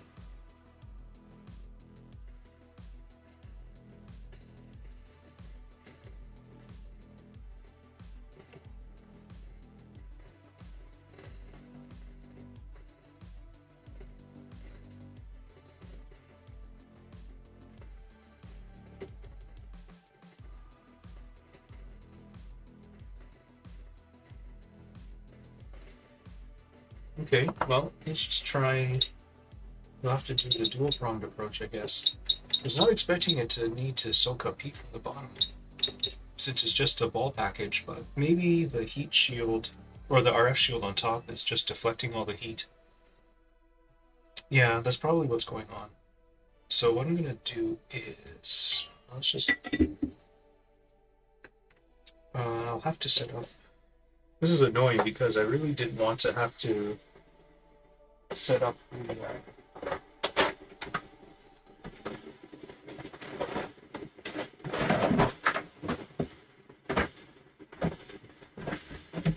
the big board heater. Well, let's. I guess I do get to unbox another toy, but these toys got to pay off at some point.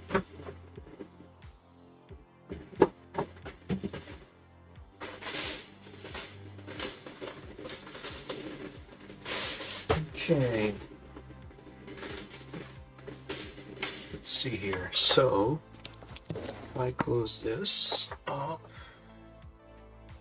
to make room and all this fun jazz. Oh.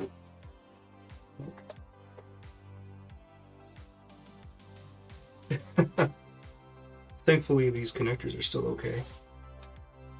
Not a bit coated in flux. Ooh, that is toasty. Alright, how's this board? Okay, still pretty cool over here. Okay. Let's put this board off to the side here. Thankfully, liquid metal's not getting everywhere. Okay, so this is cool to the touch. I'll put it back on the shelf. Oh.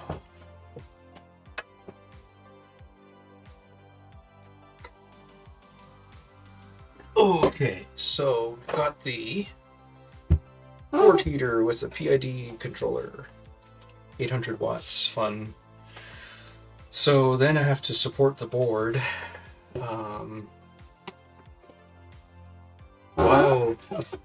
while it's heating up. Let's see here. I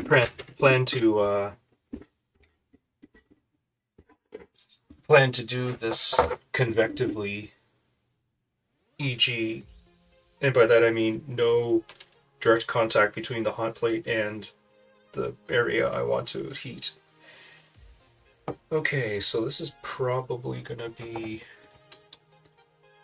probably chop up the AC like hell, so I'm gonna put it in the chop up AC power bar. Okay, then. Okay, now. Let's see if these instructions are useful.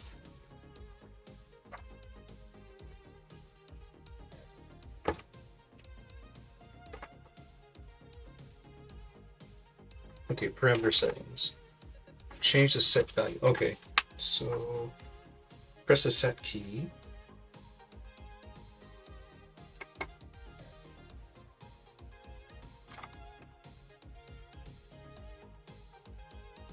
Oh shoot, is this in Celsius? Oh, it is in Celsius, okay. So let's just drop that to like, or bring it to 250 at least. Okay. Set. Okay. Now, obviously I cannot be holding this. I'm going to move the hot air tool out of the way.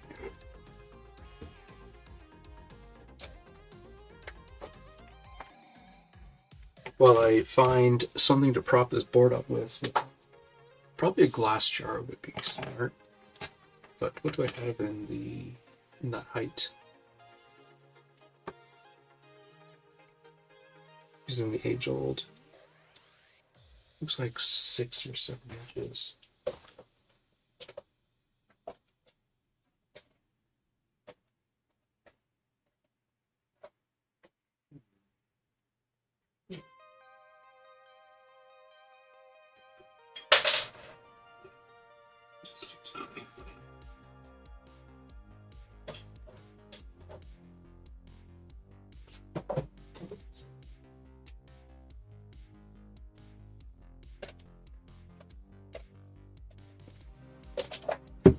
Oh, just a little too short. But that can be fixed.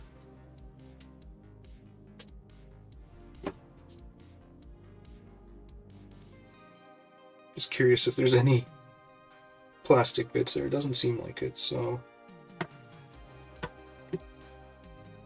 Well, except for the battery holder.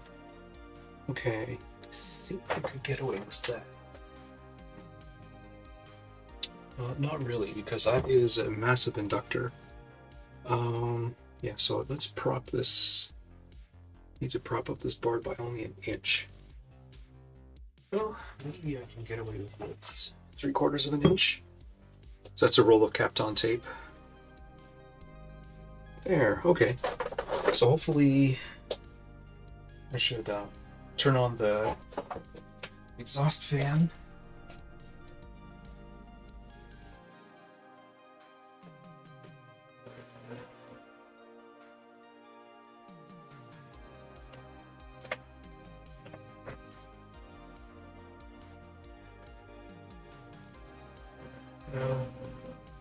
I'm just assuming.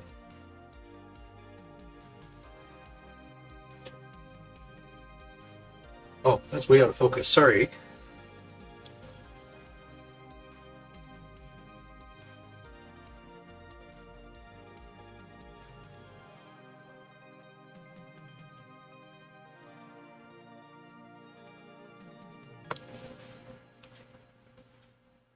Okay, so I should be able to.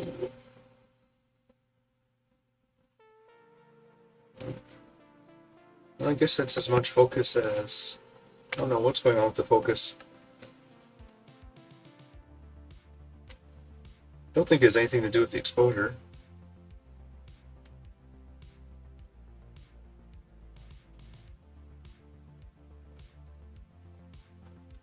Actually, I might be able to.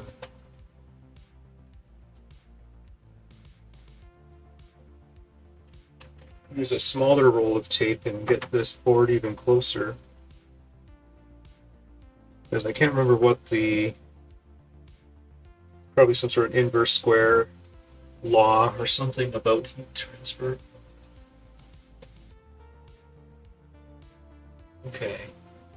So let's try. Yeah, that's not. Okay, so that's got good framing, then got good zoom. So then. Oh, of course. I can't focus because I brought the object closer to the camera.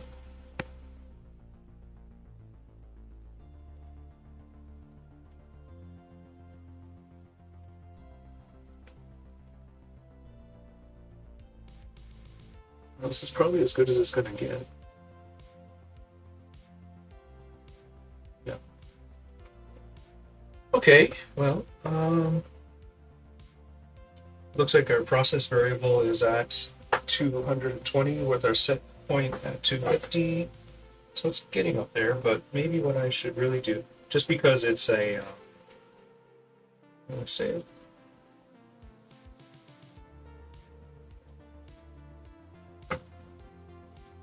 Because there's a gap, quite a considerable gap between the board and the heater, we're probably losing a lot of. We're probably losing a lot of heat. So. Oops.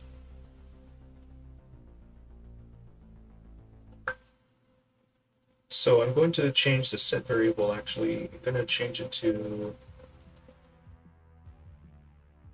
Actually, I'm just going because there's no convection or no fan. I'm actually going to set it to like somewhere really high, like 400s. It's going to also turn off any other power suckers.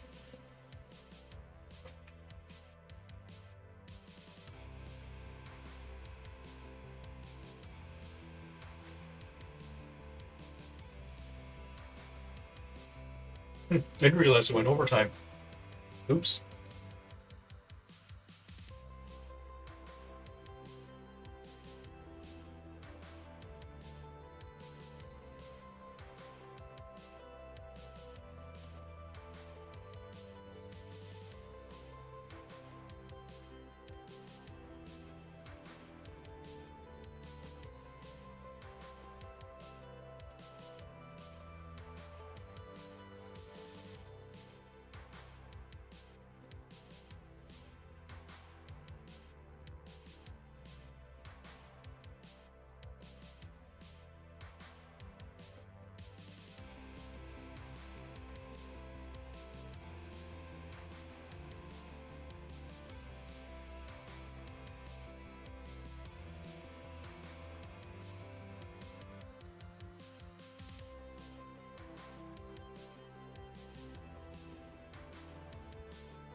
Just checking to see if any heat is making its way up, but it's got to get hotter still.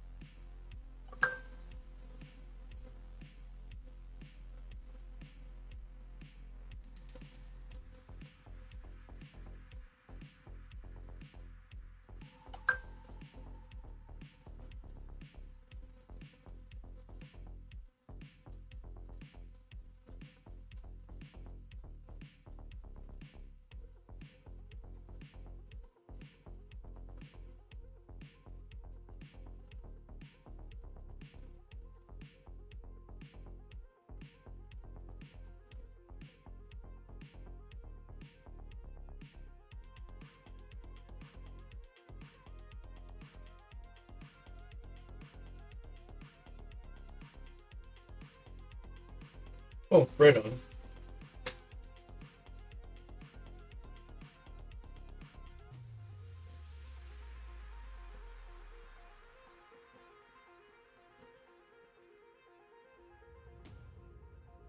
Oh, that's neat. Okay. Well, I definitely have a lot of probing to do tomorrow. But it looks like the common thread of investigation is that you have to probe this thing while it's live. I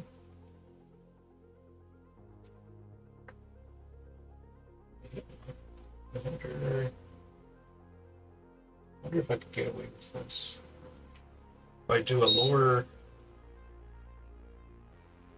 no, maybe I should just be more patient. I was just thinking if I do a lower uh, surface air temperature then I hit it from that would let me hit it from both sides, and maybe that would release it, but who knows? Maybe it just needs a good soaking.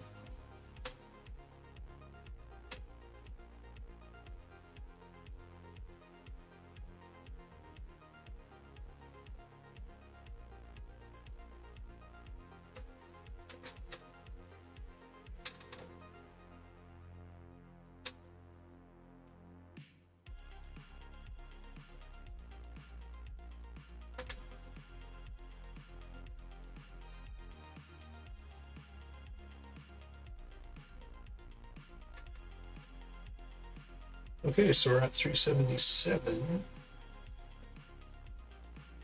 But I'm guessing that this no, this board hasn't hit any kind of useful melting temperature.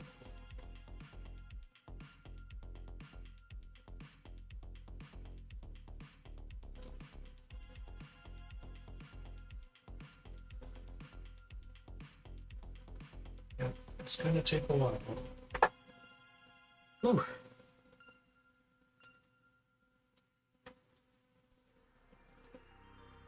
So, how's everyone's evening?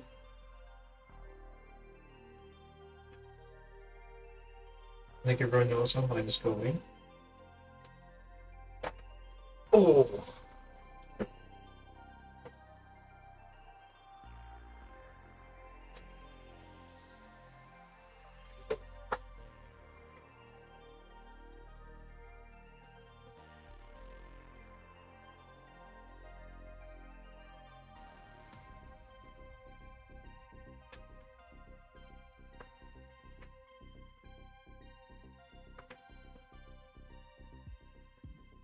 do.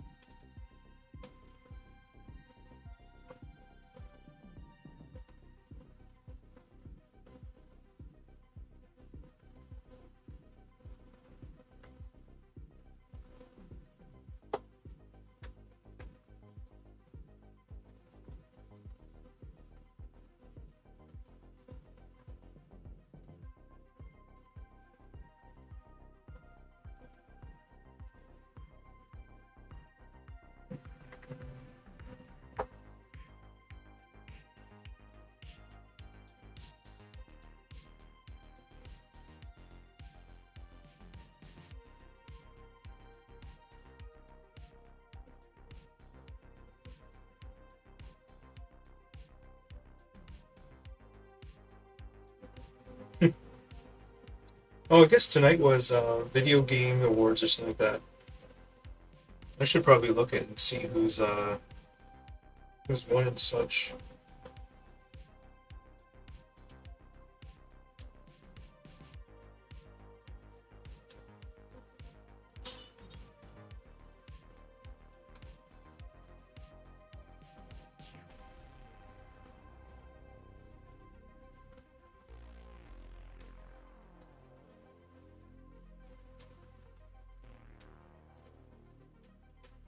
Okay.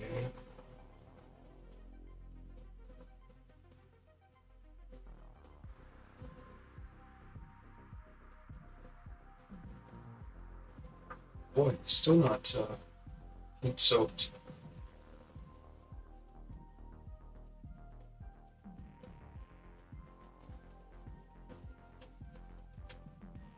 Hmm.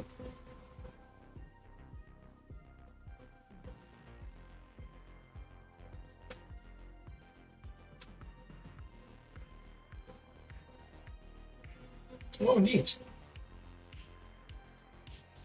Mystery Xbox game from Hideo Kojima.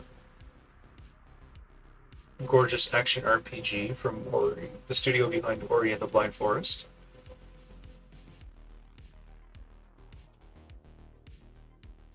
Arcane is making a Blade game? Like, for the vampire movies?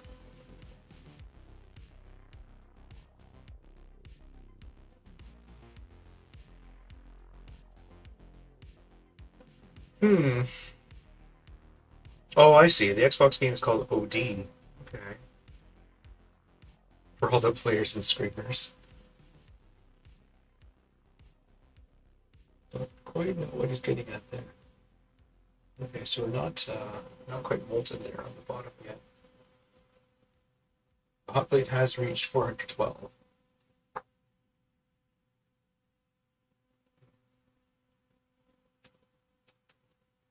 Ooh, Team Ninja action game coming in March. Okay. Ooh. Yeah, my bedtime's like coming up in 6 minutes. Okay, well, I guess we're gonna have to Eiffel Tower this mother. Oh no, well, we're getting up to the lead temperature, so another like 30 more degrees, and then we should be able to melt this bad boy. I hope the parts underneath are okay.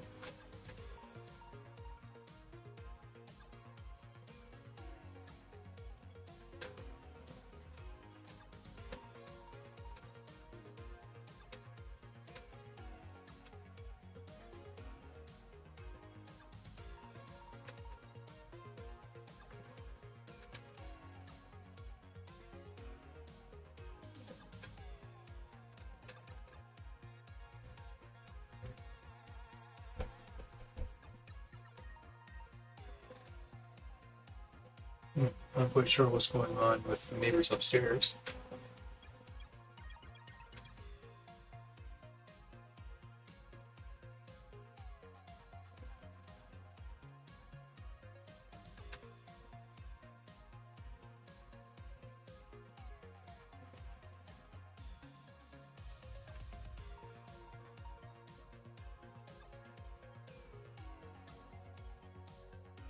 Hmm.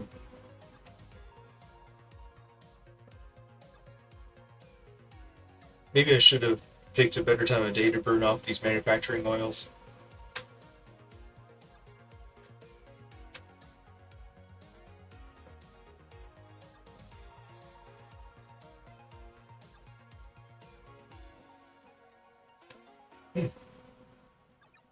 Hmm. All I say is I hope bismuth becomes more affordable because lead-free is just super annoying to work with.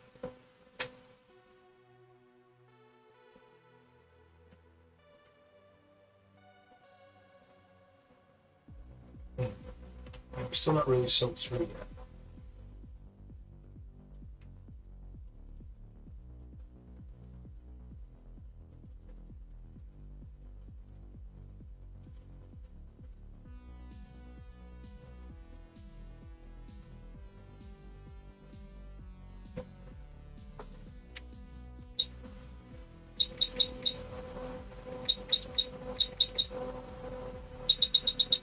Maybe I can get away with 375 at 15.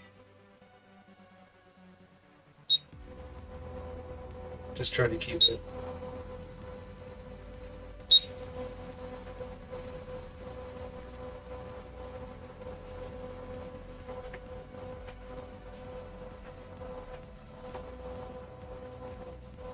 You know what? I should be more conscious.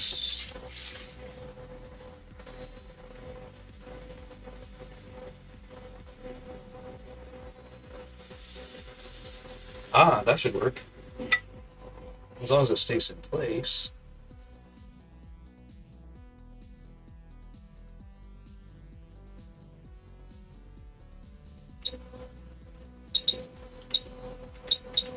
So 30 heat, 400 C.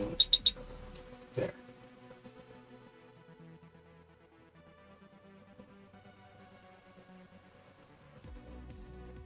Okay, so we haven't soaked it up enough.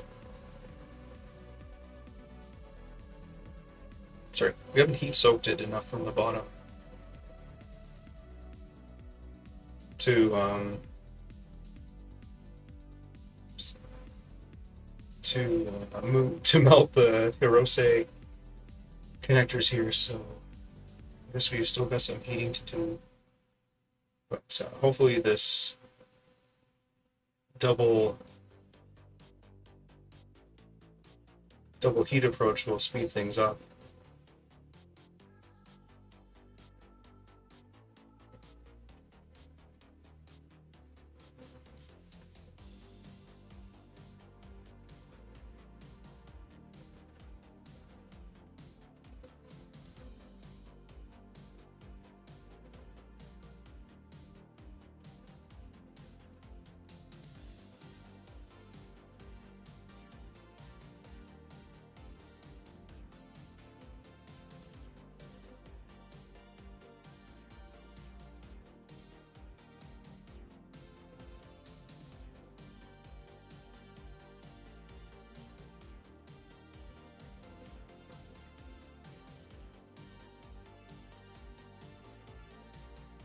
Just taking a peek. I think the connectors are still okay.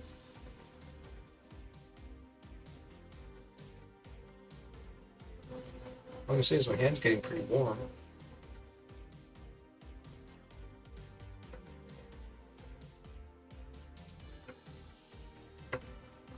Oh my goodness.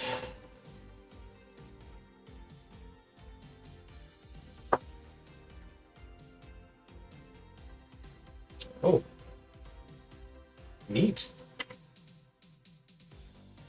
Then XP. Interesting. Oh, once I get this whole module off, then we can get a little peep at this part number.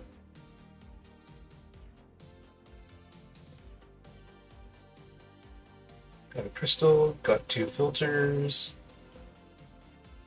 I think the connector's still okay.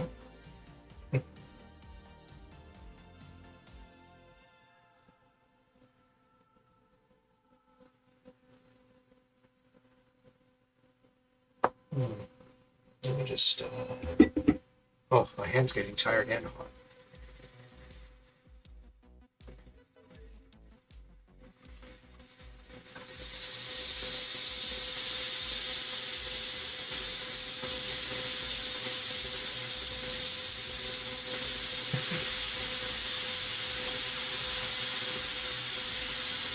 I really hope I didn't kill any parts on the underside.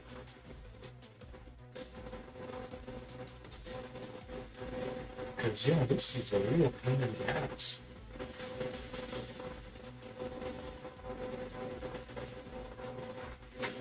Yeah, what are we looking at here? NXP.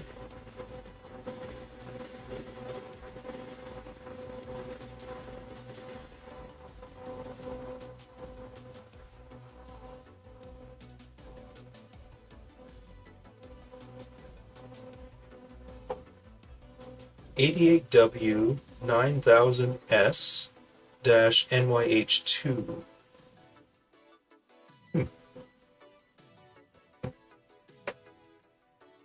Okay, here's a fun version. Is this going to move or what? Oh, like there is no heat soaking whatsoever.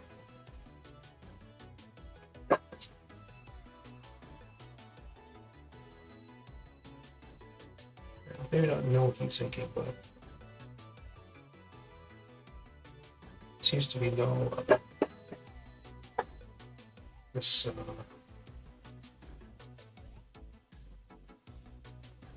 this whole strategy of heating it from the bottom, it's not paying off either.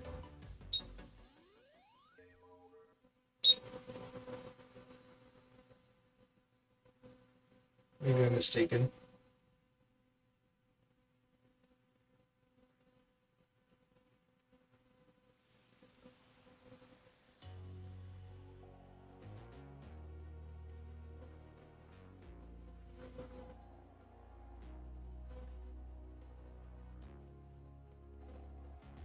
I definitely do not want to quit until...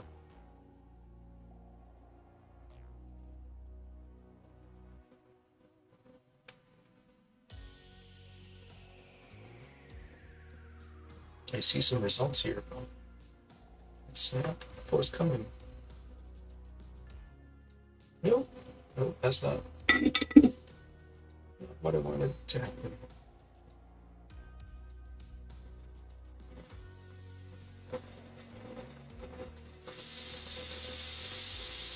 Come on, you can stay up. There we go. Alright, let's try this again.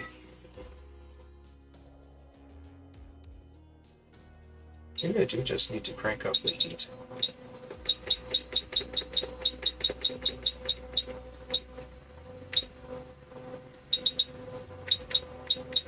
Okay, so I've got 440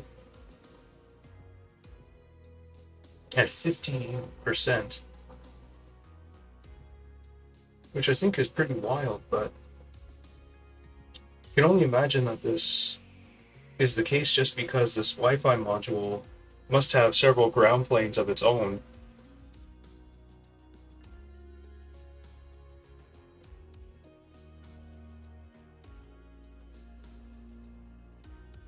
All I can really pray for is that I don't have to replace...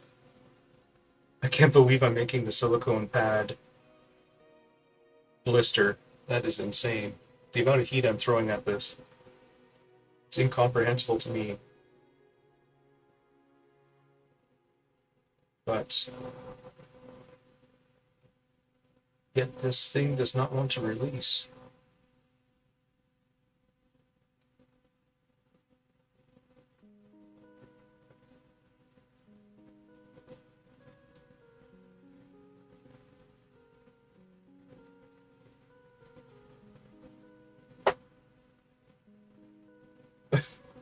Oh my god. The silicone pad is bubbling right there.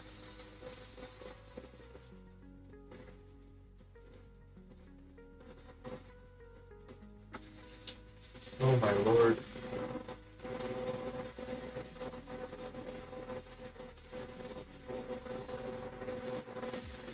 If I knew what the values were for the capacitors, then I would just... Oh, you know what? I think parts might just...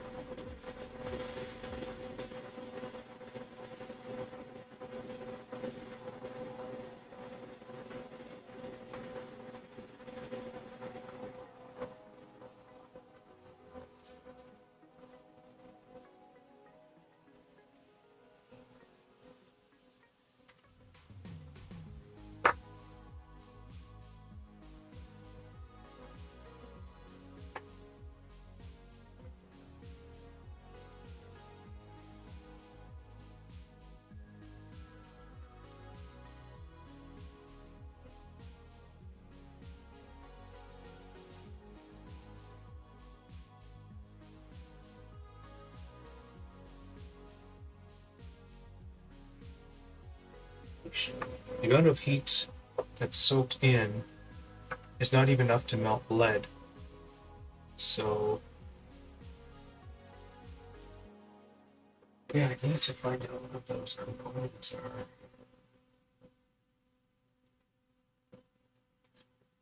Maybe somebody has a parts. You have a board lying around, don't you? What is that? Okay. What's your point?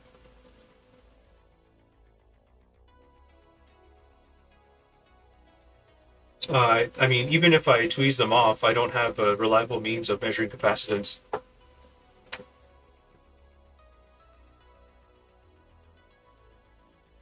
There's one thing to just measure the live voltages while the circuit's running. The other thing is, if I cook all of the parts by mashing the board onto this heater plate, what are the values I'm supposed to put back?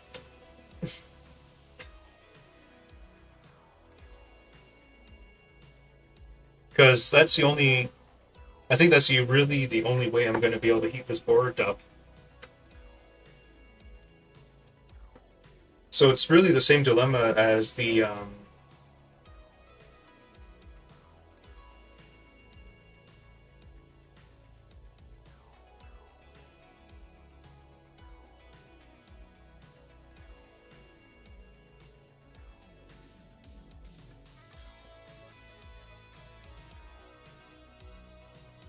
as the PMIC I was trying to replace on the Switch mainboard.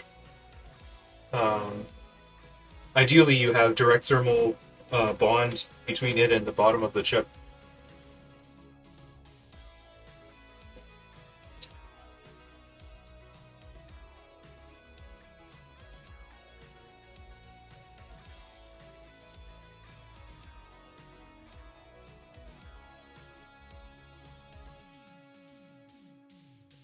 Honestly, I'm not really liking the new um,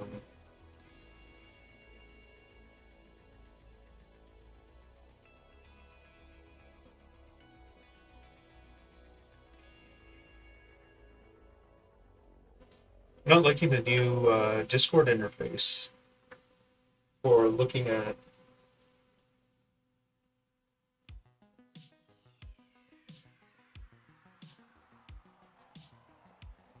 pinned messages.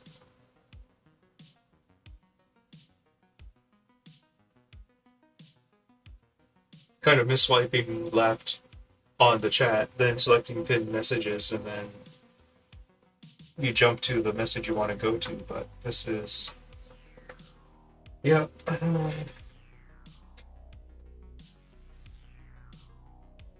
Well, I think I have to pack it in for today because it was very late. But tomorrow might be a more of a Switch day. Not sure. I'm gonna turn off the heater now because Jesus Christ. But I wonder how much heat made it to my. Oh, actually, the feet on the heater are actually pretty insulative. The frame is just wildly hot.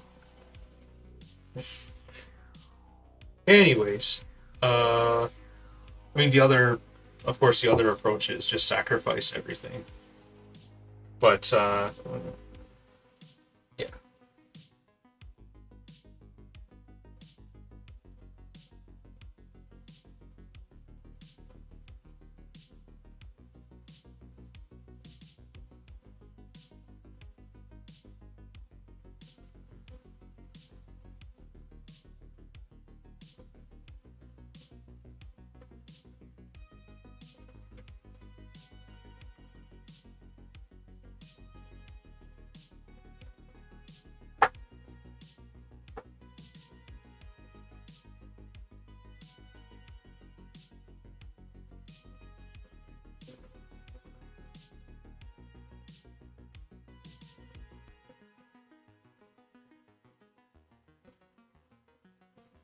Hmm.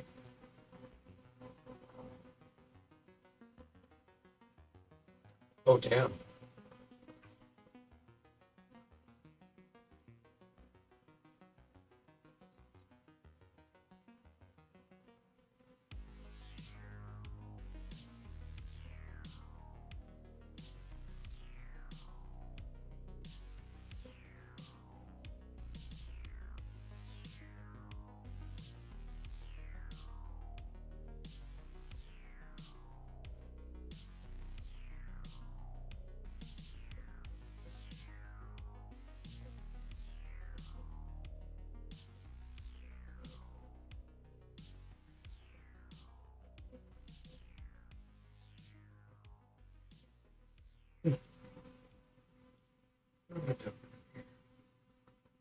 Some PNG.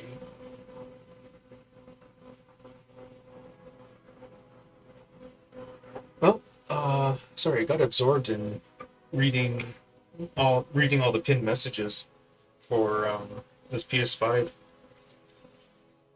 Hopefully, if I just download every single attachment from every image, I'll eventually find someone who's measured out the actual capacitance values, and then I can proceed. But yeah, I suppose I would still be hung up anyways, waiting for. Um, I mean, arguably, you grab the passives from a donor board, but I feel like not all of my boards are donor boards at this point. I don't know. At least, I don't know. I feel like this one's a bit more repairable because Air Message actually doesn't complain about the APU. It's just saying that the Wi-Fi module is dead. So at least we have a good repair candidate. But I don't know. I don't really feel like tossing those boards with the GDDR6 errors to the wind is also good thing to be doing. I don't know. Let's see here. So I guess if I want to make the call on whether to turn some of those other boards into donor boards, I'd have to finish. Oh yeah, it's a good excuse to bring out the thermal camera. So the idea here, let's see if I am fully zoomed out. Okay, so the idea here was you put the die or not? Yeah, you put the PS5. You have to clean off all the the liquid metal. Put it over the board heater, and then you look at the thermal camera to see if the die's cracked. And if the die's cracked, then yeah, you obviously have a donor board at that point. But yeah, it's kind of neat seeing an NXP chip underneath this thing. Wish I could get in focus, but I think I read out the part number verbally from my camera. Could post that picture, but what was I gonna say? Good thing is replacement modules are only like $16.80 from China, so this isn't really an expensive. This hasn't turned into a super expensive repair yet. Anyways, I will call it a night. It's 7:15 my time, and I usually try to be in bed by 11. So thanks for hanging out, everybody. Especially some really good links from Master today. Very educational. But oh yeah, that's right. I should try the other code. I should set up a Linux environment with the Python so I can try the other code reader and really give it another shot. I think it really is just my fucking Windows environment and Python that's causing it not to be useful. So yeah, lots to do. And with that, I will call it a night. Take care, everybody.